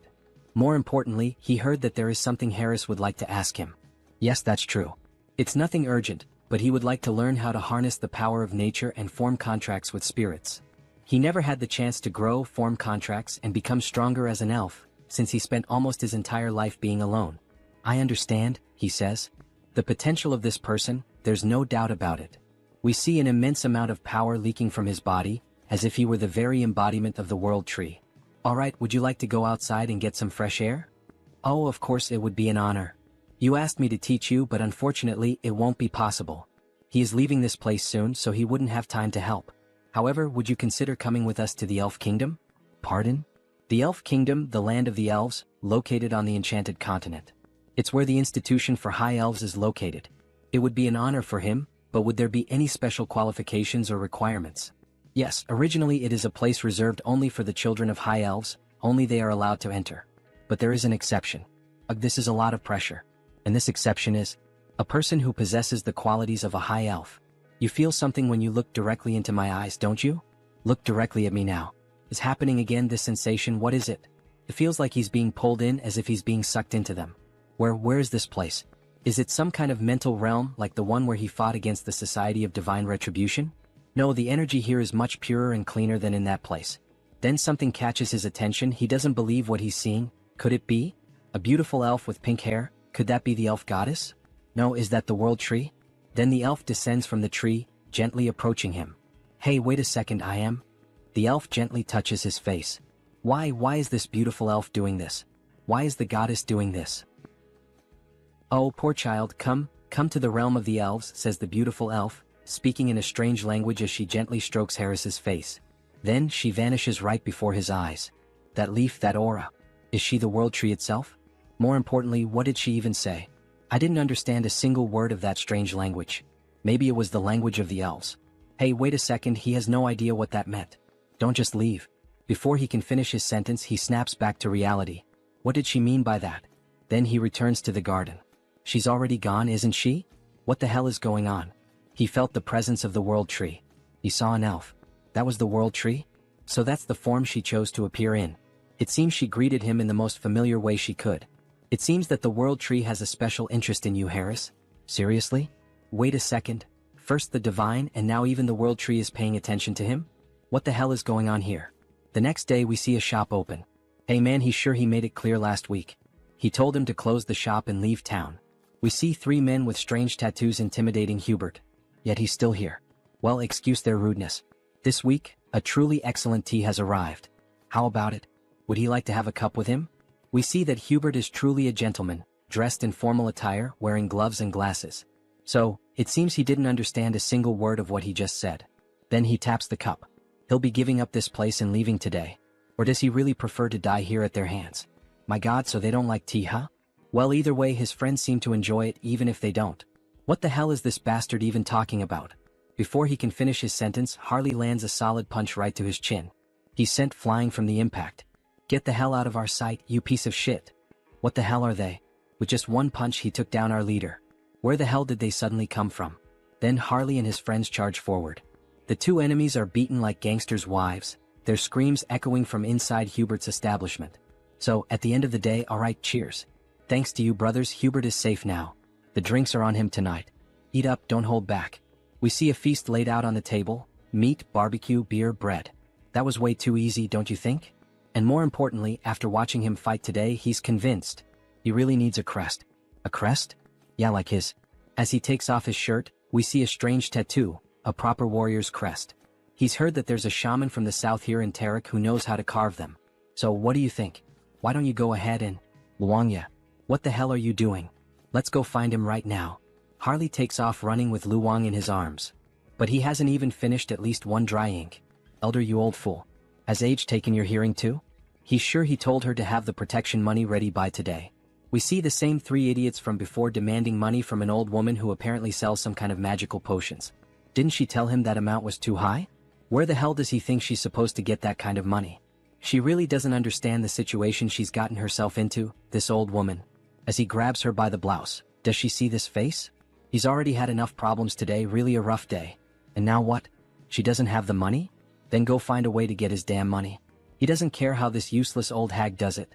Just get him his damn money. Otherwise he swears to God that. But something catches his attention. Hey, what the hell is that coming this way? It's that son of a bitch again. What the hell is he doing here? Then Harley charges toward them, nearly trampling them with his overwhelming force. Greetings, madam. He's here to have a crest carved. Meanwhile, Luang is feeling sick from Harley's sheer speed. What is she going to do about those thugs? Well, they'll wake up and crawl back on their own, it doesn't matter. What a damn mess this is. Anyway, come inside for now. So, he said he came looking for her to get a warrior's crest? Yes. Can she do it right away? She hopes he knows that while a crest grants great power, it also drains a significant amount of one's life force. Of course he knows. That guy already explained all of that to him. It's been a long time since she's seen someone with such monstrous life force.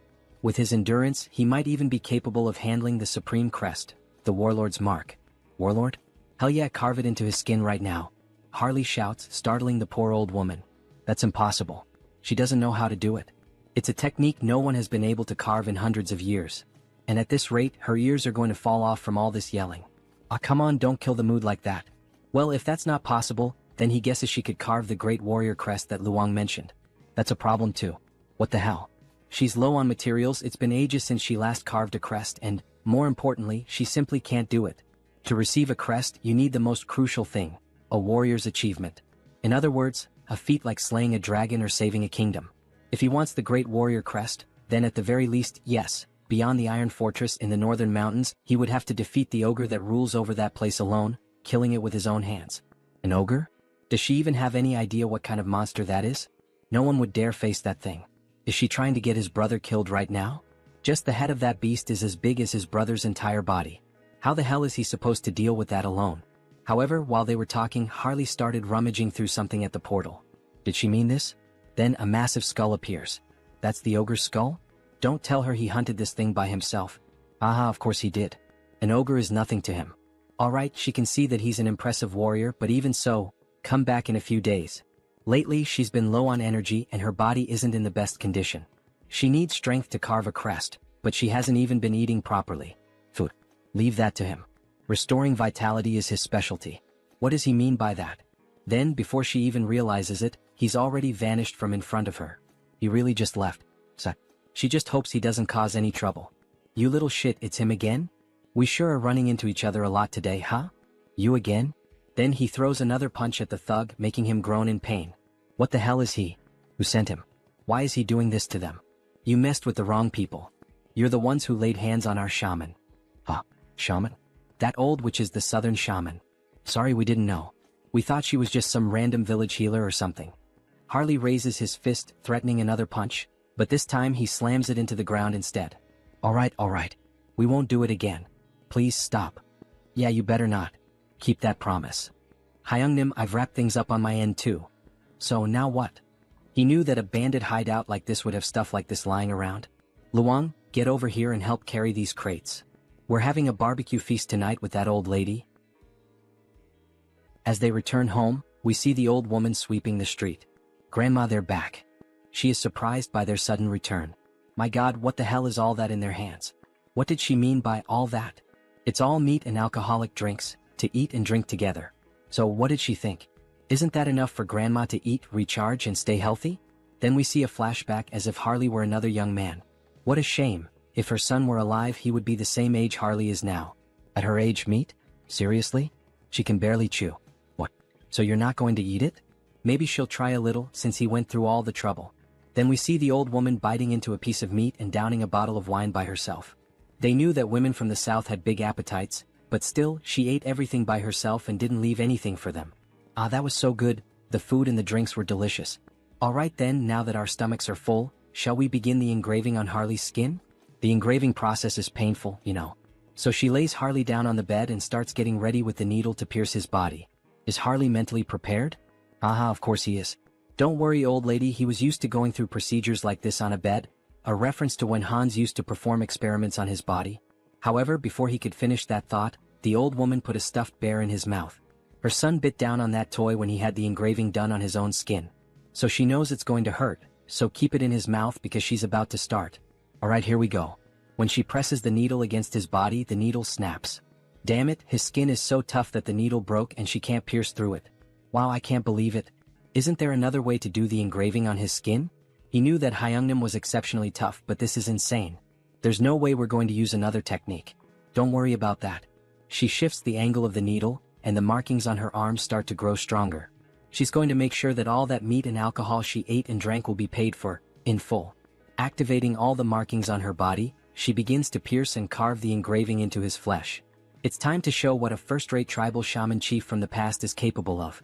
Then we see the mark that was made, a fiery sun, resembling the symbol of the Sun Pirates from One Piece. Captain Fisher Tiger. System notifications. The entity has fulfilled the conditions and attained enlightenment. He has acquired the skill, Chaco-style combat symbol. Current symbol, Great Warrior. We see a large marking on the right side of his chest. This is truly impressive. It's far more efficient than enhancement through bio-aura. At this level, even without using the body mutation ability, he could defeat an ogre in a bare-handed fistfight to the death. This is perfect. We see the old woman, completely exhausted and worn out. Harley is even concerned about her condition. What's the matter? Is she alright? Is she feeling anything?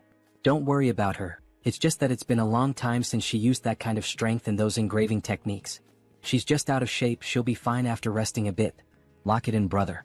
We've just found more work to do. And what would that be, Brother Harley? Meat. He shakes the old woman, shouting in desperation.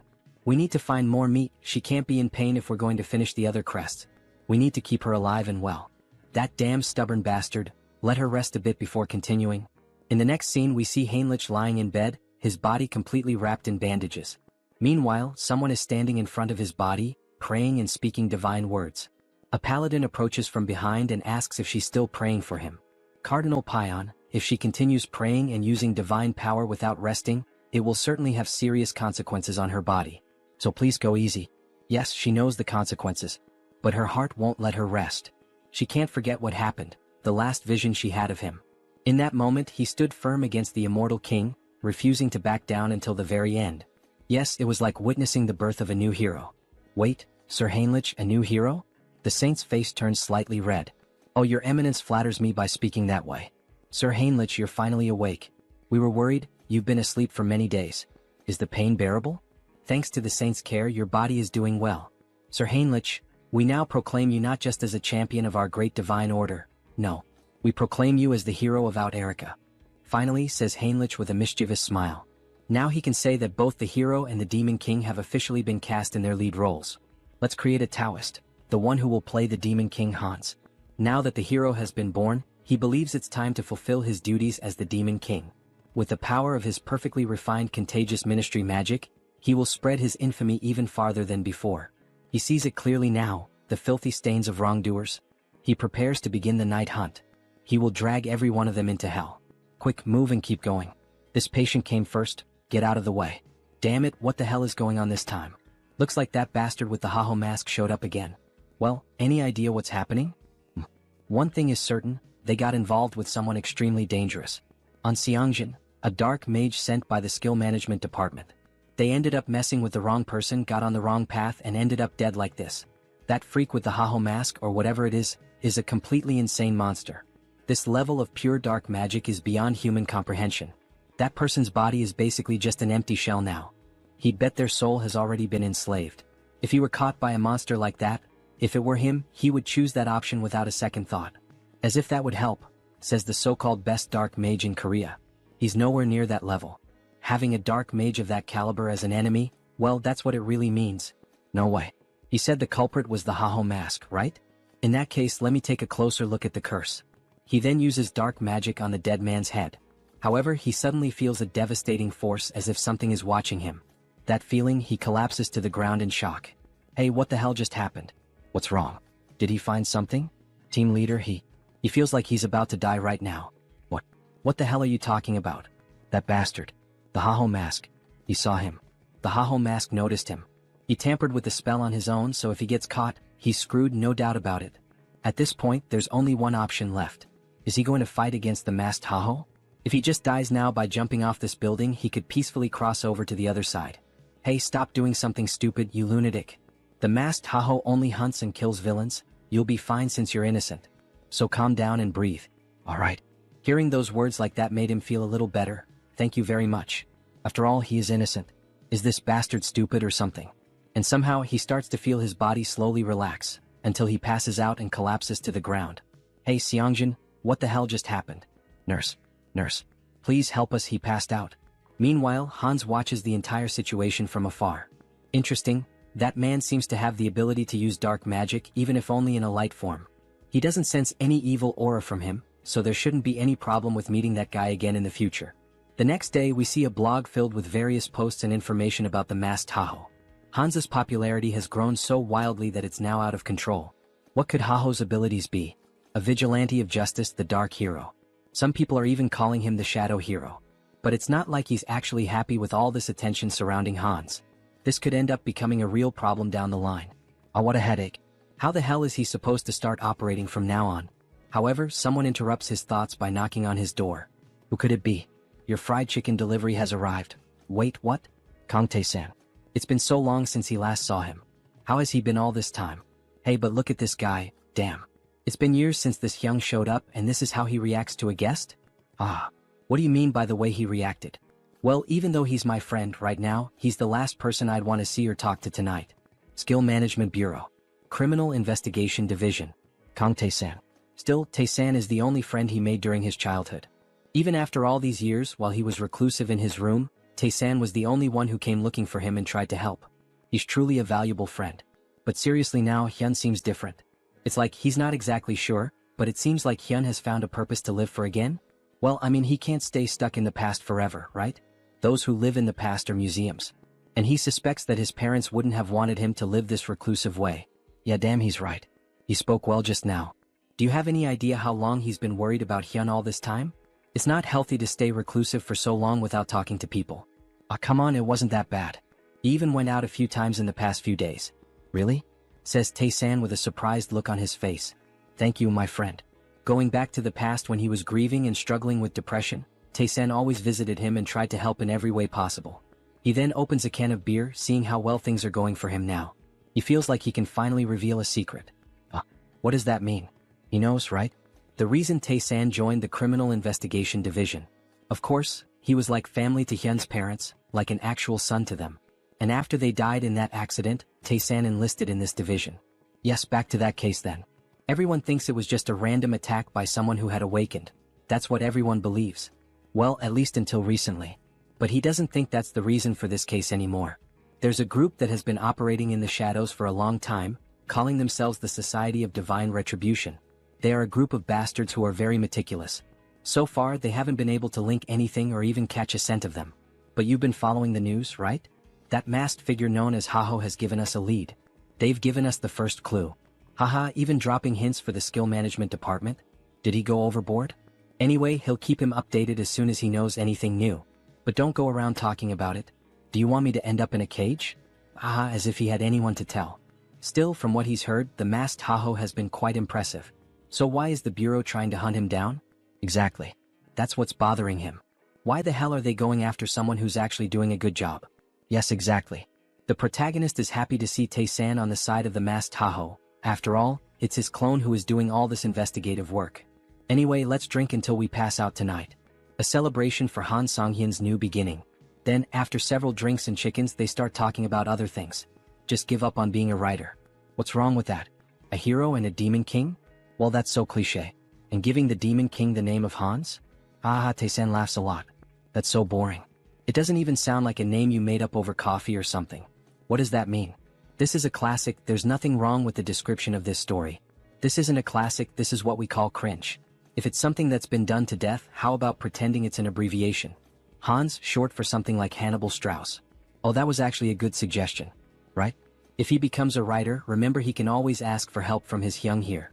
So, while they were talking, Tae-san's phone started ringing. Oh, look at the time. He needs to leave. Seriously? It's still so early. The leader of the Dawn team said he has to show up today. He's leaving. Oh, alright then, Tae-san. We'll talk later. I forgot to ask something before. Your grandmother is doing alright, right? Tae-san pauses for a moment at the door as if feeling uncomfortable. To be honest, her condition has worsened quite a bit recently, and there are no signs of improvement. Maybe it's already time to start preparing emotionally in case the worst happens. Wait, is Grandma that bad? Is there anything he can help with? Anything at all? Hey dear writer, just focus on writing your material. Don't worry, he'll take care of things somehow. The protagonist really felt the weight of those words, and we see a flashback of someone holding his hand. Is this okay? If you feel like eating something more, tell your grandma, alright? Tae-san's friend is no different from his real grandson. He knows, yes, grandma. Tae-san's grandmother. When he used to go out with Tae-san, she always took care of him, looking after the little things. These are some of the few warm memories he has. And now, knowing that she is seriously ill, he feels very sad. A friend who has always been by his side is going through something so hard, and yet, he is completely helpless. Hey, wait a second, how could he be so stupid? He had a brilliant idea, something he can do. Kang Tae-sen, you owe me an apology for mocking my sense of sampling. Because these characters who sound like they're shrinking are the ones who will help you. Then we see the protagonist invoking Heinrich, a paladin who would be perfect for this situation. Then we see a system window showing the paladin Heinrich. To heal someone, a healer is needed, like a priest. But he has one who fits that description perfectly, doesn't he? A familiar with faith recognized by the archbishops and overwhelming divine power. We see that Heinrich truly became someone special in the other world, being regarded as one of the greatest figures of faith. Heinrich really can heal Taesan's grandmother. But wait, how is he going to make Heinrich disappear for a while? If he vanishes right after officially becoming the hero, it will lead to misunderstandings. Even the saint is focused on him now. Well, with night falling and the day about to turn, it's better to wait. For now, it's best to hold off until the right time to disappear from the original world so he can heal the grandmother. Then in the next scene we see a child singing while carrying apples, dressed in very formal clothing. A lively city with many people walking through the commercial district. The girl asks the boy if he's alright if the bag full of apples isn't too heavy. Yes, sister. It's fine, it's not heavy. However, in a moment of distraction, one of the apples ends up falling out of the bag. Stop rolling. Wait, don't run through the city like that, Aaron. Then the apple ends up landing at the feet of a stranger. Oh dear. You need to hold this more carefully, says the man, holding the apple in his hand while the children stare at him, startled. But then the girl finally begins to smile with joy, so it was him all along. Mr. Hines. Hello everyone, how are you doing? All good. The boy looks impressed. Is he really Mr. Hines? He looks completely different from when he helped him escape from the vampires. Yes, it's him. His face has changed a bit over time, hasn't it? Uncle, why on earth are you only showing up now? It's been so long. Haha, right, it's been almost 7 months since he last visited them. Apologies. He had been very busy lately. Alright, but the fact that he came all the way here like this must mean he has some business to take care of here as well, right? Haha, she seems to know everything about him. Heinz looks surprised. How does she already know? No, he came here just to see them. It's alright, Mr. Heinz. They're comfortable with it, just be quick about saying what you need to say. But you really should visit us more often, says the boy. Alright, honestly he can't defeat both of them, so he decides to be direct. He searches through his clothing and then makes a proposal. Diana, can he be her employer again? He wants to borrow her information gathering skills and offers her 2 gold coins. Yes, of course I'll help Uncle Heinz, says Diana with a smile. A moment later, near the end of the afternoon, we see a house and its garden, someone shouting out Soren's name.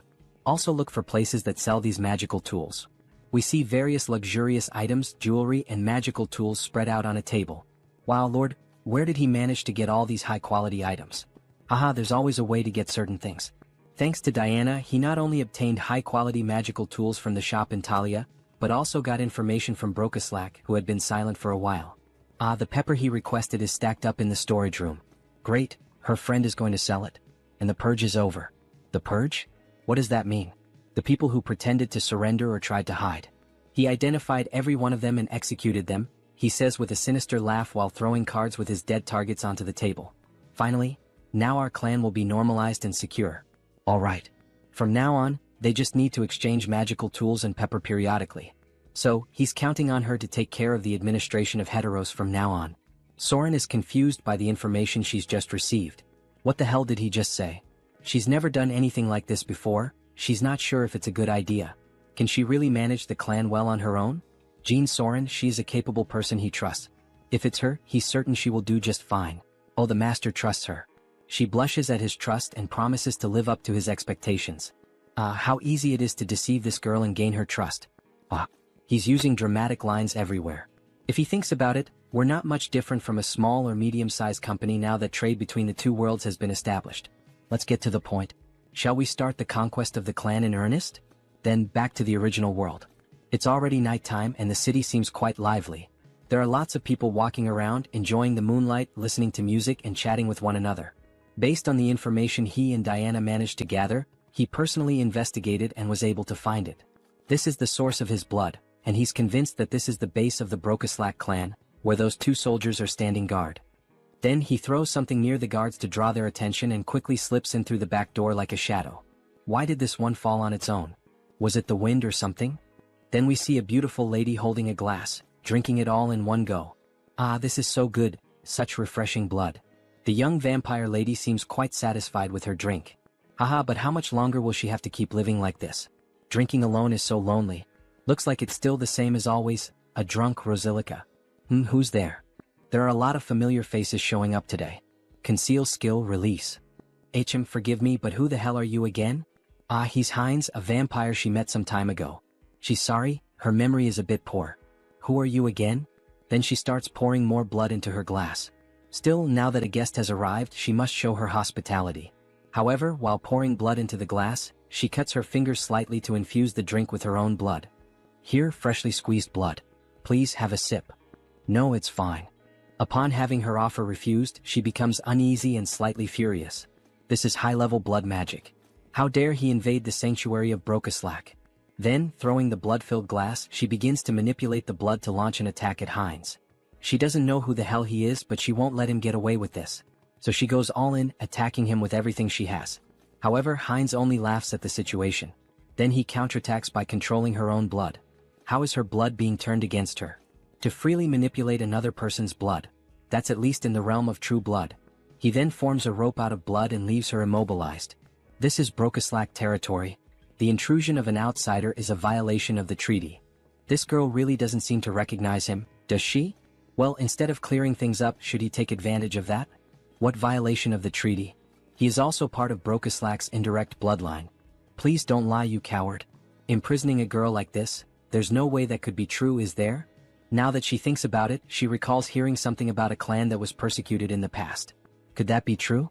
Yes, he is from that very clan that was mentioned. Now she will cooperate willingly and he will grant her power. Even if he's from a branch family, she has no reason to listen to him. Sorry, maybe I misunderstood, she says, then he grabs her mouth firmly. She has no choice but to obey and will do exactly as he commands. Then, holding a crystal in his hand, he pushes it into her, making her moan in pain, so much so that people near the house found it strange. Then back inside. She is in ecstasy. What is this sensation? It's overwhelming. The crystal is taking hold of her body and flooding her with more energy and power. And at the same time, it feels as if her master has changed. Now, let's see if she can reveal everything she knows. Damn it, she can't disobey his command. The true blood that oversees this region of Thalaria is Lady Frisia. If she had to describe her defining trait without a doubt, it would be as a user of demonic eyes. Then we see a beautiful woman with very pale skin, blue eyes and slightly pointed ears reminiscent of an elf, sipping a cup of coffee. The butler then offers her another cup of tea and asks, Lady Frisia, are you also enjoying the human world today? Yes, it's always interesting to observe it. The way they struggle to live with such humble bodies. Then we see that they are well above the houses and buildings high up in the mountains. However, he has heard that the recent Protestant denomination is expanding its influence in Rafalashi. Don't worry.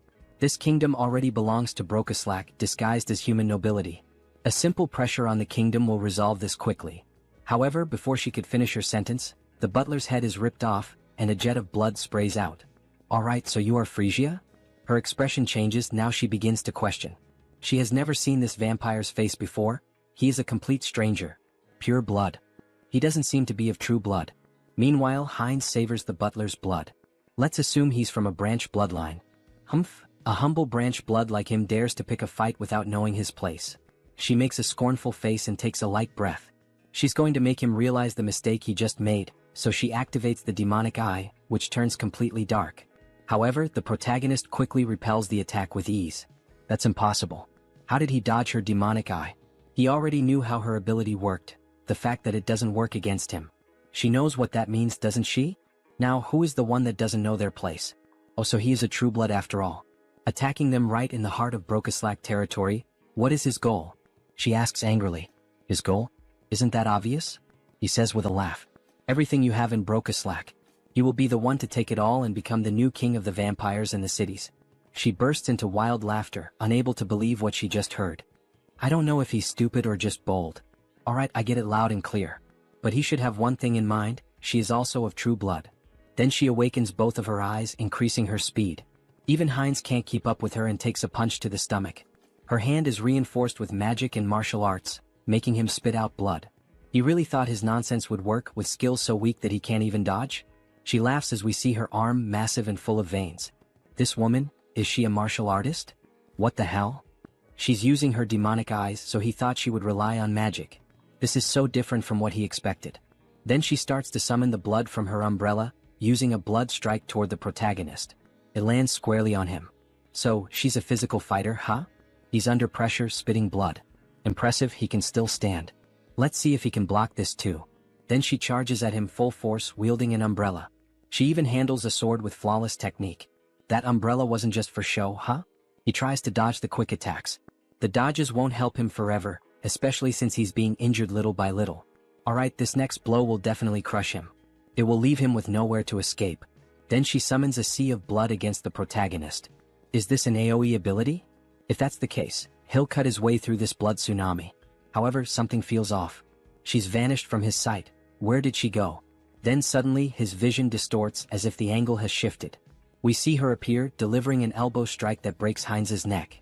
He flies several meters from the impact of the vampire mommy's hit. Look at that arm. How annoying. So this is the end? We see Heinz's body on the ground, covered in blood, while she watches from above. But then he starts to get up and responds, "The end? What the hell are you talking about? Who said she gets to decide when it ends?" Then we see Heinz's head regenerating after the impact. For him, the fun is just beginning. He's perfectly fine, as if nothing had happened. His neck was definitely broken. What happened? Injuries like that heal in an instant for him. He has something called hybrid evolution, she observes. This is insane. Aside from the master, she can count on one hand the number of people who have faced her attack head-on and survived. She's astonished. He admits it, she has some good talents and tricks. Of course, she still has some flaws, but with those beautiful eyes. He thinks he could make her stronger than she is now if she followed his path. Have you ever thought about following me? What kind of nonsense are you saying? How dare you insult me, of all people? She will turn him into a pincushion so full of holes that he'll never get up again. However, before she could attack, her body stopped moving. What is this? We see a massive pentagram made on the floor with blood, layered with profane magic. If that's the case, then he has no choice. He'll have to use force. Then he starts moving the blood around. Blood magic from the blood on the ground? When did he do this? Then she is bound by strands of blood around her neck. It's true, he's not a martial artist like her. He's more of a blood specialist, a kind of vampire mage, we could say. She's completely covered in the strands of blood. And also, he can do this sort of thing. He turns his finger into a magical crystal, and as it penetrates her neck, she begins to undergo a mutation. Raffalashi injection. She starts crying out in pain, screaming that it hurts. It hurts so much as the crystal starts to take full control of her body. Sorry, but for a high-ranking vampire like her, a small dose wouldn't be enough to control her body.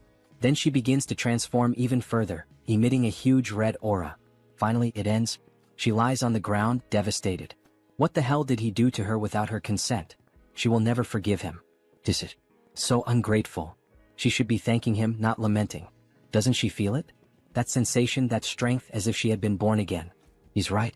Every sense in her body feels completely different from before. Her strength, reflexes, flexibility, all her physical attributes not only improved but evolved to a completely new level. Well, starting to feel like thanking me now. She thinks she is, so that she could give him the power to finish him off. Then she tries to make a quick move with a direct punch at Heinz, but her body stops before reaching him. She can't move. What the hell is happening? Her body doesn't want to move. What did this bastard do? It's as if her whole body is bound by iron chains, or rather, chains of blood. This is the power of his blood domination. She has no choice left. She will move exactly as he wants her to. No way, not even with sacred blood would this be possible. Too bad for her, because he can. Now, finally, he can ask the most important question, the reason he came to her. Frisia, where is the clan master? Does he think she'll answer that so easily? It's the Duke Bright's mansion. Wait, what? What the hell? Her mouth moved on its own. Good. A little servant so obedient. Our protagonist has gotten himself a nice slave, haha. You bastard, take your hand off me. The gold of the Duke Bright's mansion, huh? It's impossible for a clan lord not to notice that a true blood is being captured. I think it's time to end this quickly and cleanly. Time to begin the massacre. Then at night they arrive at the Duke's house. Master, it's Frisia. She has something urgent to report. May she enter? Yes, please come in. Really now, sir? Couldn't he have at least lit a candle or a lamp or something? Isn't it a little dark in here? He's not human. He simply doesn't need such things. He can see perfectly well in the dark. More importantly, she said she had something to tell him? Yes, well, forget it. She thinks she already understands. It's because of that uninvited guest who's after you, isn't it? So he's already noticed. As expected of a clan master, excellent perception. Well, yes. It would be a shame if the head of a clan couldn't at least notice that. Deactivate concealment ability. What a disappointment, he laments as he closes the book he was reading. Frisia, oh beautiful woman, why did you do this? Then she became a traitor. He releases a murderous aura. He's ready to kill both of them. He is deeply disappointed in her, Frisia.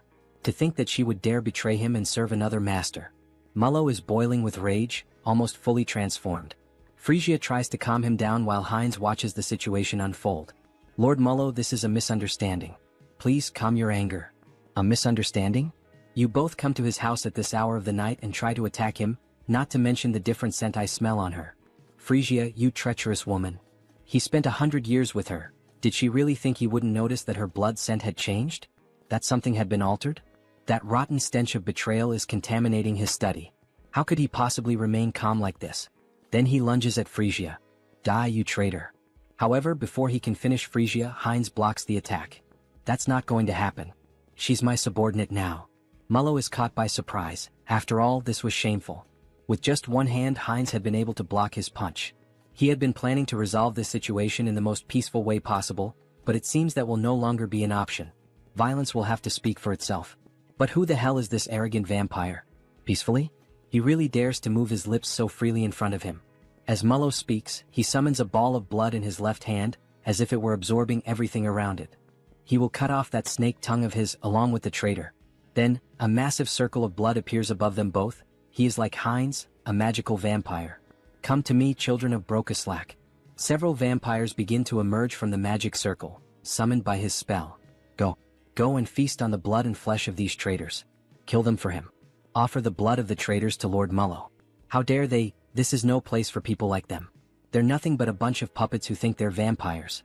Then she begins killing them one by one using the umbrella. Something's not right. There are only about a dozen people summoned here. And yet, he has hundreds of vampires spread across the entire capital. Are you telling him this is all that's left of his subordinates in the capital? Mullo is stunned by the weight of that information.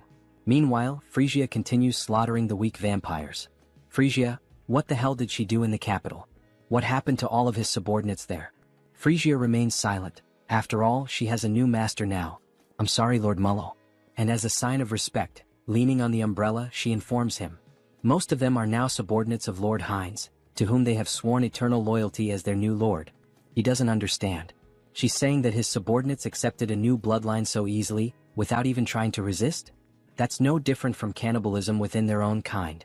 With his hands hidden behind his back, he begins to cast a new spell. With both hands brought together, a black sphere made of blood starts to form. This will drive him insane if it continues like this. Is she really sure she wants to follow a man like that? One who will soon lose his mind? Well, all of this is only possible because Lord Heinz is from a collateral bloodline of Brokaslak. He's from a collateral bloodline of Brokaslak? As if, don't be ridiculous. Did they really expect him to believe all this crap? As if he were stupid. Brokaslak, magical blood technique. Blood mist. Bear witness. He is visibly shaken by the fact that he's lost all of his subordinates in the capital. So this is the infamous barrier of a blood sorcerer representing Brokaslak. What is this pressure? Is this Mullo's domain? Feels like his head is being crushed and his body is twice as heavy as normal. It's far too early to be this surprised, Heinz. No matter when or where, they will always answer the call of their master.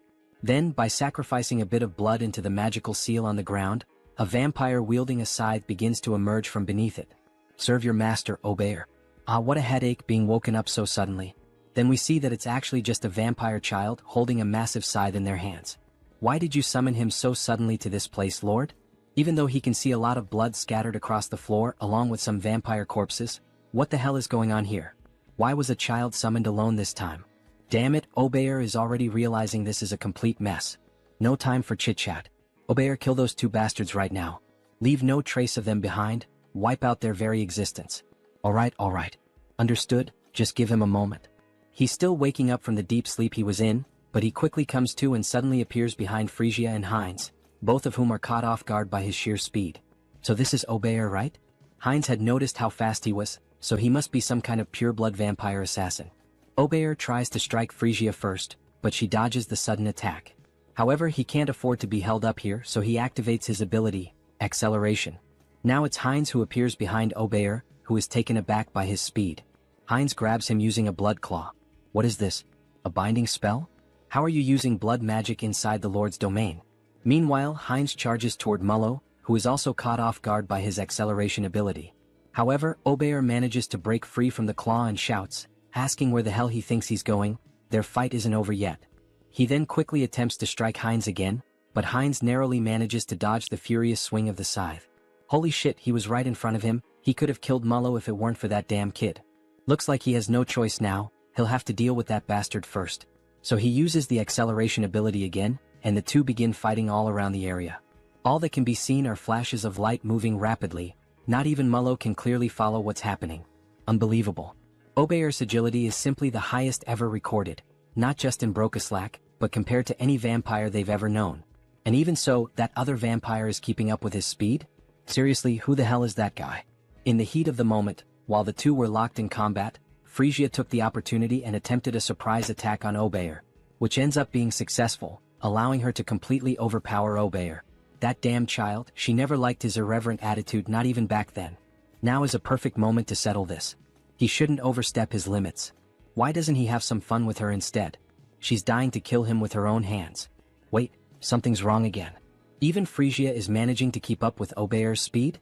That's not possible. After all, the Lord knew both of them perfectly and was aware of every trait his subordinates had. What the hell is going on here? And she's even taking down other subordinates on her own? Where the hell did she get that kind of power? Does he really think he has time to let his guard down? Heinz seizes the moment and launches a surprise attack from above.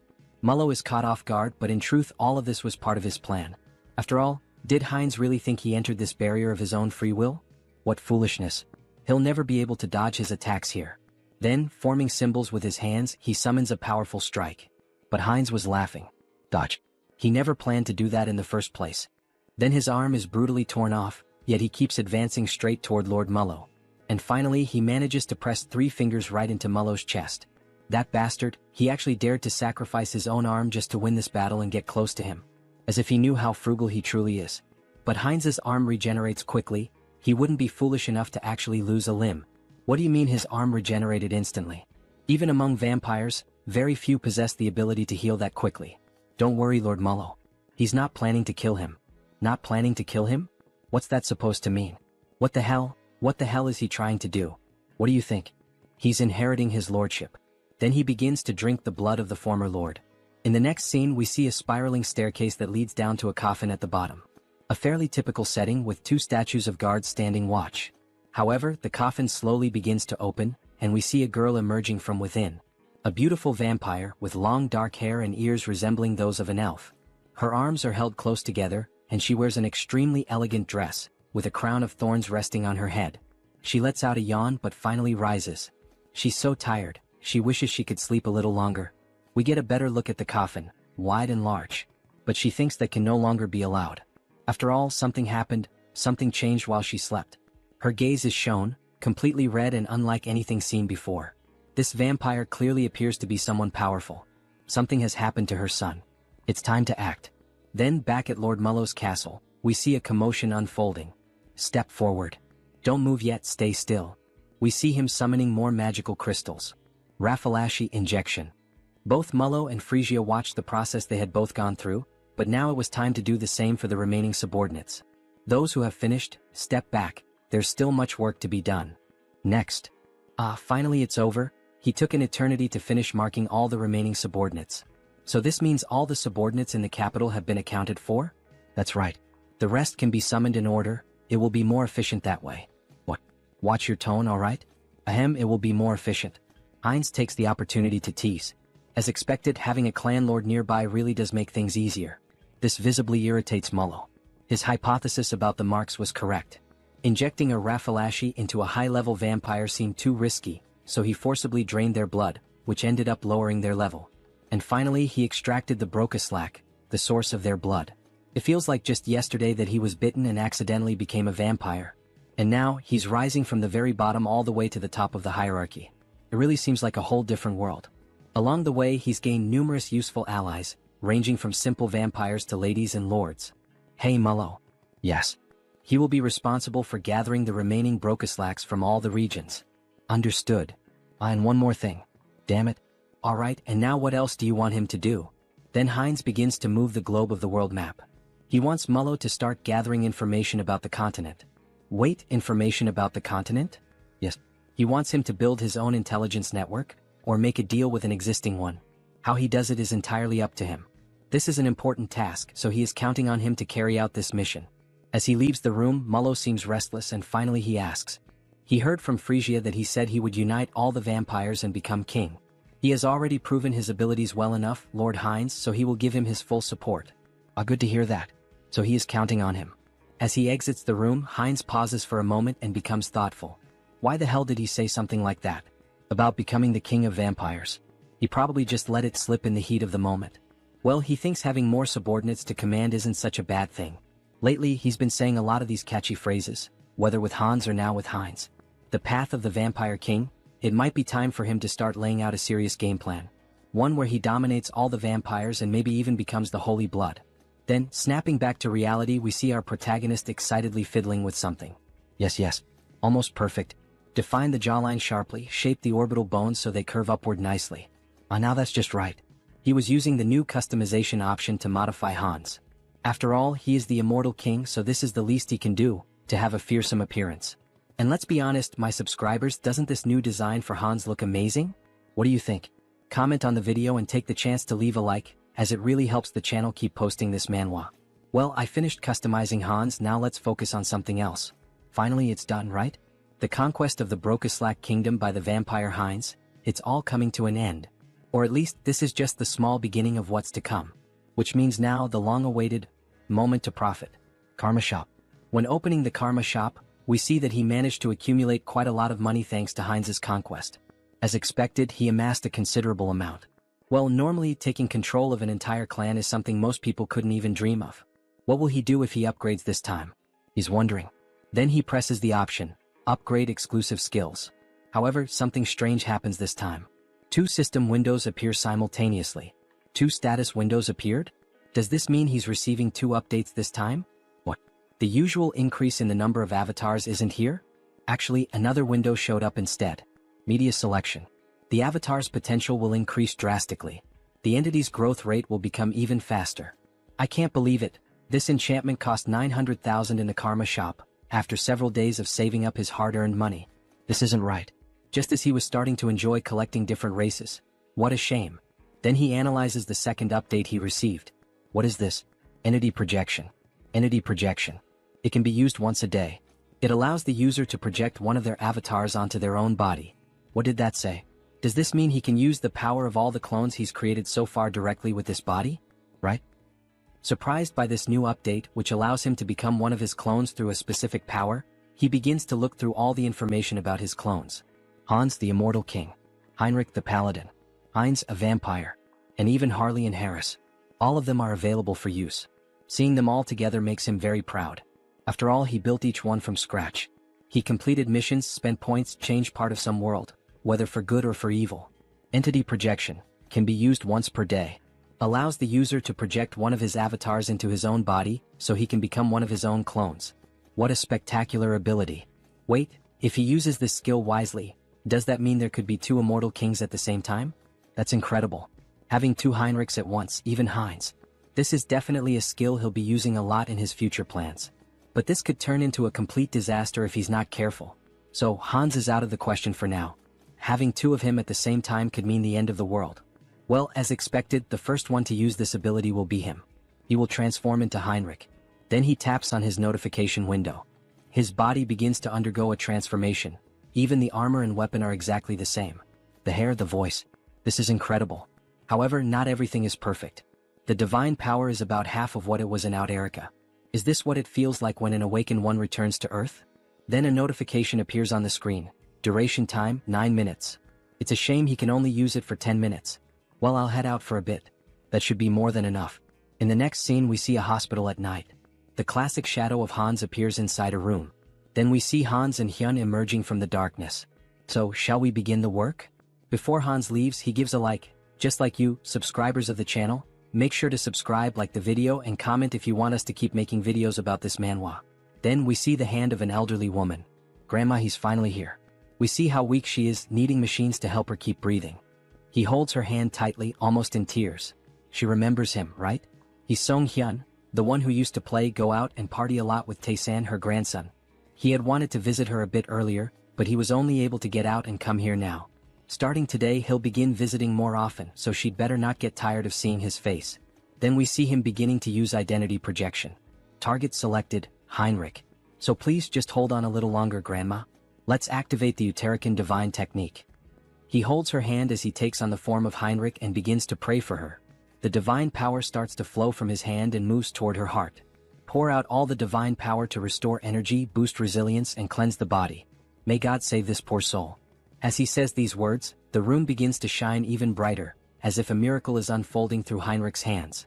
After the light fades, we see that the grandmother is still unconscious, but her skin already appears more radiant. It looks like the 10-minute time limit has ended, and he begins to lose the transformation. Even with divine power, there is still a limit to how much can be done to treat age-related illnesses. He seems exhausted. After all, taking on one of his powerful clones with just his ordinary body can't be easy. But this should help improve her condition. Now, he can only rely on his grandmother's willpower. Grandma, she needs to stay strong. We see the sunrise. He stayed the whole night watching over her, and makes a promise. He will come with Tae-san next time. Then, back in the world of Out Erica, we see images of a forest. We see the elves within the forest. So, is Harris one of Harley's friends? Yes, that's right.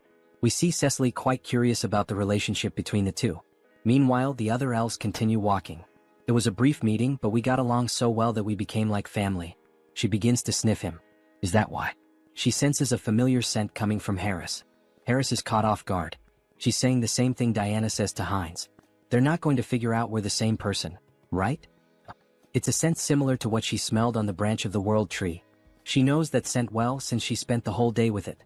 Ah, I see. Phew, at least it's not because of being the same person. It's just because the body is made from the same material. After all, it was created from the world tree. In any case, we'll get along well. He's a friend of Harley, so she's going to take good care of him. Yes, thank you very much.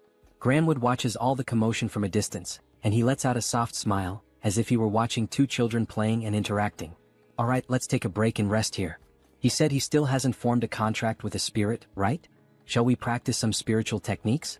Miss Cecily is clearly very excited to have a new friend, so they move a bit farther away to begin training. Cecily starts trying to summon a spirit with great effort, and eventually it works. She manages to summon a water spirit. Cecily is overjoyed as it's one of the first times she's been able to perform the technique on her own. Harris, look at this water spirit, look how cute it is. But he doesn't respond. He has a depressed expression.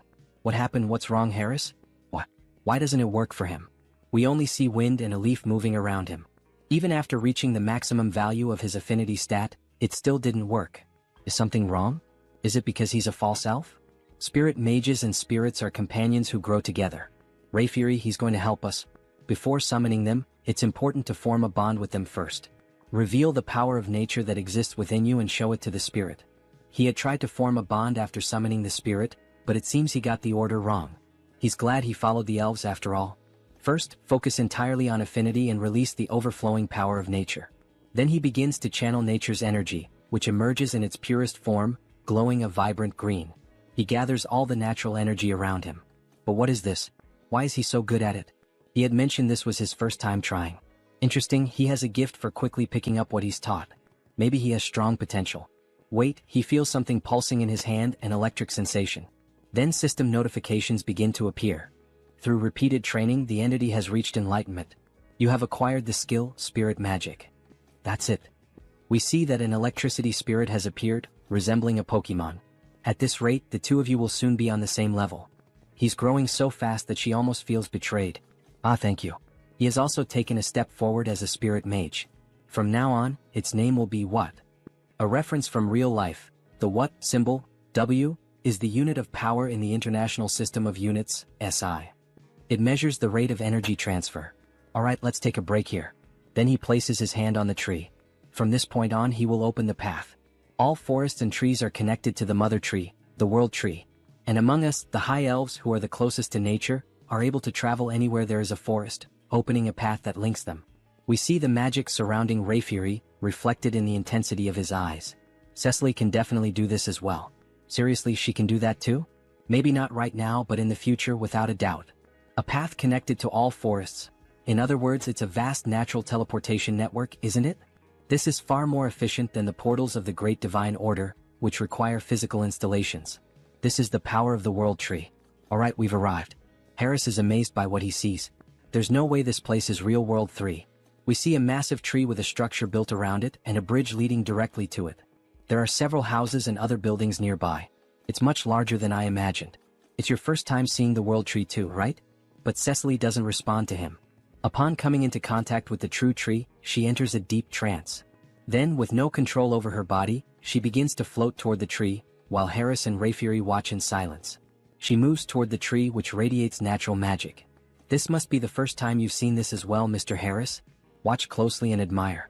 This is the eye-opening ceremony of a high elf, an event that even other elves rarely witness. Cecily is awakening as a high elf. Her new eyes are beginning to appear. The eye-opening ceremony, what a spectacular sight. Everything is being reborn, an overwhelming force of nature converging in one place. Then some elf spirits begin to appear. Wait a moment, what is that? The fruit of the World Tree. It is handed directly into her hands by the elves. Then she takes a bite of the golden fruit, which resembles an apple. Cecily is truly becoming a genuine high elf. Wait, this is not the time for him to just stand there admiring. He can't let this kind of pure natural energy go to waste. So he begins to channel and meditate. Absorb as much as possible into your body, make it mine. Then something catches Rayfury's attention. His energy flow, something strange.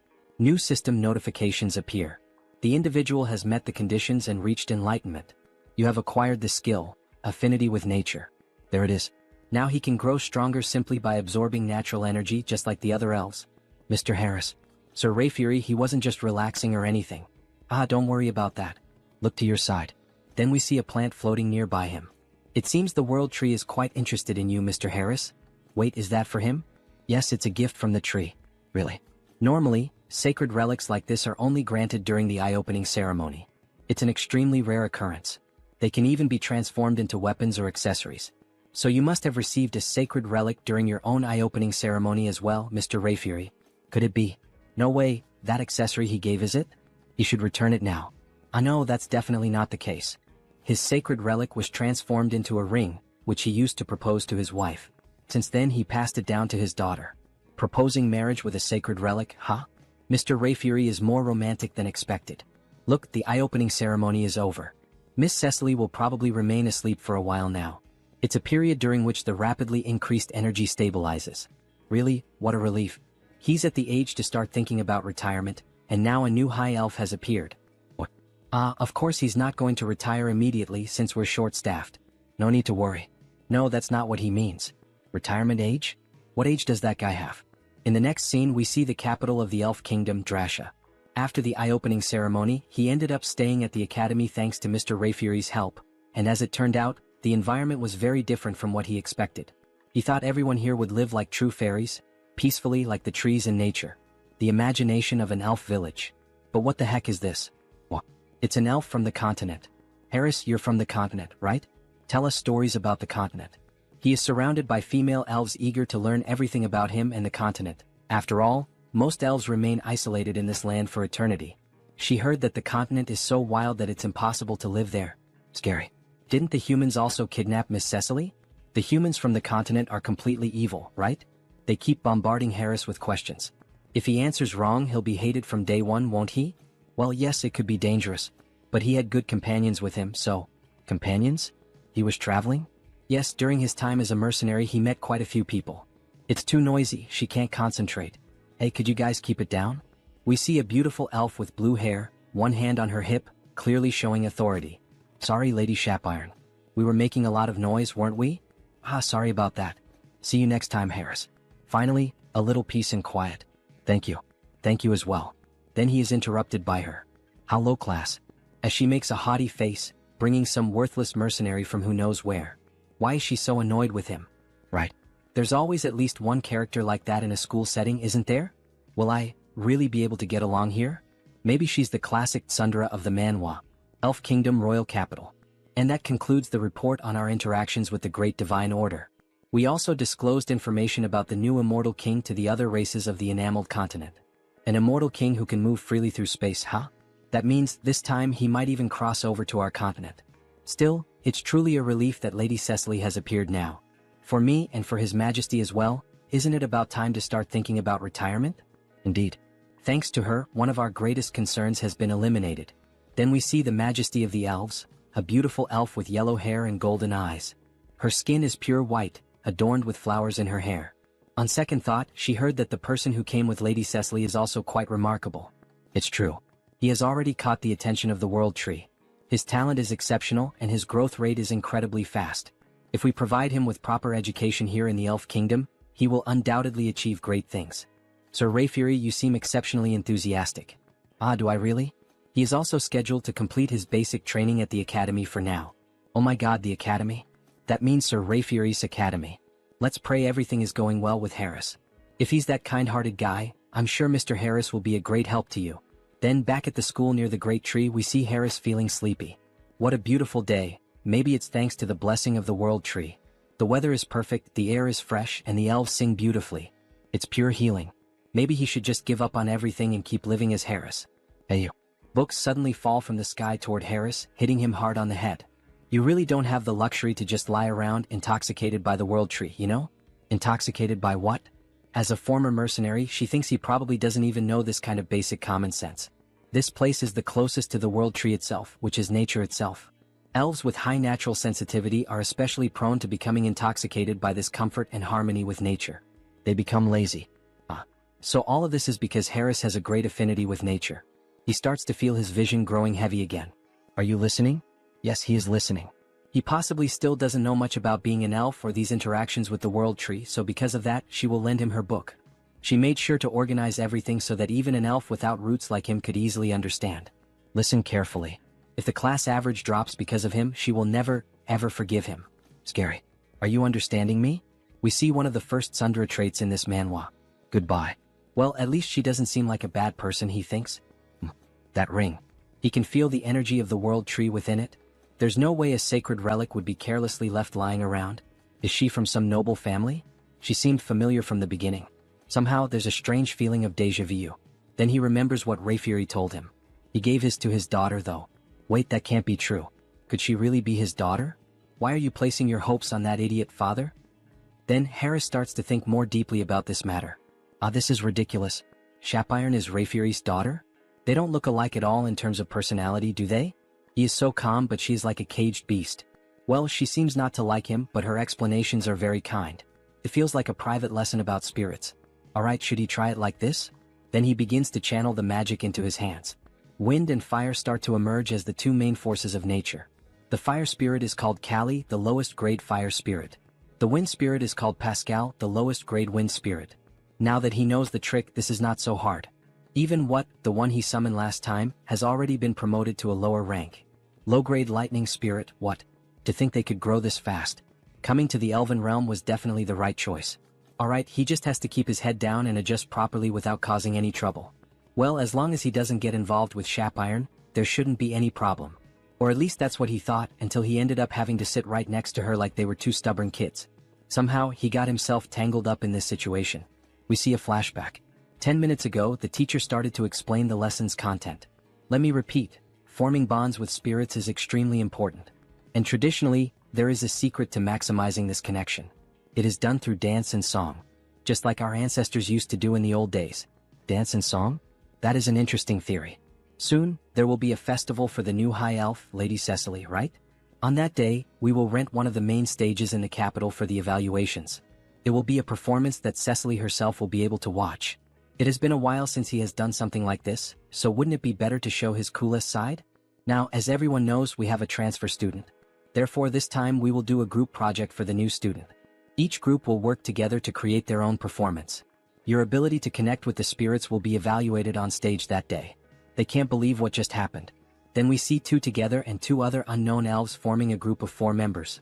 Wow, working with celebrities. How lucky. I'm Timer Coffin, and the elf very shy. Nice to meet you. Curie. Well, things have come to this point, so there's nothing to be done. So do you know how to dance or sing anything? If not, we will adjust to match you.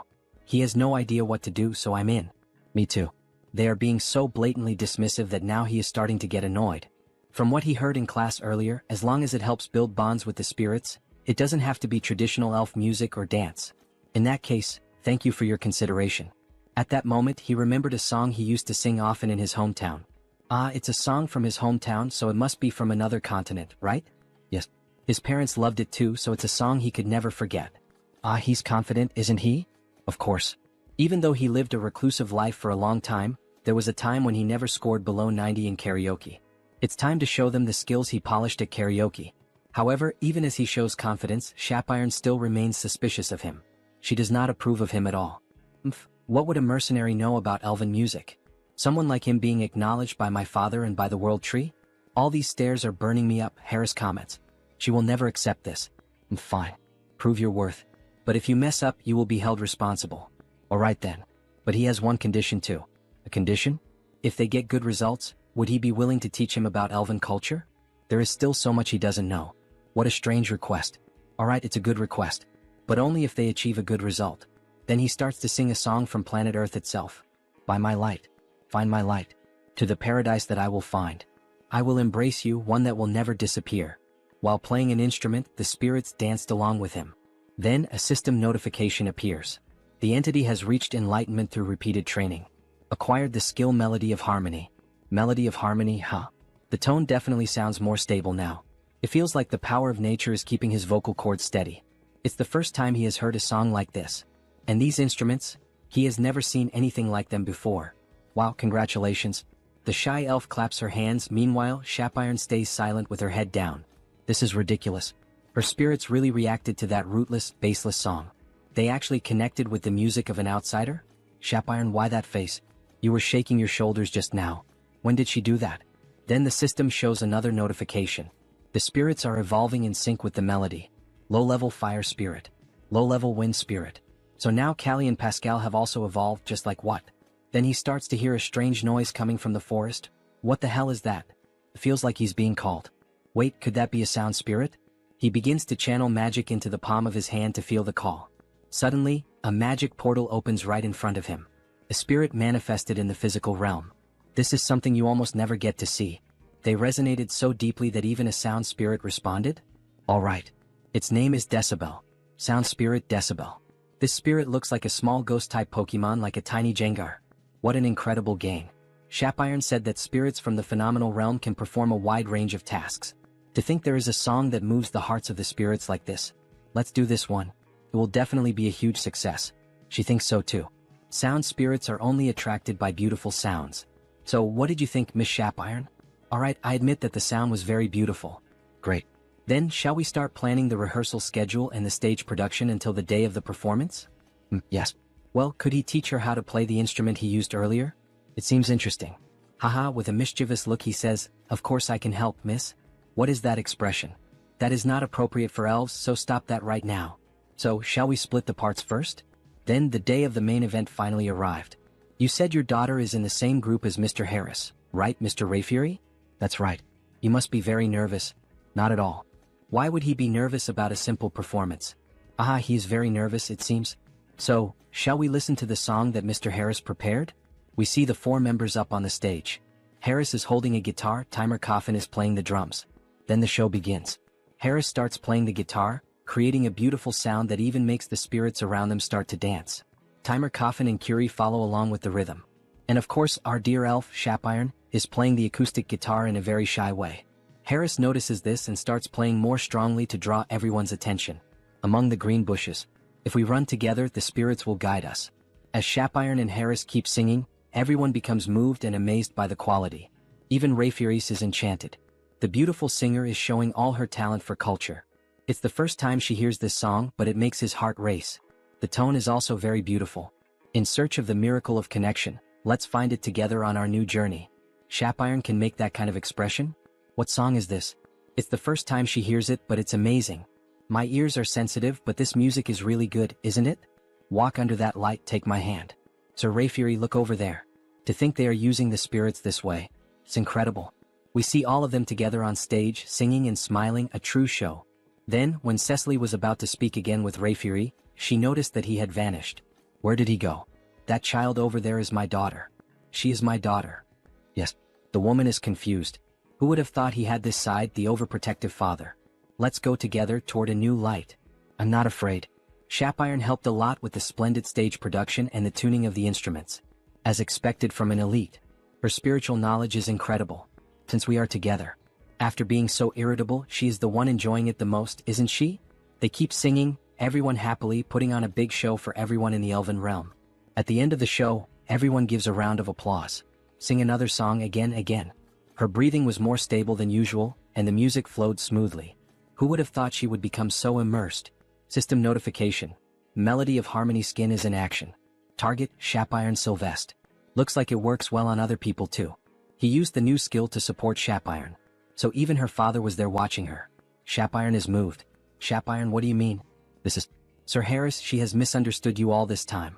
Sorry for being so rude to you. She lost the bet. Just hearing that already calms his mind. It's amazing that music alone can have such a big impact on so many people. You will definitely have a great impact on the elven realm, Sir Harris. Then back in the Holy City. We see the Saintess sitting and reading some documents in her office. Lady Saintess, it's Heinrich. So he has already arrived, ask him to come in please. Come in, make yourself comfortable. Welcome, Sir Heinrich. However, what really catches his attention is the book on the floor. The Hero and the Saintess's Adventure. Let's pretend he didn't see that. Please have a seat. She called him here today to talk about something important. Something important? Maybe you have already heard about the Sacred Sword? Sacred Sword? The most powerful exclusive weapon that the hero protagonist in fantasy stories uses. Well, he doesn't know much about it, but he knows it is a traditional weapon for the hero. There is a decree that was unanimously approved by all members of the church. What do you mean? What kind of... Sir Heinrich, please challenge the trial of the Sacred Sword. The trial of the Sacred Sword? Am I really worthy to receive such an opportunity? Jackpot, you are the best, Lady Saintess. It was a meeting held in a hurry because of the resurrection of the immortal king, but no one had any objections. Because Sir Heinrich is the new hero of the Grand Divine Order. That praise is too much for me. The place where you will undergo the trial is the Great Temple of Pickle, in the western part of the continent. If it's the Great Temple of Pickle, the Salb Empire, which was destroyed 300 years ago by the second immortal king. After that, for countries claiming to be descendants of the empire were founded in that place, forming an alliance of kingdoms. Charlotte Steel Fortress, Talia Tulk Lesk. The great temple built in the southernmost kingdom among them, Lesk, is Pickle. It is a temple built on the site where the second immortal king was subdued by the hero. The previous hero defeated the immortal king but could not completely remove his heart. Soon the abyss spread and the land became tainted. Only after the hero drove his sacred sword into him was it purified. The great temple of Pickle was built right on top of that. The previous hero made it so that only someone who would succeed him could find the sacred sword. But if he pulls out the sacred sword, won't the seal of the abyss be broken? It has been 3,000 years. Now it is sufficiently purified, so it is fine. Therefore, now it is time to inherit the hero's weapon. Leave it to me, Lady Saintess. When should he depart? Right now, she says with a smile on her face. Then he heads to the great temple of Pickle. Wow, it's magnificent, truly magnificent. He's amazed by what he sees. It has a completely different atmosphere compared to the great temple of Rosalia. The great temple of Pickle, there's a massive building surrounded by many trees, crosses, and a beautiful temple. So you must be Heinrich. Yes, that's him indeed. So, this person he's speaking to would probably be Cardinal Donovan? Wait a second, what kind of body is this? He looks like a wall. Yes, that's Donovan. He's the one challenging the sacred sword, right? Yes. He knows you're busy, so thank you for meeting him in person. Then we see that this priest is at least 6'7". Besides having a muscular build, his face is covered with scars. No. Aren't you the new hero recommended by the saint? Of course he had to come in person. Just like the rumors said, he's very trustworthy. They say he used to be a paladin and you can tell. His physique, even the strength of his handshake are no joke. If he had known he wouldn't get to see the saint again after his appointment, he would never have accepted the position of cardinal. Donovan, you look like a worm. We see that the saint has admired worms since her childhood. And of course she has a fondness or some kind of special bond with Donovan. Sir Heinrich, he's going to be honest with him. He was genuinely worried that some random brat might try to hit on her. Can he understand the heart of an old man like him? If someone like that shows up, he will personally take responsibility and deal with him. Yes. Alright, but before that, what about the sacred sword? Yes, pardon him, he completely forgot about that matter. Then he puts Heinrich back down on the ground as if he were holding a toy. Before that, there is something he needs to tell him. The trial for the sacred sword can only be held once a year. Countless paladins have already challenged it and failed. Does he truly believe he is up to this task? Don't worry. He will face it with the faith that the divine is always watching over him. To think that there's still a young man out there with faith this deep. Indeed, he has everything it takes to be the next hero. O Divine One, you will help him this time too, right? He believes in you. We see the image of the angel, uncertain about what to do with this request. Then they start descending into a sort of labyrinth. Donovan uses the sacred light to guide Heinrich. It's deeper than he thought. Could it be because it was built for sealing purposes? Now that he thinks about it, Sir Heinrich, does he know what the trial consists of? Yes, he heard from the saint. She said the trial changes for each challenger. That's right. Some finish in just a few hours, others take weeks. Since each trial is different, there is no advice he can give him. Finally, they arrive at the destination. If he wants to turn his back and run away, now is his only chance. So this is it. It's the Gate of Trials. So huge and mysterious, he can definitely feel some sort of power behind the door. Then, with a smile on his face, he makes his decision. Without fail, he will retrieve the sacred sword. So that's your answer, Sir Heinrich? May God help you. The moment you step inside, the trial will begin. His hand starts to shine even brighter. May luck be with you. Then the door opens and Heinrich walks toward it. He prays for the new hero's success. Then a system notification appears. The first trial of the Holy Sword. They say the trials are different for each person, but even so, the system notification shows up. Reach the destination within the time limit. That's already a problem right from the start. The door he entered through has vanished, and there are paths both ahead and behind him. So it's telling him to choose, huh? He's literally inside a labyrinth like a minotaur's maze. So he does some light stretches before starting. Alright for now. Blessing, leap. It's a battle of speed. He starts moving at the speed of light. Leap, leap. He rushes forward through walls, secret passages, and doors inside the maze. However, he notices something odd. Something feels strange. At this pace, he must have already leaped over several cities, but he still can't see the end. The goal of the trial is also vague. Reach the destination within the time limit. But exactly where is he supposed to reach? Could there be another solution for this? Then he has a flashback of the saint. They say the trial of the Holy Sword is different for everyone. She believes this truly reflects the will of the divine. Really? It's written in the scriptures, you know? The divine is always watching over us and gives us trials that we are capable of overcoming on our own. Trials that we can overcome on our own. Right? This is a trial given by the divine. It's not just about reaching the end within the time limit. It's a trial that truly pushes him to his limits. In that case, leaping is not efficient. The fastest way to drain his energy and reach his limit is, he thinks he'll try bunny hopping. Ha ha ha, it's like he was recruited into the military or something like that. And then, after some time, a system notification appears. Having cleared the first trial, proceed to the next. Even so, even after that, Heinrich took exactly 40 days to finally find the door. That's insane. Heinrich is lying on the ground as if he were dead. He pushed himself beyond the limit of his own limits. 40 days? Don't you think that's a bit too much? He realized it about halfway through, but there's a time dilation here compared to the outside world. In Out Erica, it's 10 to 1, and on Earth, it's 100 to 1. He only knew this because his avatars let him track the difference, but he's going to abandon the trial. For the paladins who had no way to sense the flow of time, this must have been one of the hardest ordeals. From the halfway point on, it also started testing his mental strength. Various phrases began to pop up in his mind. Give up, you won't make it, weak. Just quit, you're not worthy. If it weren't for Mind Hub, even he might have lost his sanity. Alright then, he thinks he'll move on to the next stage. So the moment he touches the doorknob, a golden light begins to emerge from his hand. Everything has been restored. He's perfectly recovered from everything. Maybe it's because he pushed himself past his limit and then recovered, but he can feel it, he's tougher than before. Wait a second, if there's a 10 times time difference from the outside world, that means it's basically a training bonus event with 10 times more time, isn't it? Hell yeah. It's basically the Dragon Ball Z training room. He's going to do 10 more days of bunny hops before moving on. Then the scene cuts and we see blood and someone screaming. Hey, is that ready? Almost finished. We see two men of unknown identities talking while they kill a man over a circle of black magic. Very soon, this continent will be swallowed by darkness and will walk its own path toward ruin.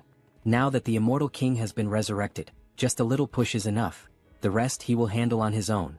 The Abyss. If the Abyss opens again on this land, we can finally bring this world to its knees. All of this is for the oath that defies the heavens. We see the two of them casting a spell together, and a hand made of shadows emerges. Back to Heinrich. He moves forward toward the location of the second trial. Entering the site of the second test, he begins to look around and is taken aback. Is this a chapel? If the trial is taking place inside a chapel, then the second trial of the Holy Sword, pray to the deity. Pray? Well, if that's what the system says, he just has to follow it. So he begins to kneel down in a prayer position. This trial is based on questions from previous exams taken by veterans. It's a test of faith and divine power directed toward the deity. Well, with his divine power being somewhere between that of a bishop and an archbishop, this is basically a free pass, isn't it? He'll pass as long as he perfectly fills the divine symbol with divine power. How about this? Even while praying, he wasn't able to meet the requirements. Unbelievable, even using all his faith wasn't enough. So he begins to pray again, but this time using the skills, mind hub and persona. With those, he merges all of his personas and alter egos into a single mind to enhance the focus of his prayer. Use all mental strength and convert it into faith. Still not enough. Then, as the final step, he's going to add the power of his main body. His body begins to glow as if it were turning into gold. His faith level rises significantly. Then a system notification appears. You have fulfilled the conditions and attained enlightenment. You have acquired the special ability, blessing, amplification. The divine power that had been overflowing has now settled. The maximum amount of divine power he can withstand has increased. With this, he could almost rival an archbishop, huh? You have passed the second trial. Proceeding to the next stage. Great, everything is going smoothly, isn't it? The trial continues. He then enters the next door. The next trial setting is a dark and ominous environment. With crows and everything around in ruins. The system states, eliminate the enemy. Are we just going to do this out of nowhere? He then notices something strange in the sky, a mysterious cloaked figure. This feels familiar. Where has he seen that figure before? Then it descends to the ground. A subordinate of the former immortal king. An archlich. A hunter from the church, huh? How did you make it this far? He looks like Hans before his awakening. It's best not to underestimate him. After all, even a paladin would hesitate to face an archlich in one-on-one combat. If he doesn't intend to answer, then he strikes his staff against the ground. Die, dog of the church. He summons several skeletal soldiers, some of them with human-like appearances. Just the archlich alone is already troublesome enough, and now he also has to deal with this army of undead? He was probably expecting exactly this kind of reaction. But unfortunately, dear trial creator, why is he muttering to himself? Like someone about to die, your resistance ends here. Go forth, my subordinates. However, Heinrich begins to easily cut down the soldiers. Dodging their strikes and countering with simple blows, yet enough to destroy them. How is he managing to dodge all of them? Damn it, just crush him already. Then they all charge at him. That archlich shouldn't assume that all he knows how to do is dodge. So he draws his sword, embedded with holy power, and begins slicing all the enemies in two. That divine power? Are you an archbishop? To think an undead would know what it means to feel fear. How ridiculous. He's just glad to finally be able to show his full power. So this is where it all ends. The archlich begins to channel a powerful spell. Let's see if you can block this too. He summons a few ghostly skulls and tries to strike the protagonist. However, he keeps defending and striking back with only a single attack. You stopped everything with just one blow? Impossible. He says with a look of shock. You predicted all of his tactics? Asks the defeated archlich lying on the ground, almost begging for his life. It's a shame, but he doesn't have any kind of cheat ability like that. On the other hand, he does have a very talented tutor, the strongest direct impact instructor among the undead. And we see that the instructor is Hans. Some kind of personal tutor or whatever. All you ever do is talk nonsense. He's curious to see how much longer that talkative mouth of yours will keep running. Let's see if you can dodge this. Then he starts casting a new spell again, in which a magic circle appears and begins to aim at him from the sky. Heinrich is impressed by such a powerful display. Deathbolt rain. Black lightning bolts begin raining down on the protagonist, giving him no chance to defend. The archlich laughs. After all, he believes he has defeated his enemy. Ah, there's no way he could have blocked his secret technique. Farewell, arrogant holy knight. Then he hears a voice from afar. Oh, so that was your final move? What? He's still alive? How the hell is he still alive? Of course he's alive, because it didn't hit him. Heinrich says it with a defiant smile on his face. That makes no sense. How could a mere holy knight block his ability? It's impossible. This is completely impossible. Then he unleashes his secret technique once again, and we clearly see that Heinrich has no difficulty moving and dodging all the black lightning bolts. In fact, he's even laughing while dodging. Yeah, it probably doesn't make any sense to him, logically speaking. Even if there's a type advantage, it's still incredibly difficult for one person to completely block that kind of bombardment.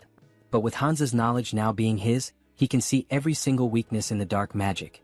So he quickly closes the distance to the enemy and declares that this is the end. With a swift and clean slash, using all the holy energy he can muster, he cuts the archlich in half, purifying even the ground beneath the strike. However, even though he appears to be dead, the archlich continues speaking. Ah, not bad, holy warrior of the Orda. but he will never be able to kill the Archlich. As long as he doesn't manage to destroy the core, he'll keep regenerating, again and again. We see a trail of dark magic floating around, moving toward a secret passage in the ground.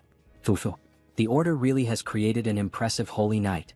But soon he'll taste true hell once he's resurrected. We see a purple egg. Inside it, as if there were a black hole, a star-filled void. He'll make sure you pay for this humiliation. The Order will. Got you. Heinrich appears suddenly. Spreading dark magic around like that, how could he not notice? He arrived first and had been waiting. Wait. Very well then, goodbye. He swiftly slices the egg into pieces, and a system notification appears. Third trial cleared. Proceed through the gate to the place where the holy sword lies. Then he sees the new door in front of him. As expected, defeating monsters and receiving rewards really is the proper way to do things. Alright then, he should head inside. We see the new location he's been teleported to. Several statues stand around with a sword embedded in the ground, surrounded by 7 tombstones. Heinrich is struck by the sight. So this is the famous holy sword. A beautiful weapon with golden inscriptions running from the hilt to the blade. The spot where the sword is embedded is the abyss created by the immortal king. Remove the holy sword and be recognized as its master. Alright, let's do this. As he begins to pull the sword, all the sacred energy in the area starts to become distorted. Something is endlessly pouring out. Are these the battle records of the previous heroes? The techniques for wielding the holy sword, the tricks for manipulating energy, even methods for dealing with special monsters. This is the accumulated knowledge of all the past wielders of the holy sword. Everything begins to flood into his mind, as if he were inheriting all the wisdom of his predecessors. Even so, their emotions are also flooding into his thoughts, so it's best to stop here. He activates the Mind Hub skill. Other holy knights might succumb, but not him. This is already enough, so he begins to apply more force to pull the sword. Come out quietly. Partner. You have achieved the condition and gained enlightenment. Great. Acquired special skill, blessing, holy sword. A stigmata on his palm? In the shape of a cross. Then the sword begins to shine intensely and vanishes. So he can use it like a subspace, huh? That'll be useful for drawing the holy sword. You have achieved the condition and gained enlightenment. Skill, Paladin's combat techniques, and comprehensive weapon arts, have merged and evolved into special skill, Logia's holy warfare. Then he summons the sword from the subspace and begins to train. This is incredible. To think he has acquired the perfected battle technique of the holy sword's past wielders. With just enlightenment, his power grows stronger and his movements become sharper. Finally, as he gazes at his reflection in the blade, we have reclaimed the holy sword, my lady. Then the scene shifts. A mountainous region on the western continent of Ion, between the kingdom of Talia and Lesk. We see an abandoned house in the middle of the forest. Inside it, there are scrolls and skulls. Dark mage of the mountains, what is your name? We see Hans with his new appearance. His name is Victor Nolan, sir. He is kneeling, trembling with fear. Victor, this is Hannibal Strauss. He does know who that is, doesn't he? Yes, of course he would know, sir, immortal king. He will follow every command given, so please spare his life. He came to recruit talents, so why all the nervousness? He even spoke quite kindly. But he forgot he still had the Eyes of Darkness skill active. While talking to Victor, he sensed something strange like a sixth sense. But what was that? Victor, confused, asks, what happened, my king? Someone openly conducted sacrificial rituals. And on top of that, they occurred simultaneously in both the western and southern regions of the kingdom of Lesk. To think those reckless fools would dare make plans without consulting the immortal king. What does he intend to do? Well, dark energy begins to radiate from his entire body. He needs to hear their reasons in person, of course. The secret organization continues the ritual, now involving even more people. The pentagram grows more colorful, more intense, and begins to emit an even greater amount of dark power. Everything is proceeding smoothly. It seems there are no issues anywhere else either. 30 years. They spend an unbelievable 30 years preparing for this. This is the moment when all their hardships are finally being rewarded. However, the elder with an aged appearance suddenly begins coughing up blood. What is happening? The magic circle is vanishing. Even after everything, he still hasn't been able to complete the grand spell. But he cannot stop now. If things have reached this point, he grabs hold of a necklace bearing a purple gemstone. Then he will offer himself as a sacrifice. The necklace is shattered and black flames begin to corrode his body. He becomes one with the pentagram, dedicating the remainder of his life to completing the spell. Another sect member watches, pleased by such a profound display of loyalty. So, he has finally embraced even the seed of madness within his own body. He will remember this moment. He was the greatest bearer of vows he had ever acknowledged. He was truly a madman in both body and soul. But that madness will be rewarded. Very soon, exactly as he wished, this world will fall into ruin. Outside, Hans watches this overwhelming display of power, one that reaches even the clouds. Something unbelievable has occurred. The abyss, the entity said to hold power capable of destroying the entire world. That abyss, for the first time in 1,000 years since the first immortal king, is opening once again. He had never even considered a variable like this. By the time they managed to track them down, it was already too late. The vow of defiance. It's time to settle the score with those bastards. But before he can finish that thought, he feels a sharp pain in his heart. Whispers begin to echo in his mind. Death to the world. Vengeance. Let this continent drown in death. Erase every living being from this land. March silently toward destruction and sleep forever. The voices of the former immortal kings. Are these the remnants of thought left behind by the immortal kings who once rested within the abyss? But what the hell is he doing? Suddenly, the former immortal king appears before him. Come and join him. They must shroud the world in death. You think some ghost from the past has the right to give me orders? He's stunned. What the hell did he just say?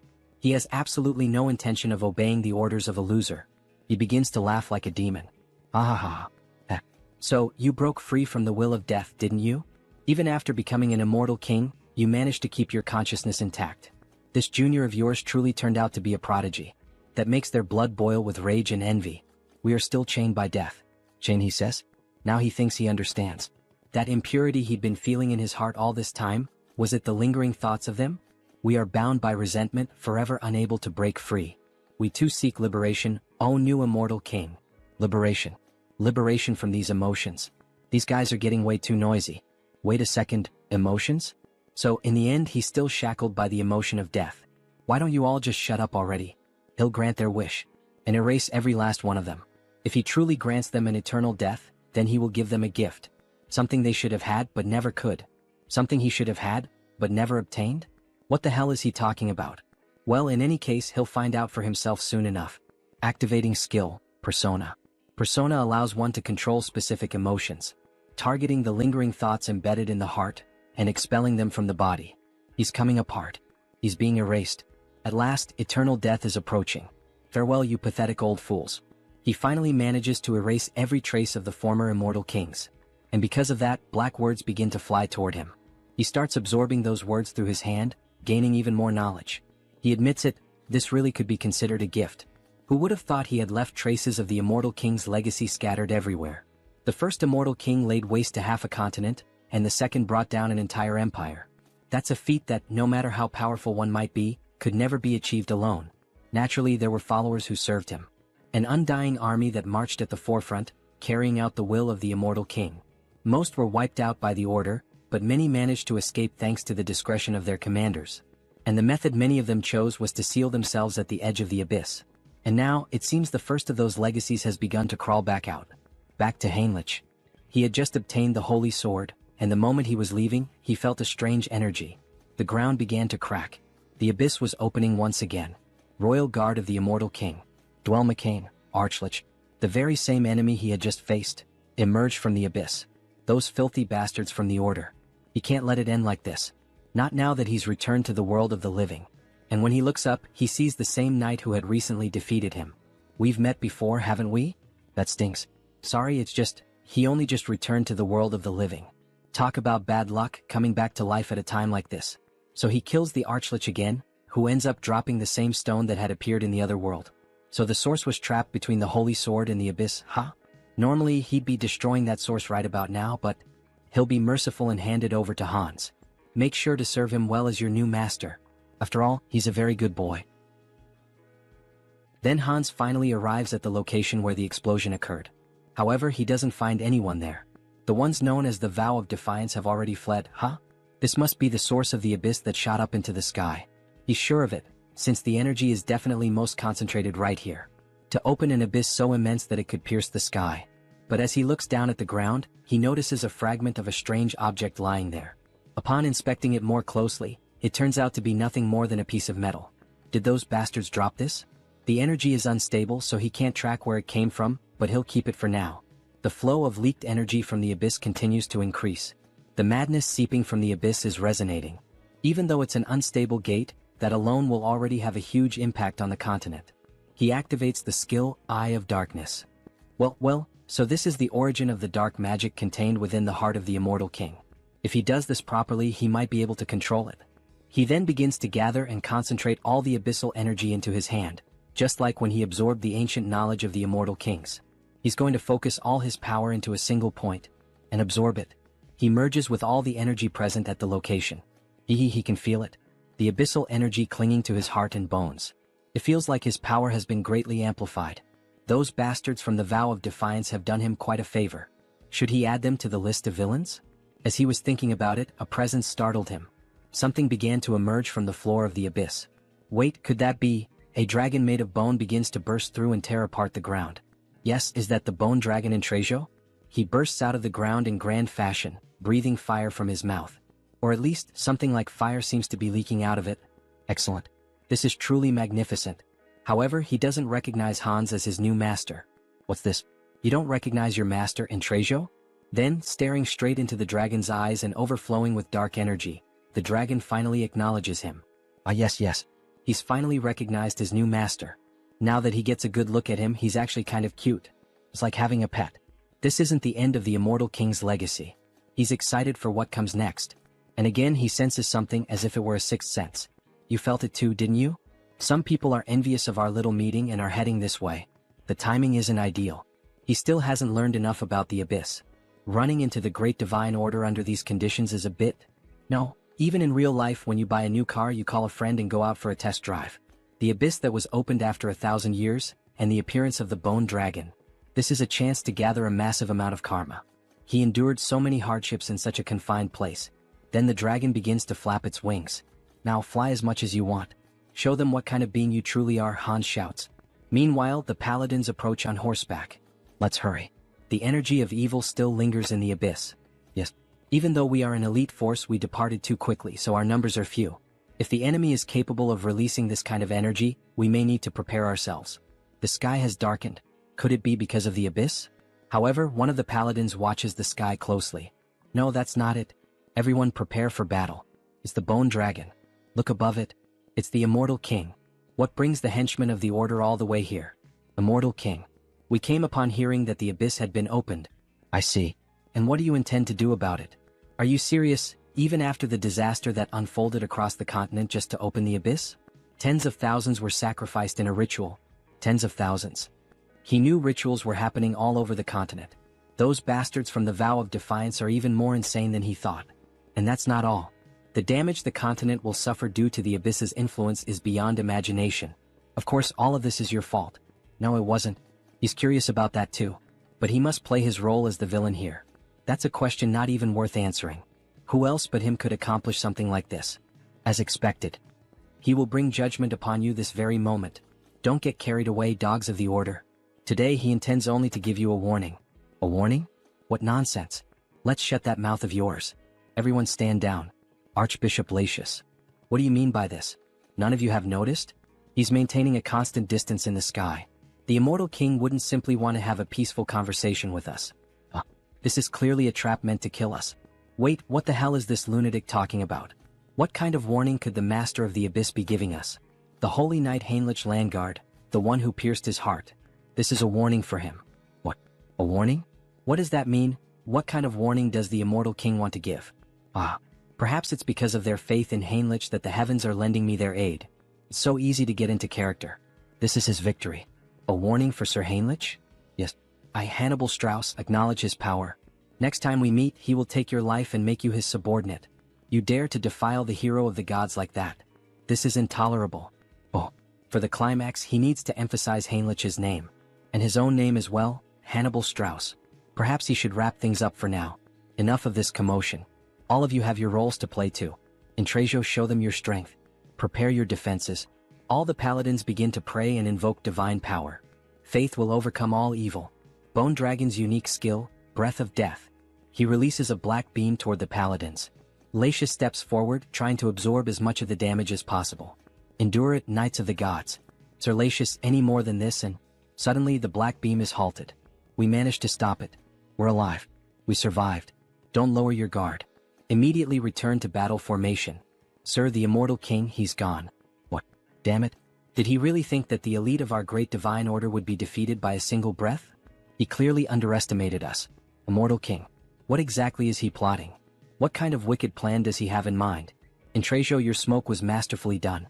How did you manage to create such a flawless breath? Thanks to that, we've earned a notorious reputation while still preserving innocent lives. Ko. The appearance of the immortal king who opened the abyss, and the dragon that protects him. Once again, this theatrical performance was a great success. However, another surge of dark energy appears. Still, it seems yet another legacy has awakened. Another abyss opens with black energy beams shooting into the sky. Skeletal hands rise from the ground, and an army of undead begins to emerge. He can feel the aura of his companions spread all across the continent. All troops advance. Knight Dullahan, Viscounty of the Kingdom of Charlotte. What the hell are those things? The abyss has opened here too. Everyone run. Damn it, he was wrong. We're surrounded. Surrounded? Undead would never have that level of intelligence. That can't be. Then they hear a scream. An undead of a different level appears and a soldier runs for his life. The undead are moving as one. Save me. Then he is sliced in half by the undead. We need to inform the Viscount. The Death Knight has resurrected in our kingdom. Meanwhile, in the new kingdom of the vampires, what is the current situation? The entire continent of Out Erica is in emergency mode. It's said that the abyss is opening all over the continent, summoning undead armies. And what about our clan's base, the kingdom of Talia? Fortunately, Talia and the surrounding nations haven't suffered any significant damage. That's probably because all the undead appearing nearby are being dealt with by Hans. But, is there something troubling you, sir? Any reports about the madness coming from the abyss and its effects? Aside from the undead, no one knows exactly what this madness is. It's still uncertain, but there's a growing number of disputes breaking out over trivial matters, possibly due to the influence of the madness. Isn't that a bit of an exaggerated assumption? Maybe everyone's just on edge. That's probably not the case. How can you be so sure? It's not just humans, even monster activity is being reported as unusual. Even the monsters are becoming more violent, which means that the madness is affecting all living beings on the continent. Humans are being killed more frequently. Even the monsters are killing each other. Everything is getting worse. From now on, gathering information about the madness will be our top priority. Understood, Lord Hines. He seems to be truly concerned.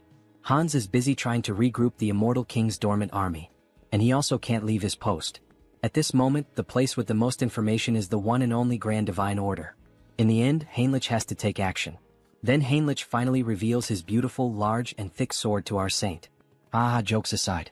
She is impressed by Heinrich's holy sword. He offers it just like in the Princess and Prince tales the saint used to read. Sir Heinrich, she knew you would succeed. He is happy to live up to your trust, saint. But he has heard that a lot happened while he was away. They say something strange came out of the abyss. That's right. What emerged from the abyss this time is madness. It seems unstable, but that makes it even more dangerous since we still don't know exactly what it is. So, should he investigate it himself? It's the perfect opportunity to put the Grand Divine Order's information network to good use. He has just gone through a trial, he should rest a little.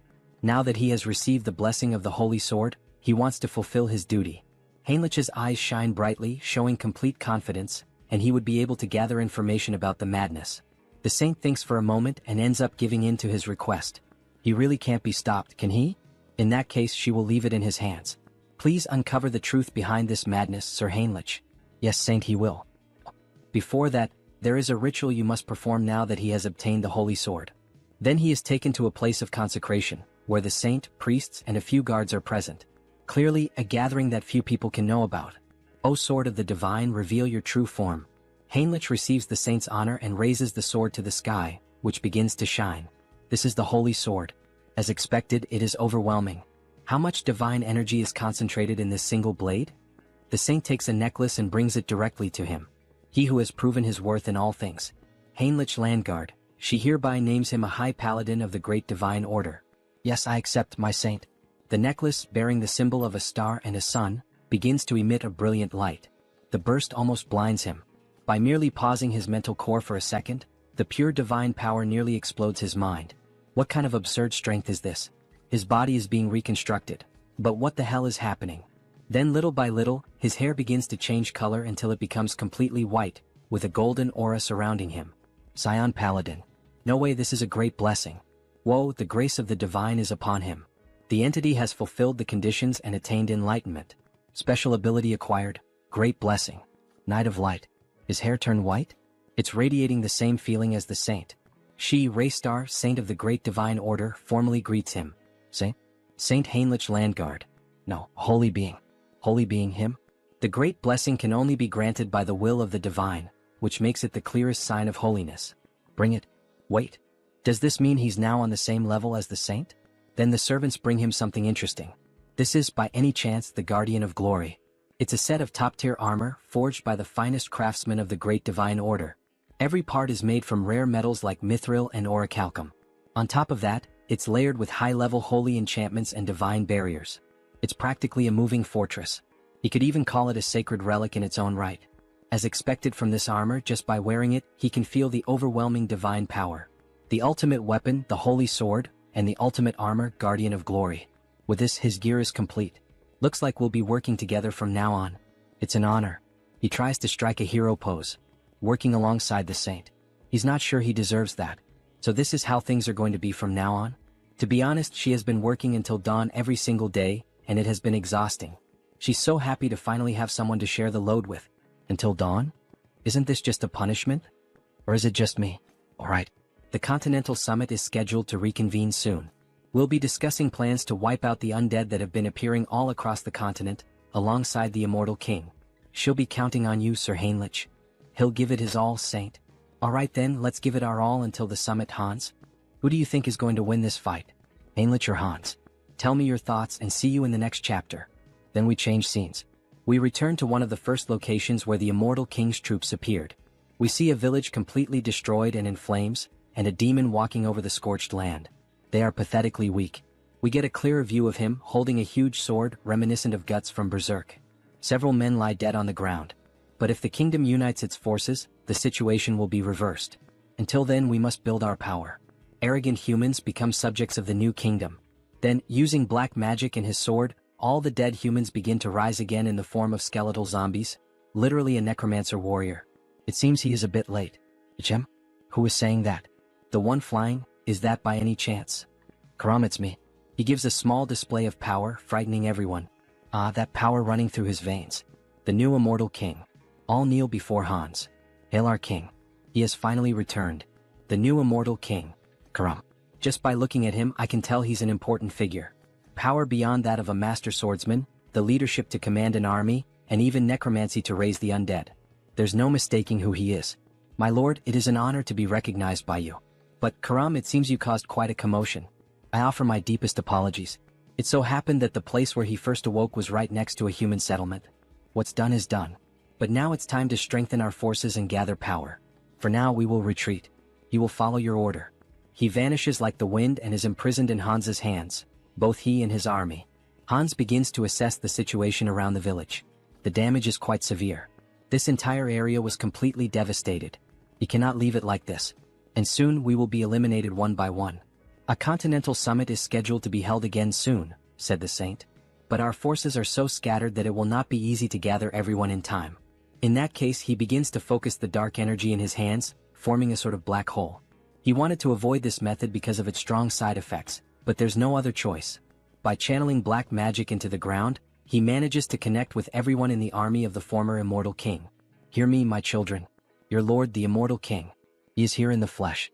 This will inevitably reveal his location, but the Order will need time to analyze this dark magic. As long as we gather quickly and disappear, that is enough. Now, hurry and answer him. All present begin to respond to the call, creating a screen of dark magic. We obey the command of the Absolute One. We stand before the true Lord of the Undying. O new King, your servant shall depart there at once. He will march immediately with the troops stationed in the southwest. He will march immediately with the troops stationed in the southwest. Yes, my loyal and devoted army. He shall lead you to a new future unlike anything that has ever existed. Ah, he laughs like a true villain. Changing scenes, we see two adventurers walking through the forest at night. Hey Mike, are you sure this is safe? He's heard that undead have been appearing all over the place lately. Come on, they're just rumors, just rumors. Let's just focus on transporting the supplies. What was that? Sigh, you coward. What kind of undead sneaks around quietly? Obviously it's just a wild animal or something like that. Hey, look behind you, this time I'm serious. What is it now? Must be another animal. Could there really be something behind him? Before he could finish, a sword slices through his neck. A fierce ogre annihilates him. Hey, what the hell was that? Monsters are nearby. What the hell are these things? They're supposed to live deep in the mountains. Why are they here? He's never heard of anything like this before. Monsters joining forces? Meanwhile, in another region involving another clone of the protagonist, Hubert the Merchant, Hubert Trading Company. What is this? Monsters from the northern mountains attacked a caravan in a group? This is also an effect of the madness. If this continues, even Tarak, which is nearby, will be in danger. We secured food and war supplies in advance, but this is not the time for business. Small merchants chase after coins, great merchants chase after hearts. Times like these call for providing help. He begins to analyze the map of the kingdom and nearby cities. Aeonia County. Fortress of Steel. But still, specifically where? The Fortress of Steel is recruiting mercenaries on a large scale? Just the news we needed. Recruitment of mercenaries? It seems that the Fortress of Steel is also in trouble. The monsters from the northern mountains are showing signs of moving south, right? And the gossip in the tavern continues. They are not ordinary monsters. They are advancing as if they were enraged, making Harley's group hear the news. Everyone heard that, right? What do we do? Harley, and you? Well, of course he's going to join the fight. You can't miss an opportunity like this, right? That's Harley. So when are we leaving? Why do you ask? Harley, don't tell me. Of course right now. Aha, he runs off excited for finally having a fight. But his companions realize that something is missing. Did he pay for the drinks? No. Grab Harley now. Make that bastard pay for the drinks today. Tarak Mercenary Guild. Finally, Harley arrived at the place. Hello Harley, welcome. Meanwhile, the members on the floor exhausted after trying to force him to pay for the drinks. That guy who looks like a monster. Oh, so this simple guy knows Harley? Of course. If you don't know Harley in this field, you must be from another continent. Then this will be quick. He and these three are signing up for the mercenary recruitment. Process this quickly. Sorry, but Harley's request is difficult to process. What do you mean? What does that mean? Does it make sense for a mercenary guild not to give work to mercenaries? Does he perhaps want to get beaten up by us? No, that's not it. Harley, he has a special nomination request. Then he receives a letter, quite a beautiful one at that, showing its importance. Nomination request? He was planning to go to the Fortress of Steel, so he hadn't thought about that. He's going to refuse this request. That's Harley. Decisive. Cool. Jim, he thinks he can't refuse this one. The client is Lord Talmine Aeonia. Wait, Taloasis? Who is that? No, it's Lord Talmine Aeonia. Right here, the Lord of the Aeonia territory. Office of the Lord of Aeonia. He is waiting in this room. The Lord is here? He then suddenly bursts through the door, wanting to draw attention. The Lord is here and Harley has just entered the scene. However, he ends up seeing a different sight than usual. A knight at the window? Possibly not the Lord. The Lord wouldn't talk to a mere mercenary. He is Knight Robin, authorized for this mission. They've heard of him, but he is quite large. And very unique. As he stares at the wolf ears, the female version of girls with cat ears, he understands the matter. So, what does a knight want with a mere mercenary? There is only one reason we have nominated you. We need someone to lead the attack on the northern mountains. Northern mountains? Isn't that the place overrun by monsters now? The mission is to rescue a VIP. The target's name is Jaonic Steelstone.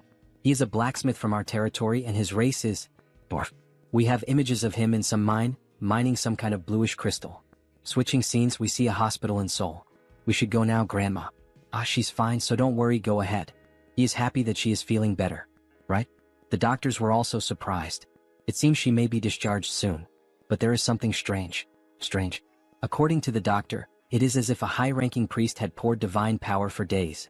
Where would someone humble like him have such incredible connections? It was him, a pity he can't reveal that information, at least not now. Grandma must have overcome this on her own. She is strong, right? Wow, our grandma who spent her life serving others was finally rewarded? Yes. How is your moving plan going? He found a house in the suburbs for a quieter life. Oh, a private house. Hang Sung-hyun is successful now. But isn't it hard to be far from Seoul? It is a sacrifice he is willing to make. Apologies to Taesan for worrying, but now that the duration of his projection has increased, he can easily travel long distances. He won't sell his old house and will use it as a base. The main reason he managed to get a bigger house is, he doesn't know how many clones will appear in the future. This last page of the chapter looks a lot like solo leveling. Then on the next day we see the snowy mountains and Harley walking with a group. Is it because this request comes from the Lord himself? Everyone is being very proactive. And that knight over there is really impressive. He is not just delivering the request, he is actually participating personally. A little further and we will reach the last area where Jaonic left a transmission. He sent a transmission? Yes. The moment he noticed the monsters acting strangely, he hid in a safe cave and contacted us with a magic device. Did Jaonic really need to climb the mountain at a time like this? Well, he couldn't have known things would turn out this way. Dwarfs chasing rare minerals is nothing new. I see these are all well-known mercenaries from Turok, using such elite people as guides. How incredible Jaonic Steelstone is as a blacksmith. Careful, monsters. Some ice ogres appear in front of the group. Leave this to us. The two combine crossbow arrows and fire magic to form a strong combo. They fire directly at the monsters point blank. However, to their surprise, after the smoke of the explosion clears, the monsters remain unmoved and without apparent injuries. The further we advance, the tougher they become.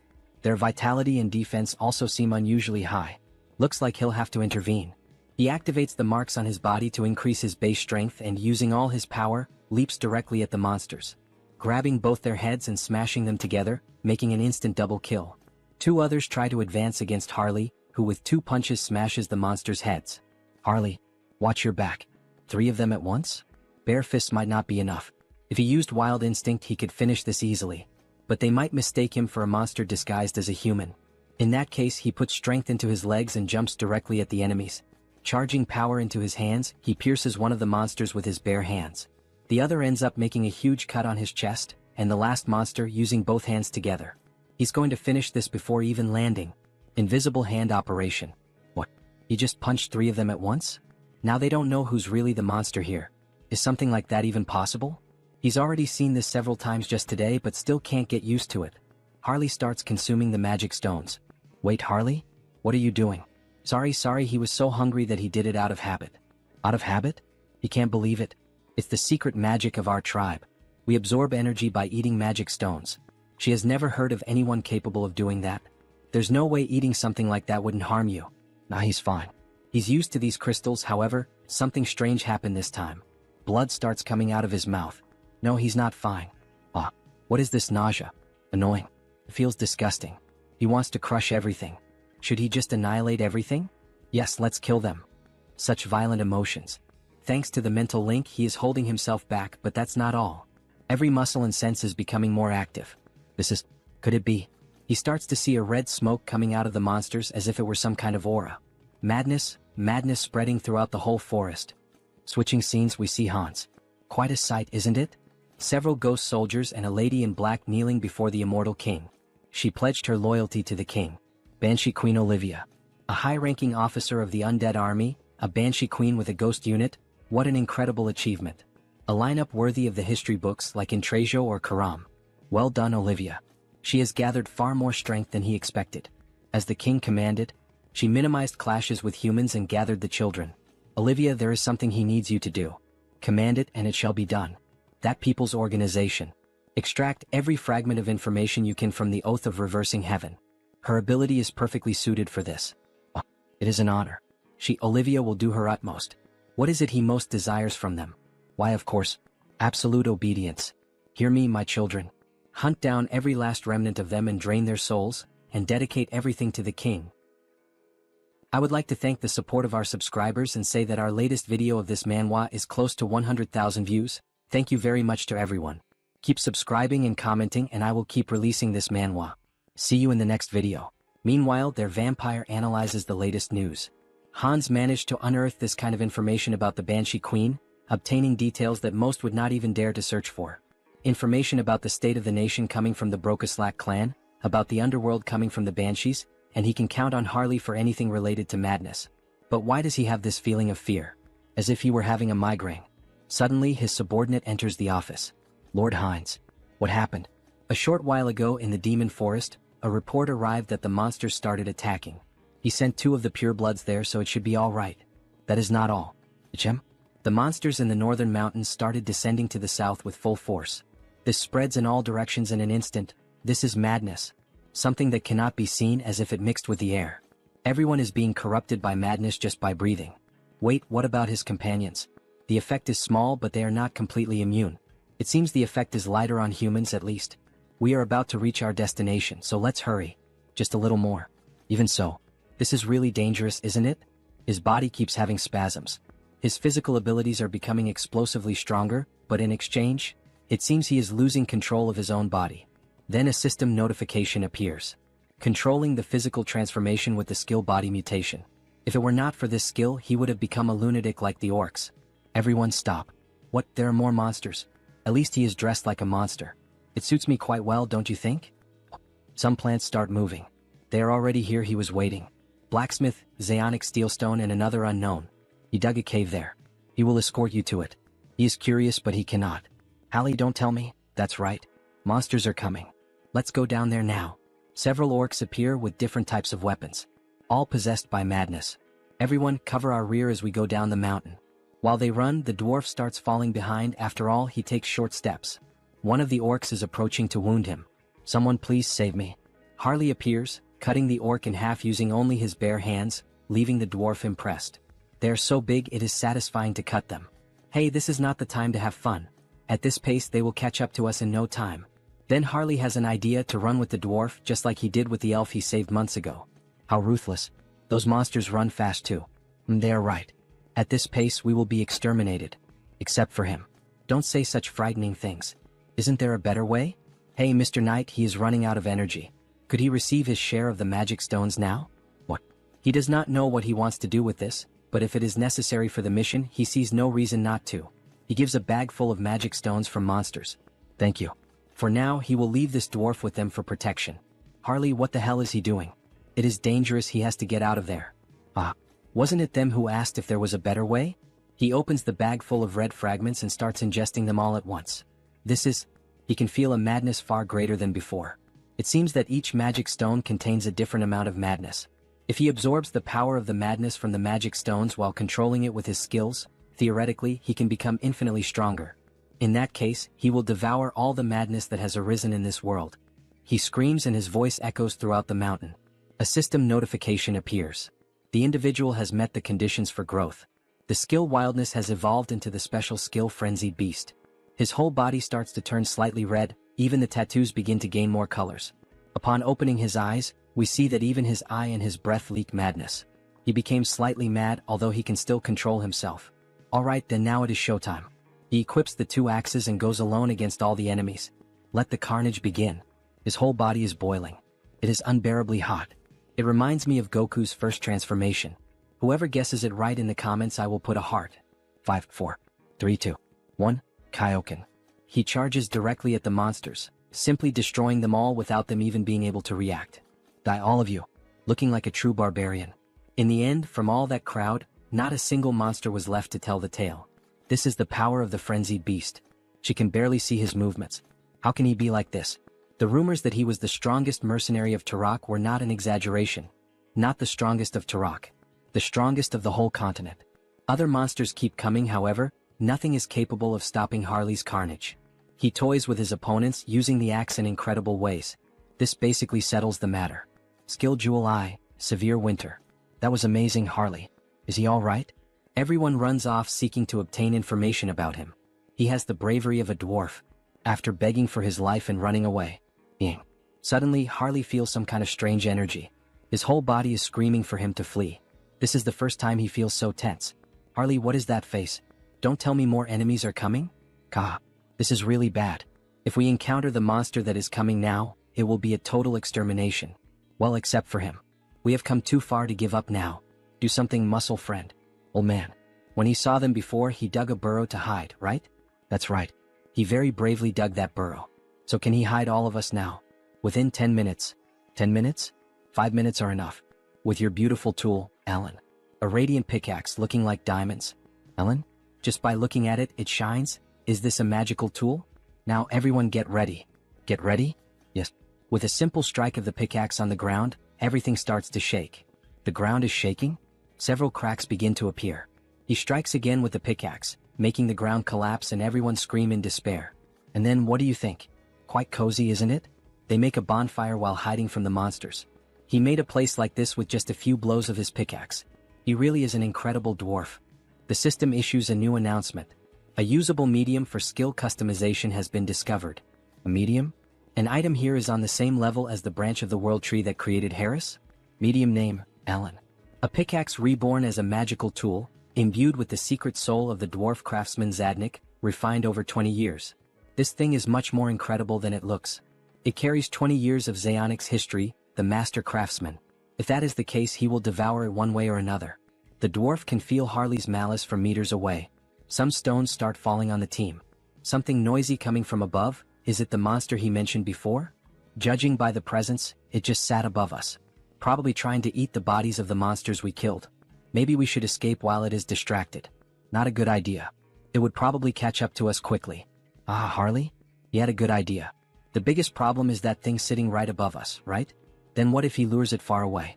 This time it may really cost him his life, and even so he would try. Yes. Harley, are you really sure about this? Of course. As long as he has this. What? Why his Ellen? Just an insurance, he knows. It will be very useful in a dangerous situation. But this is a magical tool with limited uses. What are you hesitating for, Zaonic, you fool? No matter how precious it is, life comes first. Alright, you can take it. Thank you. However, he does not want to give away this pickaxe at all, but it is foolishness to try to contend with Harley. Drop it. He said he would give it to him. With his big hands, he can only use it like a mason's trowel anyway. He finally lost the battle. Ah. He will use it well and return it. Probably. Ellen. Sorry, but he does not think he will return it. But he also saved his life, so let's consider it settled. With this, he acquired Ellen safely. No, he acquired a dwarf. Soon we will have a dwarf clone. Harley emerges from the ground. As he expected, the air outside is so refreshing. Now then, how about making the monsters introduce themselves to each other? It seems someone even more incredible than he thought has appeared. Even a superior species like a two-headed ogre can succumb to madness. Judging by its belly, it must have devoured a terrifying number of magic stones. The monster notices Harley from afar. What is he doing? Don't tell me it came following the scent of the magic stones he ate? Well, that is not a bad thing. If he wants to send the dwarf friend back safely, he has to escape this place with you. Follow me. Here should already be far enough. No one should be able to see us here. Very well then, skill mutation. Skill physical transformation. Let's have a real monster versus monster fight. He transforms his fingers into super sharp claws and goes toward the enemy, making deep cuts in them. Yes, this is the taste. The taste of tearing apart with his own hands. He must have thought he became stronger being intoxicated by madness. But here is the problem. He was not the only one who devoured the madness. The monster starts running in fear of Harley. He was the first one who started attacking and now is the first one trying to run? Harley grabs one of its heads and rips it off. By any chance, don't you think you don't need to walk around with two heads? And he throws it violently to the ground. He stands up laughing and even speaking. That arrogance of yours will only last for now.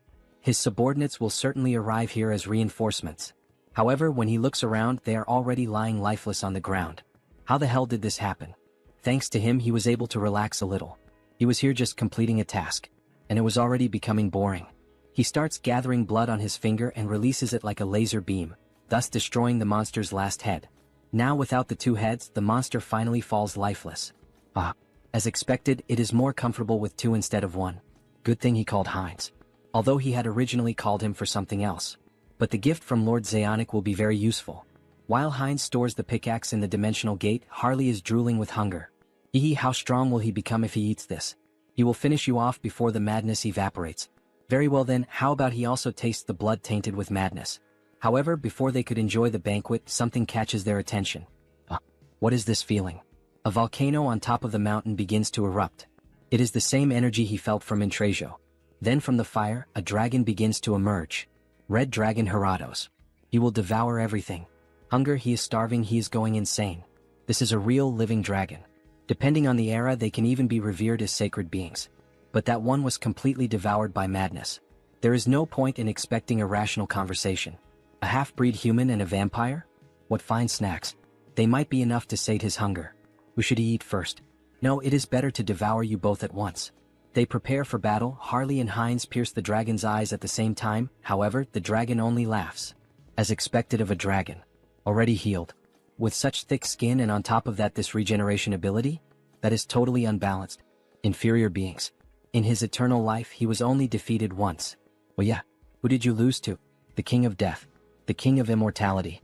The one who sentenced him to death. The Immortal King? That's right. But he perished and his curse was broken. They are laughing? What kind of reaction is that? Sorry, but we called a friend over in the meantime. Since the two of us might not be enough. We apologize in advance for the trauma. The dragon does not understand what they mean, but in just a few seconds, something appeared in front of him. A dragon tainted by madness, he will be an excellent subject for experiments. The third immortal King Hans. Then, the monster knows the monster. The dragon becomes terrified upon realizing that the one standing in front of him was the new immortal king. A dragon consumed by madness, what an excellent test subject he will be. What? The immortal king has returned here. He can see him through the memories of the previous immortal king. If even you could awaken from that corpse-like slumber, then who can say he cannot return from death itself? The dragon truly felt the pressure and little by little tries to move away. However, it ends up striking its tail against some kind of barrier. Aha, don't even think about running or flying away from here. Inside this barrier, your wings will not take you anywhere. After realizing that he had been trapped, the dragon begins to go insane. Kill him, kill him. The immortal king. Kill him. Avenge us. Then Heratos begins to accumulate power. Incredible, he is absorbing all the madness in the air. Not even he would be able to accomplish this. An overwhelming power is emerging. Yes, that strange power is the will of nature, commanding vengeance. He will erase you, immortal king. This hinders your plans. So the so-called immortal king flees in terror. He was going to kill him cleanly even if it meant a small loss, but releasing so much condensed madness would be a waste. That bastard, what nonsense is he telling himself? So that is an option. If we are not on the same level, he should enter his own game. The immortal king begins to summon something from his gate. Come forth. Intratio. That's right, now we will have a war of dragons. He mounts the dragon of pure bone and commands it to attack. Wait, is that a pure blood dragon? Intratio, make sure that his flesh and bones remain intact. Remove the curse and the rot before he fights. The bone dragon charges in with everything, biting the fire dragon's jugular to immobilize him. Now then, let us begin the analysis of how best to carve him up. Skill, gravitational chains. Skill, spatial lock. Skill, shock absorption. What petty tricks. Now is the time. The two run toward the imprisoned dragon. Solid body, merely looking at it already makes him salivate. He will take a good taste of this precious dragon blood. The vampire launches a blood strike which causes great damage. Meanwhile, the barbarian, dying of hunger, is already there biting the flesh. Infinite refills of dragon meat? He will gorge himself until he is restored. While the vampire was savoring the blood, he ended up feeling something strange on his palate. The blood itself is good, but the madness mixed into it keeps getting in the way. Wait, madness? It seems our protagonist had some kind of idea.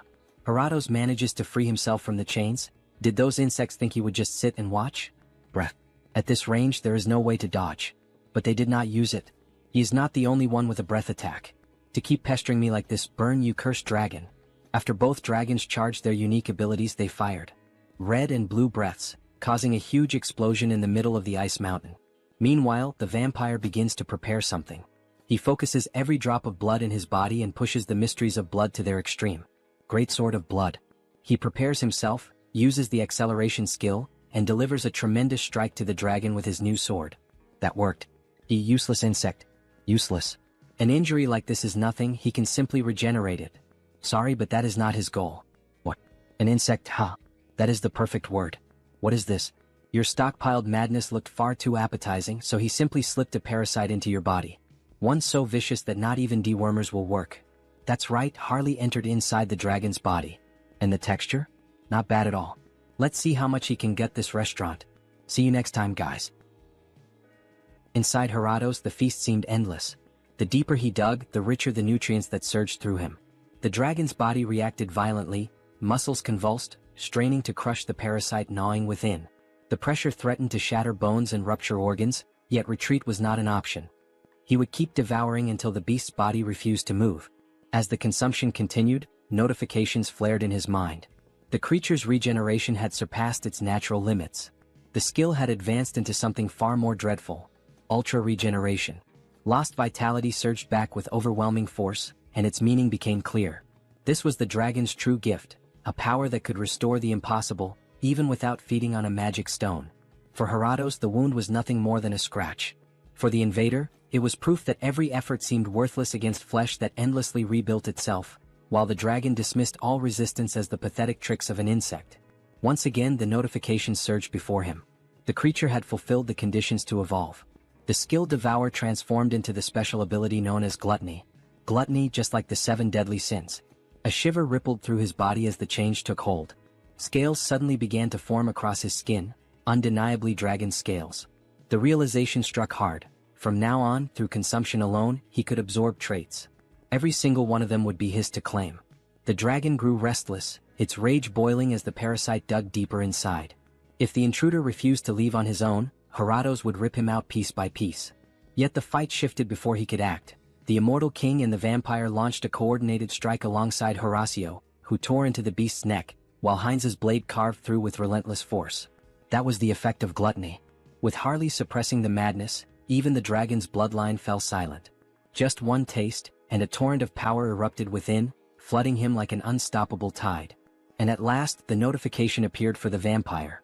The special skill clan of blood, True Blood, had advanced to a far greater stage. As expected, to ascend into sacred blood, the condition was clear. He had to drink from an opponent far superior to himself. Heinz seemed to realize something, hesitating, but Harley confirmed it. The discovery was undeniable. They had finally located it. Heratos' heart. Checkmate. The ultimate magic stone, the dragon heart. Bon appetit. The first bite tore through, and the dragon convulsed in agony, the pain erupting straight from the core of its being. Moments later, the mighty body collapsed, lifeless upon the ground. The battle had ended. Intracio's efforts had carried them this far. His task was complete and he could now rest. Laughter followed, triumphant and raw. From the twin-headed ogre to the dragon raid, every challenge had been cleared. A final image lingered, a symbolic snapshot of the three victors standing together, their silhouettes marked by the hunt of a dragon now fallen. The dragon's eyes snapped open for one final breath. This time, the immortal king carried no desire to destroy the world. If he chose to take a few bones, there would be no need for resentment. He would put them to good use. The blood too. And the horns. In the end, every piece had value. None of them wasted anything. The trio moved like a flawless cleaning crew, each collecting a share of the fallen beast. The corpse of a dragon truly was a treasure vault. Prime ingredients for rare sorcery gathered all at once. The scene resembled that old meme of a robot staring at an empty plate. Oh my god, nothing left. Even the blood, overflowing with the power of dragon lineage, had been secured, certain to prove useful later. Yet the greatest beneficiary of the raid was not the immortal king or Heinz, it was Harley. On the ground, Harley writhed in agony. His body twisted and shifted as something unnatural surged within him. This time the transformation was not smooth. Perhaps he had gone too far even for his limits. Absorbing all the madness of those monsters, his insides felt as though they were tearing apart. Control slipped with every second. Only the method inscribed within the dragon heart could save him. The madness flooding his body had to be woven together with the dragon's essence. As he forced the chaos into alignment, strange markings spread across his skin. A heavy feeling swelled inside him, followed by new notifications. The creature's race has changed to Dragonkin Hybrid. Special skill, Heart of the Mad Dragon, has been acquired. Harley's body no longer felt the same. On the surface, his anatomy still resembled that of a human, yet something deep inside had shifted. The change was undeniable. His very essence had risen beyond its former limits. His being had ascended. See you next time, guys. So we see Harley's hand covered in scales. For the entire race itself to change, this is the power of the dragon's heart. Alley. Race, Dragonkin Hybrid. Then a notification appears. Special notes. Absorb the heart of the light dragon and gain the power of a dragon. Controls the madness within the body and continuously absorbs the surrounding madness. The jeweled eyes have merged with the dragon eye, becoming even more effective. With the power of mutation, he can draw it out whenever he needs. But, with a simple stomp with force, he destroys the ground. If he increases the density of the body, the weight becomes unbearable. If he doesn't control it, it will be a disaster. It's better for him to practice a little before meeting them, his group that had been waiting for him to escape with the monster. Before Harley could begin training, he felt an enormous force through his body. So it's finally going to begin. It's the closing ceremony of the raid that Hans prepared. We see the immortal king preparing some kind of spell, and in this case the spell is being performed on the dragon's body. A lot of dark magic is being involved in its body, so much that the sky begins to grow cloudy. Little by little, only the dragon's bones begin to rise. Now speak to him. What is your name? Heratos. Yes, Heratos. I am the Lion King and death itself. He will grant you a second life. Now he is your master. Very well, very well. He looks like a second puppy. In the next scene we see the protagonist in reality. He was admiring his new house. He had finally finished working on the house, moving the furniture, everything is impeccable. An internal gym, an arcade, even a comic cafe. To think that he fulfilled the dream of building everything to his own taste. Unlike before, now he can go out freely, but staying at home is more comfortable, so he devoted himself completely. Now he will never need to go out again. Our protagonist is truly a shy nerd. Right now, should he take care of the gardening? Conjuration skill, entity projection. He transformed into the elf to use his abilities in gardening. Then let me show you the natural power of the high elf. With just a little magic, he forms a beautiful garden effortlessly. Truly very beautiful. They say independent houses are difficult to maintain, but that does not apply to me. After all, he is one in many. He will use Heinz, who was summoned beforehand, to raise a primary barrier. And as soon as the cooldown of the entity projection ends, he will add Hans and Heinrich's barriers on top. Is there any house safer than this? Barrier against vampires, barrier against dark magic, barrier against holy magic, literally the safest house in the world. Household chores should be settled like this. I think it's already time for accounting? Karma shop. Then we see his little point shop with an incredible 1,608,961 points. It's already over 1 million? Not even a week has passed in Earth time. I guess numbers really matter. But don't tell me that, once again, there's no increase in the number of avatars, right? Whatever, either way he has to spend. He has to do it, no choice. Enhance. It worked. The unique skill has grown, increasing the number of avatars he can possess. Now he can increase the avatars again. Let's see what else he obtained. Avatar potential increases. The learning ability of each entity improves further. Avatar cognitive ability increases drastically. No wonder the distribution of mental energy to his clones seem to have increased. At this rate, it won't be only the main body that will become stupid? Then a depression hits him. No way, the clone is me and I am the clone, so whatever. Next. The unique skill has grown and blooms with possibilities. Special skill Avatar Cloud acquired. Avatar Cloud. Shares avatars items within a small subspace. Avatar Cloud? Sharing items in subspace? That practically means the protagonist can transfer across dimensions. He won't even need to fetch them in person anymore. Let's test it right away with Ellen. So they really can transfer the item from a clone to the creator's backpack without any problems. Excellent. This could massively expand trade with Hubert. He can even send the source of the arc lich that Heinrich kept to Hans. Then now shall we start the main event? Sorry for Zeonic, but hey, think of it as the price of your life. Using the customized skill. Time to summon a dwarf. An explosion happens in the garden, and finally a new clone is made. He needed a craftsman to take care of the clone's equipment. Finally, he would have a reliable blacksmith like Zeonic. What is this adorable little lock? This isn't what Zeonic said it would be. We officially have a buff baby with the protagonist's face and a beard. See you next time, guys. What's with that adorable look? Customize. Increase the height to the species maximum. Make the face a bit younger. Grow the beard to look stylish. The body too is starting to look decent. It's ready. A dwarf who will serve as the blacksmith of the tattooed ones. Now he truly looks like a real dwarf. From now on his name is Howard. And of course it would be yet another name starting with the letter H. For some reason the protagonist really likes that letter. It's a pleasure to meet you, Howard. Likewise, my creator. Then a system notification appears. Howard. Species, dwarf. Individual trait, artisan S spirit. Special notes. Han Song-hyun S 8th avatar. Born as a dwarf using the artisan S pickaxe as the medium. The influence of artisan S spirit grants additional bonuses to crafting actions. Perfect, exactly what he had in mind. The first attached skill is precisely the type he wanted. If he were to point out a small problem. Just like Harris, he lacks general knowledge. Why can't I? He'll have to use Harley's connections again, but the north is in chaos, so it won't be immediate. Alright, then he'll have to do that. Heinrich will have to intervene. It's time to make some calls. It's been a while, how have you been? Lord Heinrich, did something happen? He has an urgent favor to ask. A favor? Just ask and give the orders and she will carry out everything. Prepare materials on materials engineering, especially metallurgy, which deals with metals. He doesn't care how much you bring, whether it's articles, videos of craftsmen, or anything else. Yes, sir. Forging techniques can be pre-trained using information from Earth. He will need to set up a workshop in Turok. Practical training will be more efficient in Euterica. In the next scene we return to the second planet. Some kind of material is coming out of the new system acquired by the protagonist. The Avatar Cloud is really useful. He can't believe he could receive Heinrich's gift so easily. Finally, he'll be able to make good use of the source. Now rise. There's something he needs you to do. Then from that crystal, we see that it was actually the necromancer, who awakens from his deep slumber after being defeated by Heinrich. Who are you, daring to summon McCain? It's me. Oh, immortal king. He was sure the hero had defeated me, sniff. He's truly incredible. Dwell McCain. He called your name. The necromancer swears loyalty to the immortal king. From the memories of the former immortal king, he was quite a skilled strategist. The more capable the one he can use, the better. Though with that slightly cute face resembling a dog, he doesn't really seem that strategic. However, their conversation is interrupted. The girl Olivia. She pays homage to the king. So, what happened all of a sudden? He came to report on the order the king issued. Report. Speak. He ordered Olivia to pursue the Oath of Reversal.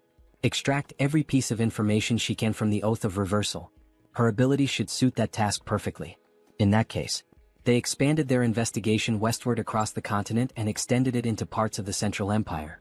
And she discovered a location suspected to be a key fortress. So she finally found the place. Very well, Olivia. The girl, she will devote herself completely to the king.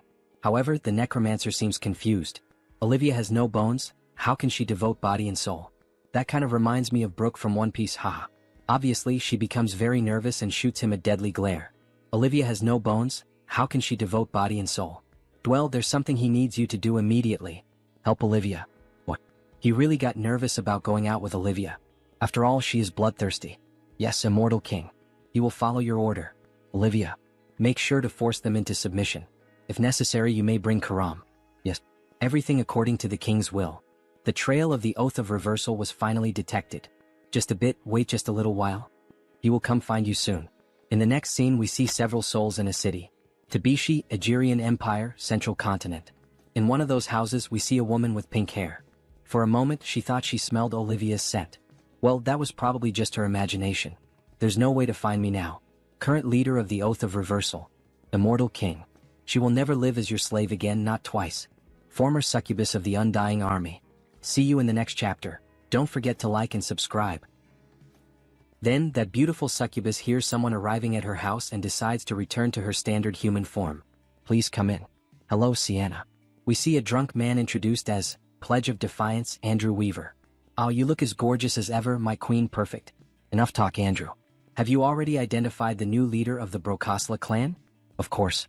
The target is a pure-blood vampire, his name is Heinz. Even if he is pure-blooded, how could he take control of a vampire clan? He's still not sure. What?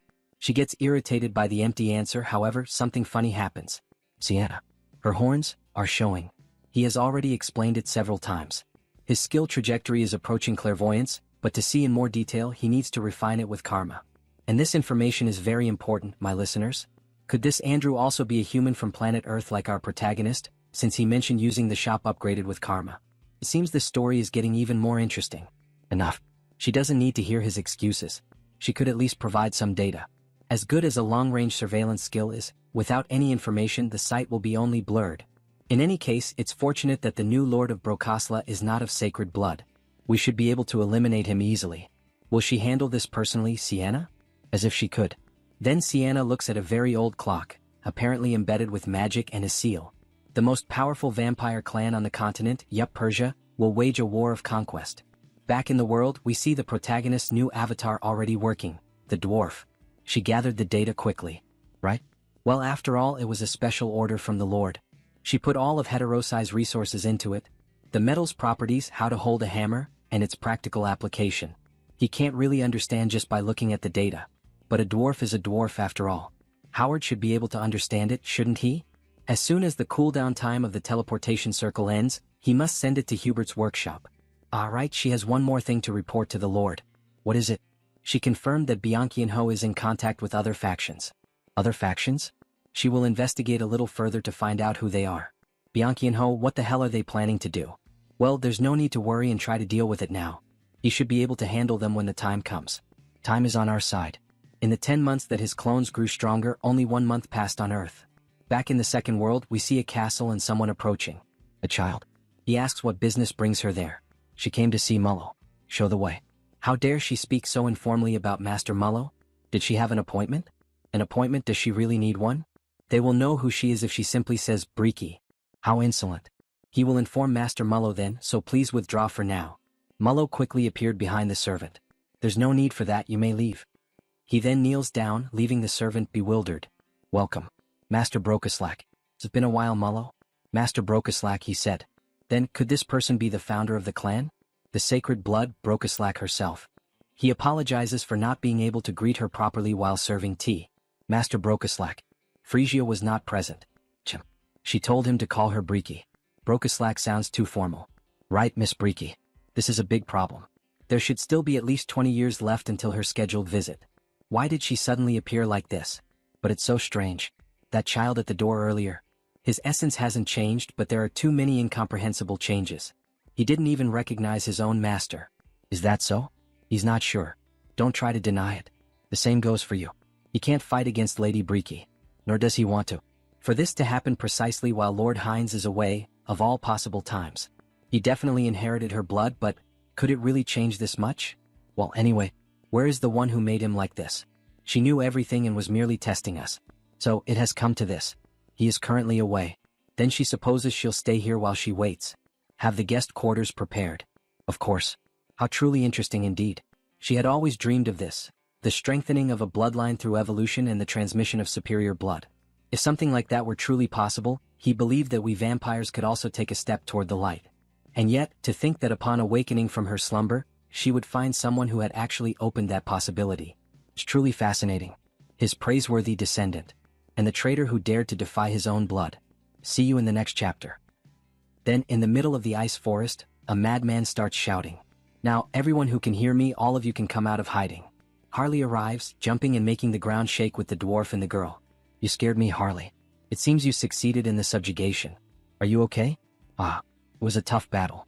But somehow he seems even more energetic than before. Harley, did you just get scales on your body? Or did I? I hadn't noticed, huh? Well, anyway, we don't know when another monster might appear, so let's hurry back to the Iron Fortress. They start running toward the city as fast as possible. However, the dwarf being carried by the protagonist begins to ask.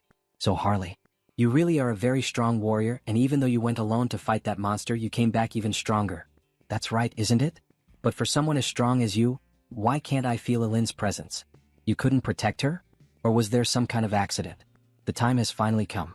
He's planning to leave Jaonic in charge of Howard's education, so he can't let this get complicated. In fact, there's a touching story behind this. A story? Then the author begins to narrate a story that never existed. Harley's Great Adventure 2. My comrade, F.over.at first, everything was going well. The beast was strong, but he had already expected that. However, the area was already surrounded in multiple layers. This can't be. Even for me, how am I supposed to? He used all his strength and began slaughtering the monsters. Even so, he was gradually being overwhelmed. Damn it. From behind too. He was about to be struck by a surprise attack, and at that moment he prepared for death.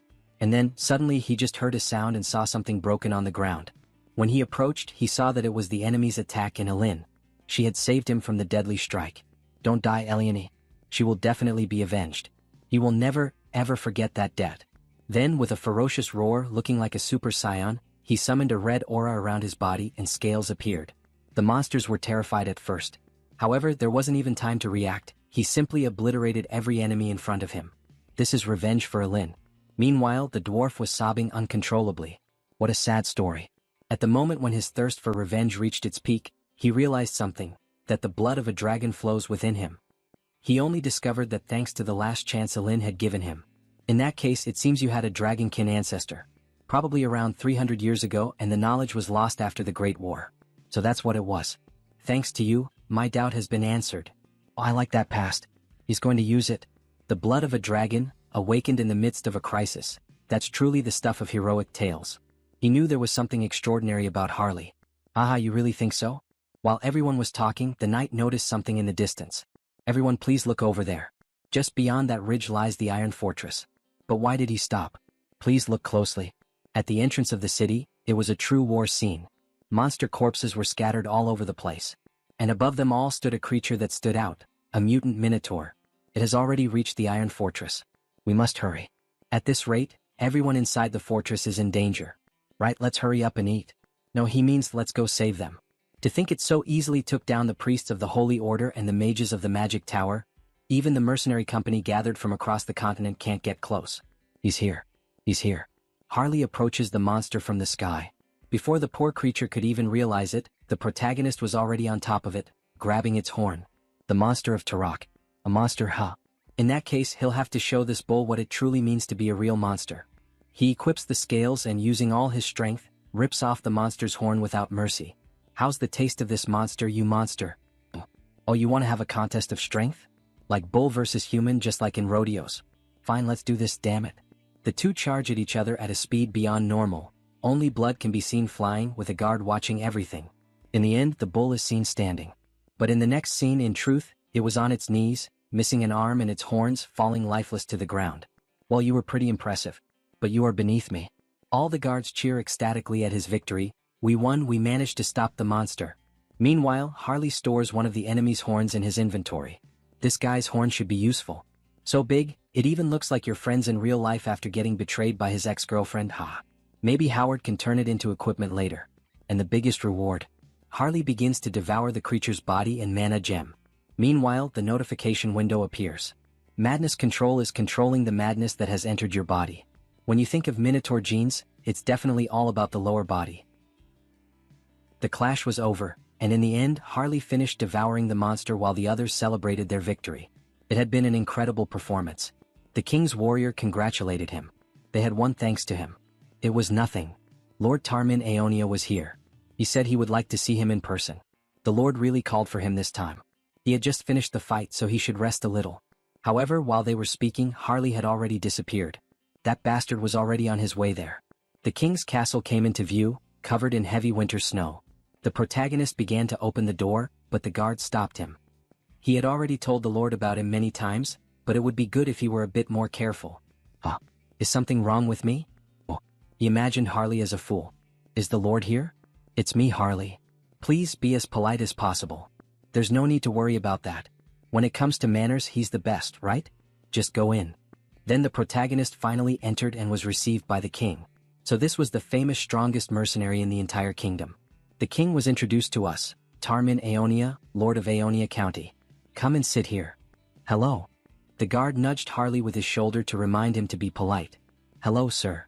He had heard so many praises about him, but seeing him in person was different. He hardly knew what to do with himself. He was just doing what he was paid to do. As he shouted, his saliva flew toward the king. Even so, the king thought he was quite impressive. Did he think that just speaking formally was enough? Anyway, besides the request, he also played a big part this time, so he should be rewarded. A reward? There's no need for that. The king's tone grew more serious. He offered him a position as an official knight of the county. He refused. Everyone in the room was surprised, even the Lord himself. You bastard. How dare you refuse the Lord's offer? And what's with that stupid look on your face? That's enough. Everyone calm down. He waved off such grand gestures. He only wanted a cool axe he could use. Right, an axe. He would have one custom made for him through Jaonic. Thank you, my lord. He was quite generous, just as one would expect from someone ruling over a great territory. That's right. I'm not stingy when it comes to giving. Refusing once is fine. He'll definitely find a way to get you.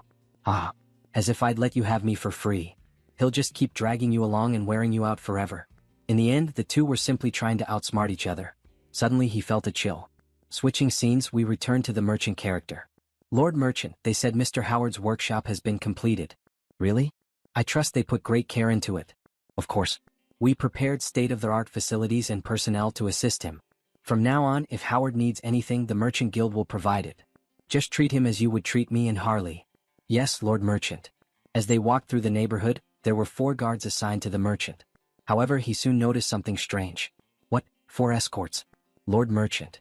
What? There was one more than usual. You have good instincts, but it's already too late. In an instant, the protagonist began to bleed and collapsed to the ground, barely clinging to life.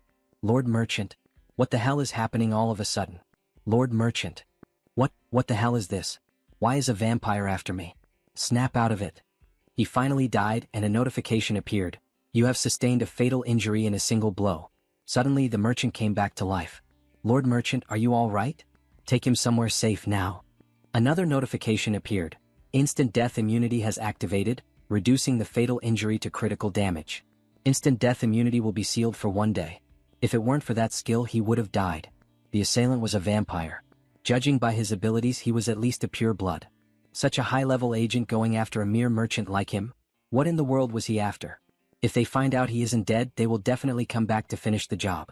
He will leave the task of uncovering their identities to Hans. For now, he must retreat. He has a personal means of contacting Howard. Therefore, he will deliver work-related matters through him. What?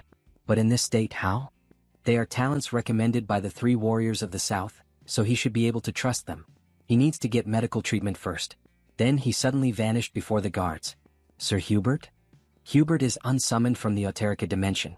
Later that night, in a different castle, several people were gathered with a king. He trusts that everyone is prepared. Clan Lord Visk Yup Persia. My lord, there's an update. A report has arrived stating that the job in Tarak has been completed. True blood of the Yup Persia clan, Theodore Yup Persia. Tarak?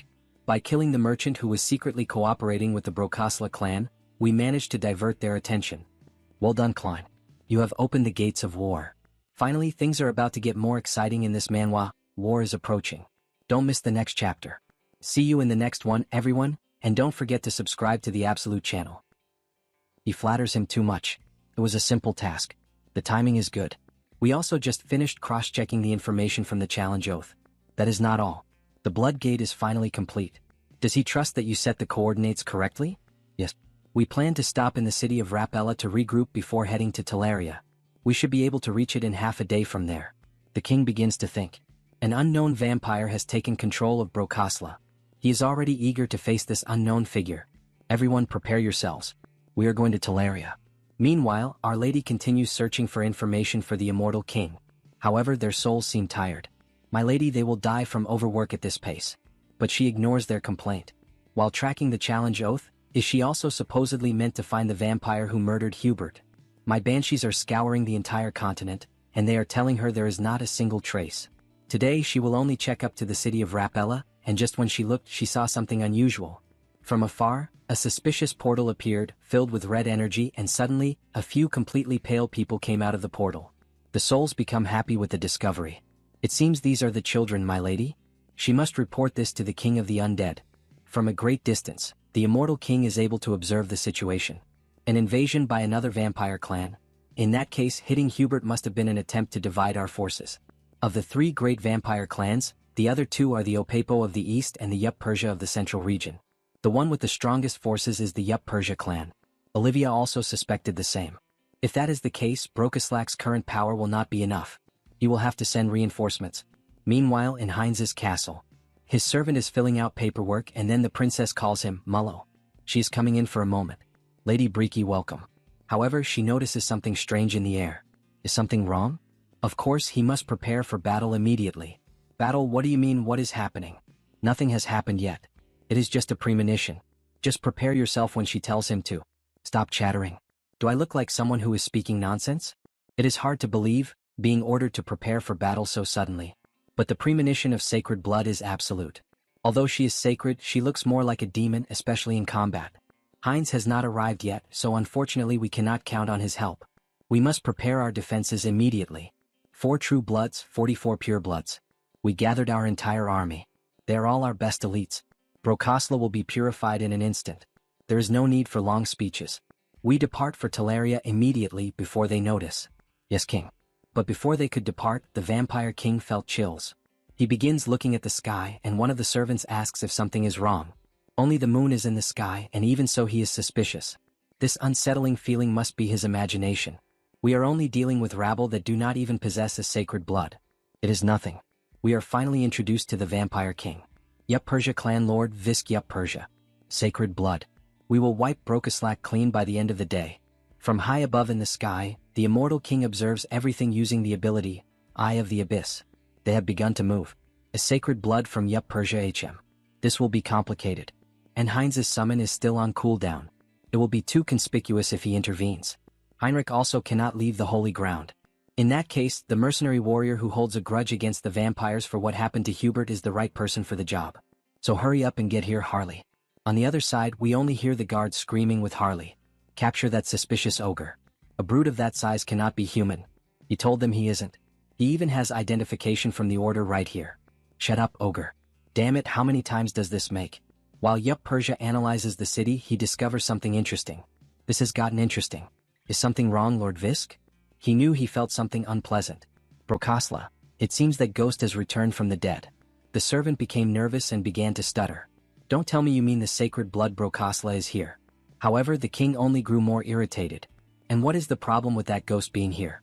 Can't you see the king of Yup Persia standing right here? No, that's not it. He was only worried that the damage might be enough. We will proceed at once. Do not forget anything. We Yup Persia have no equal. They head to attack the castle. However, Teleria's castle is perfect. Even the queen praises it. The barrier looks good. What is the status of your other preparations? We gathered as much combat power as possible. but the numbers are definitely not enough. With a carefree tone, she even jokes about the situation. We have no choice, they are already at our doorstep. Mulo asks if she is able to sense their location right now. Naturally, and they are going to enter at this exact moment. All of them come in through the window, making a triumphant entrance. They are right in front of us. You are still clinging to life, Prokoslak. I thought she was already in dire straits. Why does this still happen occasionally? Is this the path of Eupresia? Youth silly one. Well, he will personally ensure that her eyes close in peace forever. Just look at him, that child only knows how to talk about himself. How annoying and inconvenient child. Meanwhile, Mulo is trembling with fear. After all, there are 2 sacred bloods in his presence. This is definitely bad. Even if Lady Briki can handle him, there are still 4 true bloods left. The difference in strength is hopeless. But there is something we can rely on. Mulo prepares the barrier. Inside his barrier, their allies are strengthened. They have set foot on the lands of Brokaslak. Do not think you will escape with your lives. Blood barrier. Come to me, Bridia. My god, an entire group of unwanted guests has gathered here. Alright, get ready. Maintaining this barrier prevents him from fighting the enemies. Do everything you can to protect Brokaslak, even if it costs your life. Yup, Persia is surprised, but in the end, wasting energy on useless things is pointless. He tries to attack Mulo directly. After all, if he destroys him, the barrier will disappear along with Mulo, right? Before the sharp claw reached his neck, something happens amid the chaos. Do not get in the way of our little game, Ghost. Are you perhaps underestimating me too much, child? She easily stopped his attack and forced him to retreat. Alright, first he will get rid of this ghost in a one-on-one duel. Unfortunately, it seems you need to be disciplined, child. Both groups face each other until they finally begin the war. Bridia, punish those who dared to invade our lands and send them to hell. Members of the Yup Persia clan, crush those arrogant insects and show them their proper place. The war quickly escalates, but in the midst of all that chaos, we see a clawed hand piercing through the barrier. The vampires are shocked to see that thing. Something is behind us. What is that? Someone is breaking through the barrier with their bare hands. So it was this red-haired one, the person who tore out the insides of that weakling Hubert. With the look of a psychopath, Harley says he finally found him. Wait, Hubert? Is he talking about that merchant who was assassinated? And we see Harley in a badass stance. Klein, what kind of missions did he carry out? Lord Theodore. He completely erased all traces. However, there is someone in front of us now chasing you. You will deny it after this? But he really, my god, you are running away right in front of me. While they were chatting, Bridia did not waste time and launched a surprise attack. Striking the vampire directly in the mouth. A beautiful punch. Damn it, dealing with this woman. Call the other nobles. High blood, incredible. He wanted to test his newly acquired strength. Notifications appear. Vital aura ignited, berserk mode and madness. Dragon scales mix into the pattern. The servants are shocked. But what the hell is this monster with scales? No, they are all from the same damn vampire group. I'll make them taste misery because of Hubert. Harley begins hunting the vampires one by one, as if they were nothing more than common monsters. That guy, the followers of Yup Persia are being massacred by this incredible young man. That witch, who else did she bring with her? Does he have any reason to explain this? Why does she also not know why that monster appeared? Alright, this won't take long anyway. Unlike your followers, his men are very competent. Incredible, he can't even see their movements. Although they look like they are standing still, they are fighting at the speed of light, even battling only with their minds. This is, therefore, the famous battle of causality between the superior bloodlines. Then you finally made a mistake, Ghost. And thanks to that mistake, her arm was completely cut off. Just as she suspected, he is truly taking this fight seriously, dedicating himself fully to this battle. Previously he wasn't much. Seems she really is getting old. Back to Harley's fight, the vampire has no idea who he is, but he would like some help, because he cannot defeat him. The dragon is truly furious and insane, defeating everything he sees in front of him. He saw that Brokaslak's sacred blood lady was in danger. Just waiting for Heinz may end up being too late, he needs to act now. He needs to use every weapon at his disposal. Mutagen and the Raging Beast and the Calca-style combat pattern, and the Vital Aura and the Jewel Eye, subjugation. Harley begins transforming into something. Combine all the powers and it's complete. No one can believe what they are seeing, not even the vampires who are monsters themselves. What the hell is that monster? Look at what our boy Harley has become. What kind of monster is this? It isn't something like a chimera. Ah, this is killer. So this is what it feels like to go all out using the power of consuming the mad dragon. With a smile on his face, he announces excitedly. Alright, let's do this. Harley positions himself like a bull and charges in with everything. Cover fire. That guy, he dares to try attacking Lord Bisk. Damn it, we have to stop him. We need to stop him, but how are we supposed to get in there? Harley charges directly at the Lord, trying to injure him. However, his hands are blocked by some kind of barrier. Teske, his scales are being destroyed upon touching the domain. This is the domain of causality unfolded by the sacred blood. But if he connects the heart of the mad dragon with the power of the jewel eye, it isn't something he cannot break through. With a dragon's roar, he slowly starts opening the barrier with his own hands, until he finally breaks it, leaving the Lord surprised. In fact, leaving both lords surprised by such strength. What the hell, who is this crazy bastard? Aha, so he is the boss of all these vampires here, right? Yes. Who exactly are you? One could say he is the representative of the victim. Harley loses his patience and goes straight for violence. If the perpetrator doesn't know the victim with a nice punch to his face, then he has to become a victim himself. Aha, what do you think of his serious punch? Too bad, it seems he is seeing hallucinations in the space of causality. And no way. He definitely felt the sensation. Not even close. Did you think a sacred blood like him would fall from such a trivial attack? Yeah, and what? He is dumb. But you really got distracted by his trivial attack. He is all talk. And when you least expected it, the queen took the opportunity to strike the unsuspecting lord, hurting him severely in the neck. Damn it. Thank you, elegant young man. Thanks to him, it seems the balance has been restored. So he will go back to fighting there. And he turns toward the lord's own mere guards. You bastard. Do you think we will let you approach Lord Bisk again? We will face him. Don't worry, this is exactly what he wanted. Because there is someone else who will finish off your boss. With several vampires on the ground lifeless, the redhead begins to question himself. Mulo, was Brokeslack this strong? They are overcoming the numerical disadvantage. No, at this rate he is done for. If he doesn't find a way to advance. Suddenly, the environment around him starts to change. What was that? The surroundings were isolated. So it's you. Who the hell is this vampire? The guy who dared to touch our Hubert. Hubert? Without much talking, our vampire quickly places his hand on the redhead's heart, making him groan in pain. He shouldn't have taken that mission. That dragon monster that appeared earlier, and now this bastard vampire too. Who the hell is he? What the hell, what kind of human is Hubert? That is, after finishing ingesting the vampire's blood. Of course, a big shot who will dominate the continent's commerce in the future. System notifications appear. Collecting new vampiric factor.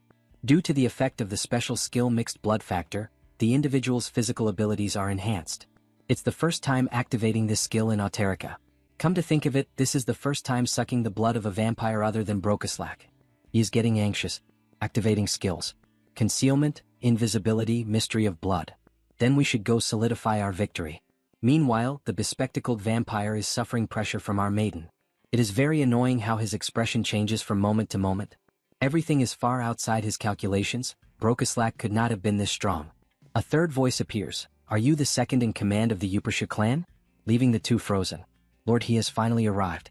This person is Brokeslack's new lord. But why is he just staring at me? If this guy is Yupersha's number 2, in short, he has Mulo's role. With an evil smile. Then he is a talent he must recruit. It was so convenient having Mulo around. What does that mean, that smile of his? Hey, why the hell is he staring at him, smiling like that? Let me properly introduce myself. His name is Heinz, the new master of the Brokeslack dynasty. Yes, he already knew that. Right, good thing you already knew me, because soon this man will be your master. What is that lunatic talking about, as if that were possible? While the vampire was distracted by Heinz's strange presence, Bridia grabbed him from behind, restraining him. As Heinz approached, the fear intensified. Please don't do this. And with a bite, the modification process begins. Heinz's main weapon, the thing that turns all vampires into his minions. Returning to the giant fight, both sacred bloodlines face each other. How did we end up in this situation? Visk questions. Whatever, where did those scoundrels from the rebellion department go? The ones who swore to rescue Visk when danger arose. Outside we see the immortal king with the skill, Abyss I currently active. He is surprised because he does not imagine that the rebel division would send reinforcements of this magnitude for Visk. We see several bodies on the ground and a question. The immortal king really wants to meet their master. With a wicked smile he announces, I guarantee all of you a better job in a better place. This truly warms his heart. He feels a very different sensation after becoming a pureblood. Now he does not suffer so many side effects. Then we finally meet. The saint approaches our protagonist. So this is the famous Heinz. I have always been curious about the character of the boy who became the new master of the clan, and he is truly incredible. Thank you very much, Saint. She is probably the vampire with sacred blood of Brokeslack. No need for such long names, just call her Breaky, she likes that name more. Haha, mutual acquaintance is always important, but I think we left one waiting longer than necessary. So this mere pureblood vampire dares to mock me like this, face to face. I will not let any of you escape from here alive. Blood drips from his hand and he charges directly at our protagonist. What do you think I am? Heinz draws the blood sword and tries to defend himself from the ferocity of the attack delivered by the Lord. They start fighting seriously, Heinz becoming more injured with each strike, although as time passes he manages to counterattack the Lord with a few blows, forcing him to heal. But while the Lord was distracted, Harley appeared by surprise. It is impossible that he forgot about me, and he lands a punch right on the Lord's ribs, making him spit a lot of blood and groan in pain. Damn coward. They are worth nothing in my eyes. They have no shame in having reached this level of depravity. Now it is the saint's turn. Seriously, you really think like that? And where are the vampires who helped you attack us? And she attacks him directly, leaving him on the defensive when he realizes it has become 3 against 1. He will be the king of all vampires. Visk cannot die in a simple place like this. All right, I will follow through with your request. How rude of you, you arrogant one. You want to steal the blood by devouring your own people, and he is not even from your lineage. If he continues with this, he will die screaming due to the severity of the torment. Who knows, he is already somewhat used to devouring enemies. With another bite, he pierces deep into the Lord's throat. No way, this man is... Could he really be capable of inheriting sacred blood from another lineage? Do not worry about your lineage, Visk. All of your vampires will be mine. Also understand, under my command they will continue your legacy. He finally realized the end had arrived. He always had a dream, it was the unification of all vampire lineages under one banner, the one who leads them toward the light. The one who will bring all vampire kind to glory. At least that was what he thought, until he met this vampire. The only king. I am in a far from enviable position, so why am I laughing? I long to achieve this, to dream this much. After the Lord's death, our protagonist begins to undergo a transformation. Red blood begins to form an aura around his body. Here in Eureka, a new sacred blood was born. System notifications begin to appear. I fulfilled the requirements and I began to grow. Special skill. Blood relation, the true one. Blood evolves into blood ties, sacred blood. At the same time, the shape of his face begins to change. He fulfilled the requirements and began to evolve. The two skills, concealment and invisibility, they merge and develop into a specialized skill. Erase existence. Heinz 2. Race, vampire with sacred blood. Details. He used the mixed blood skill to inherit and force the sacred blood and evolve, thus being able to control the Yupersha lineage, even if only slightly, and control part of causality.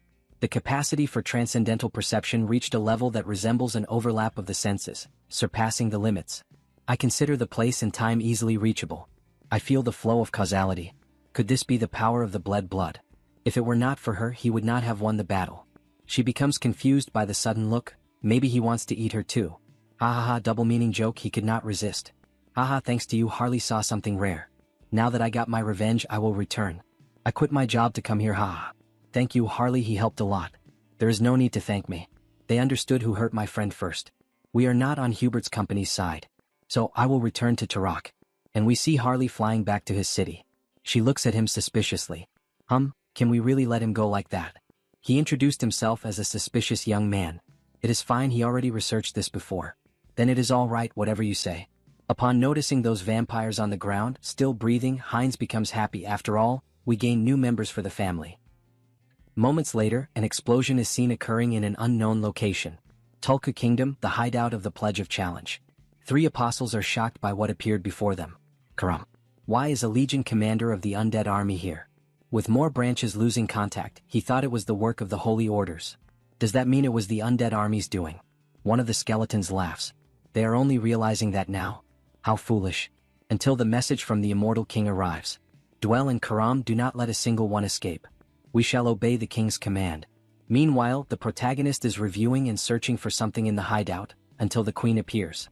My king, you called for us? These are the scum from the Pledge of Challenge who tried to infiltrate Teleria this time. A quick glance tells me there is an executive among them. Interrogate them and uncover the location of their mastermind. We shall obey the king's command. Hey, stay away you ghost, do not come near us. No, get away. In another moment, a peaceful view is shown and the sound of swords being made can be heard. Good, this is just right. As expected, the sensation is completely different from a human's. Truly the race of artisans. On Earth, even Hubert joins in to gather information. And in Auterica we practice with 10 times the efficiency of Earth. Slow and steady at first, then burning hot later. Pump air from below to strengthen the flames. He will grow and become the greatest artisan. Recovery is faster than he thought. The synergy between Auterica's holy law and hyper-recovery is beyond his expectations. He could send him back when the next teleportation circle arrives. Wait, send him back? If Hubert goes, he is the one who will have to study metallurgy knowledge. He thinks hard and reaches the conclusion that this simply will not do. Then he summons the system panel. Karma shop. Karma possessed. 1,120,122. Thanks to Heinz devouring the sacred blood, it's piled up again. The enhancement cost has gone up in the meantime, but the only one who can save him is himself. The system notifications appeared. Avatar's potential increased. You can now select limited basic traits for the created avatar. Basic traits, it means he gets to choose initial skills. Alright then, create avatar. He has to pick one of these. He gets clairvoyance and ice resistance but bond of connection. Then the system explains, bond of connection, grants additional bonuses upon contracting. That'd be good for Harris, the spirit elementalist. Since it would only be valid if there's a contract target to summon. Wait, it means? A summoner? Huh. That sounds fun. Conversion to a mage is also possible. Good, he has decided on this one. Then the new avatar begins to be created. Let's see, this handsome guy's name will be Hesperon.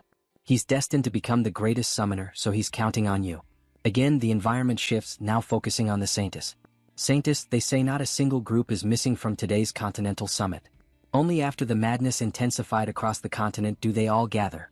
Until now, everyone was so passive. Still, after today much will change. The saint remains thoughtful for a while. May this land's future move toward the right path.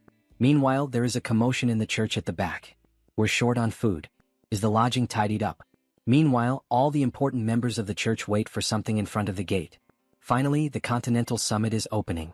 A gathering of all the heroes protecting this land, in particular the Central Assyrian Empire and the Rohan Duchy. Expressed active intent to participate only after suffering direct hits from the madness.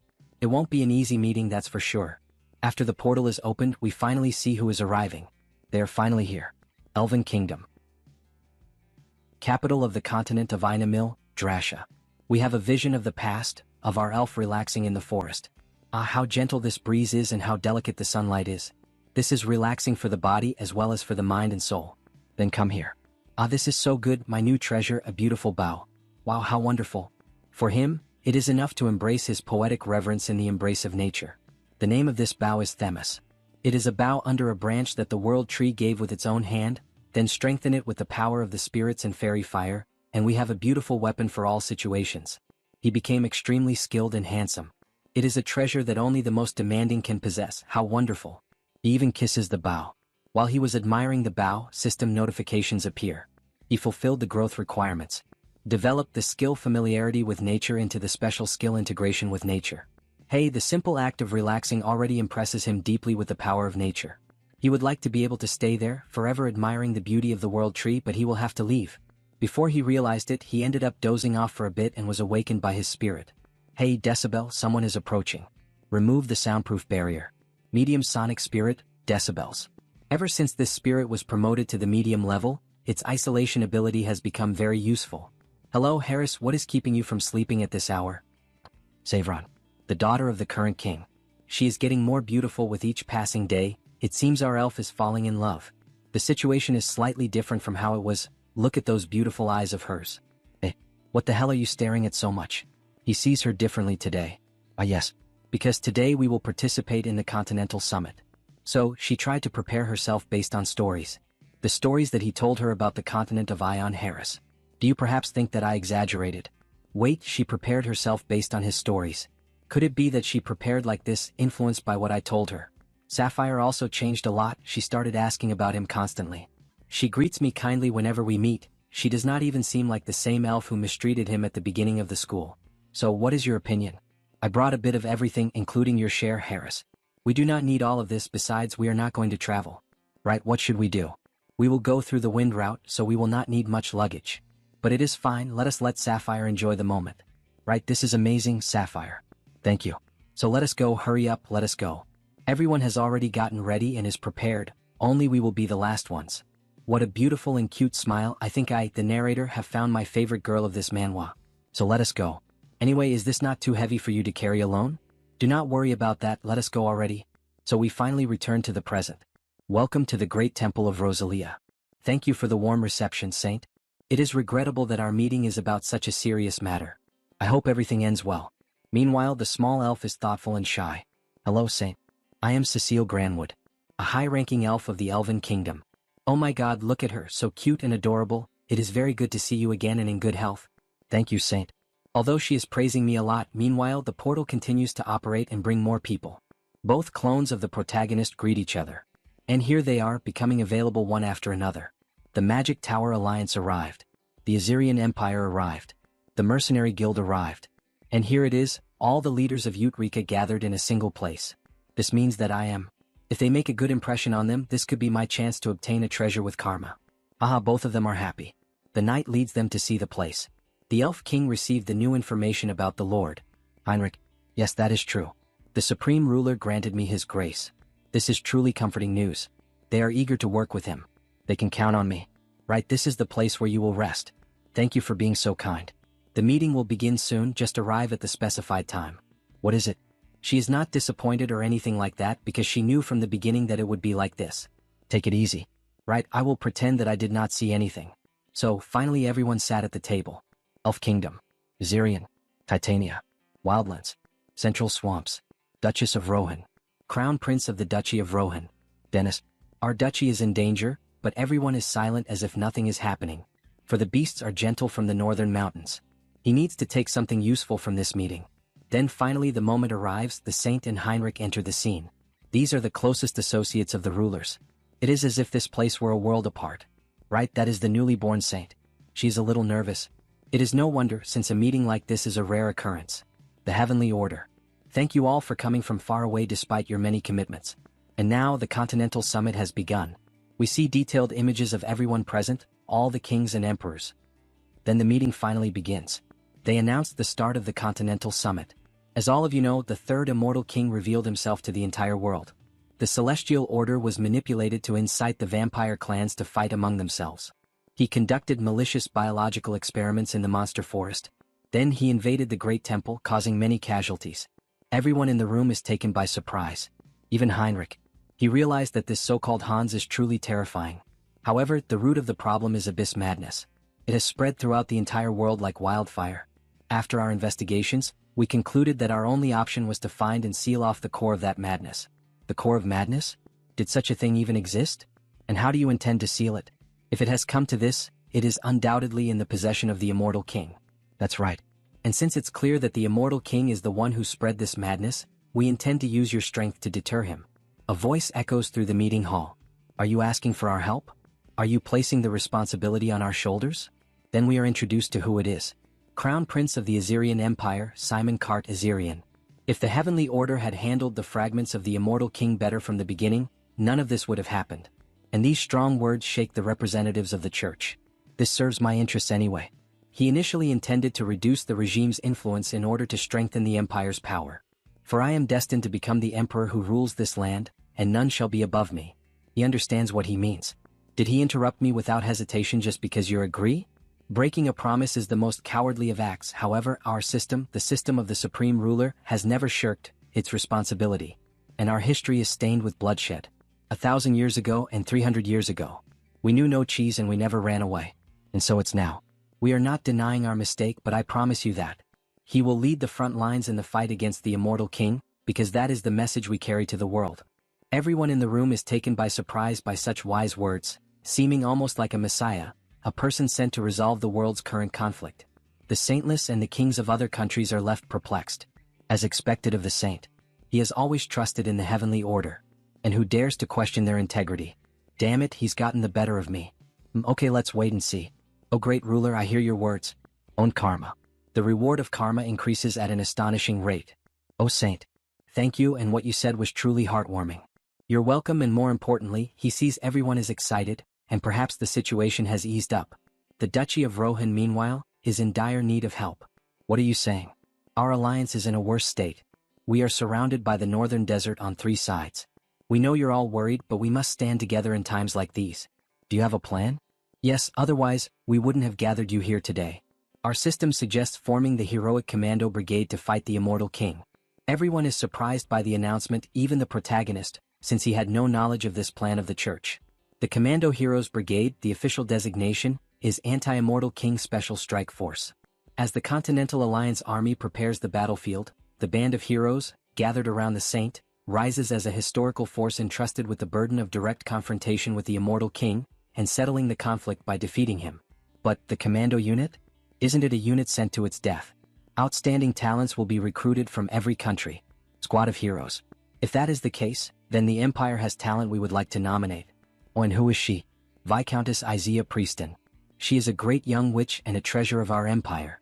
Isaiah Prieston undoubtedly possesses the strength to do so. He agrees. He heard about her during the Triberry affairs. She's a great witch. She earned her title by her own power. Would they nominate such a talented individual for something so serious? Is she a thorn in their side? Speaking of which, wasn't it mentioned that the Marquis of Sarrington of the Kingdom of Lisk was of great fighting prowess? What's it to you? We'll nominate our kingdom's representative. Haven't I heard you also have a brilliant technician on your side? What? Each one of them nominates only talents from other countries. It's as if they're implying that my group will be their graveyard. But he will make them all heroes and bring them back safe and sound. What will their reactions be then, I wonder? If you enjoyed this video, don't forget to give it a thumbs up, it really helps.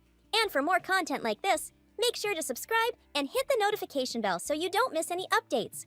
Let me know in the comments if you'd like to see another part. I'd love to hear your thoughts. See you next time. Bye-bye.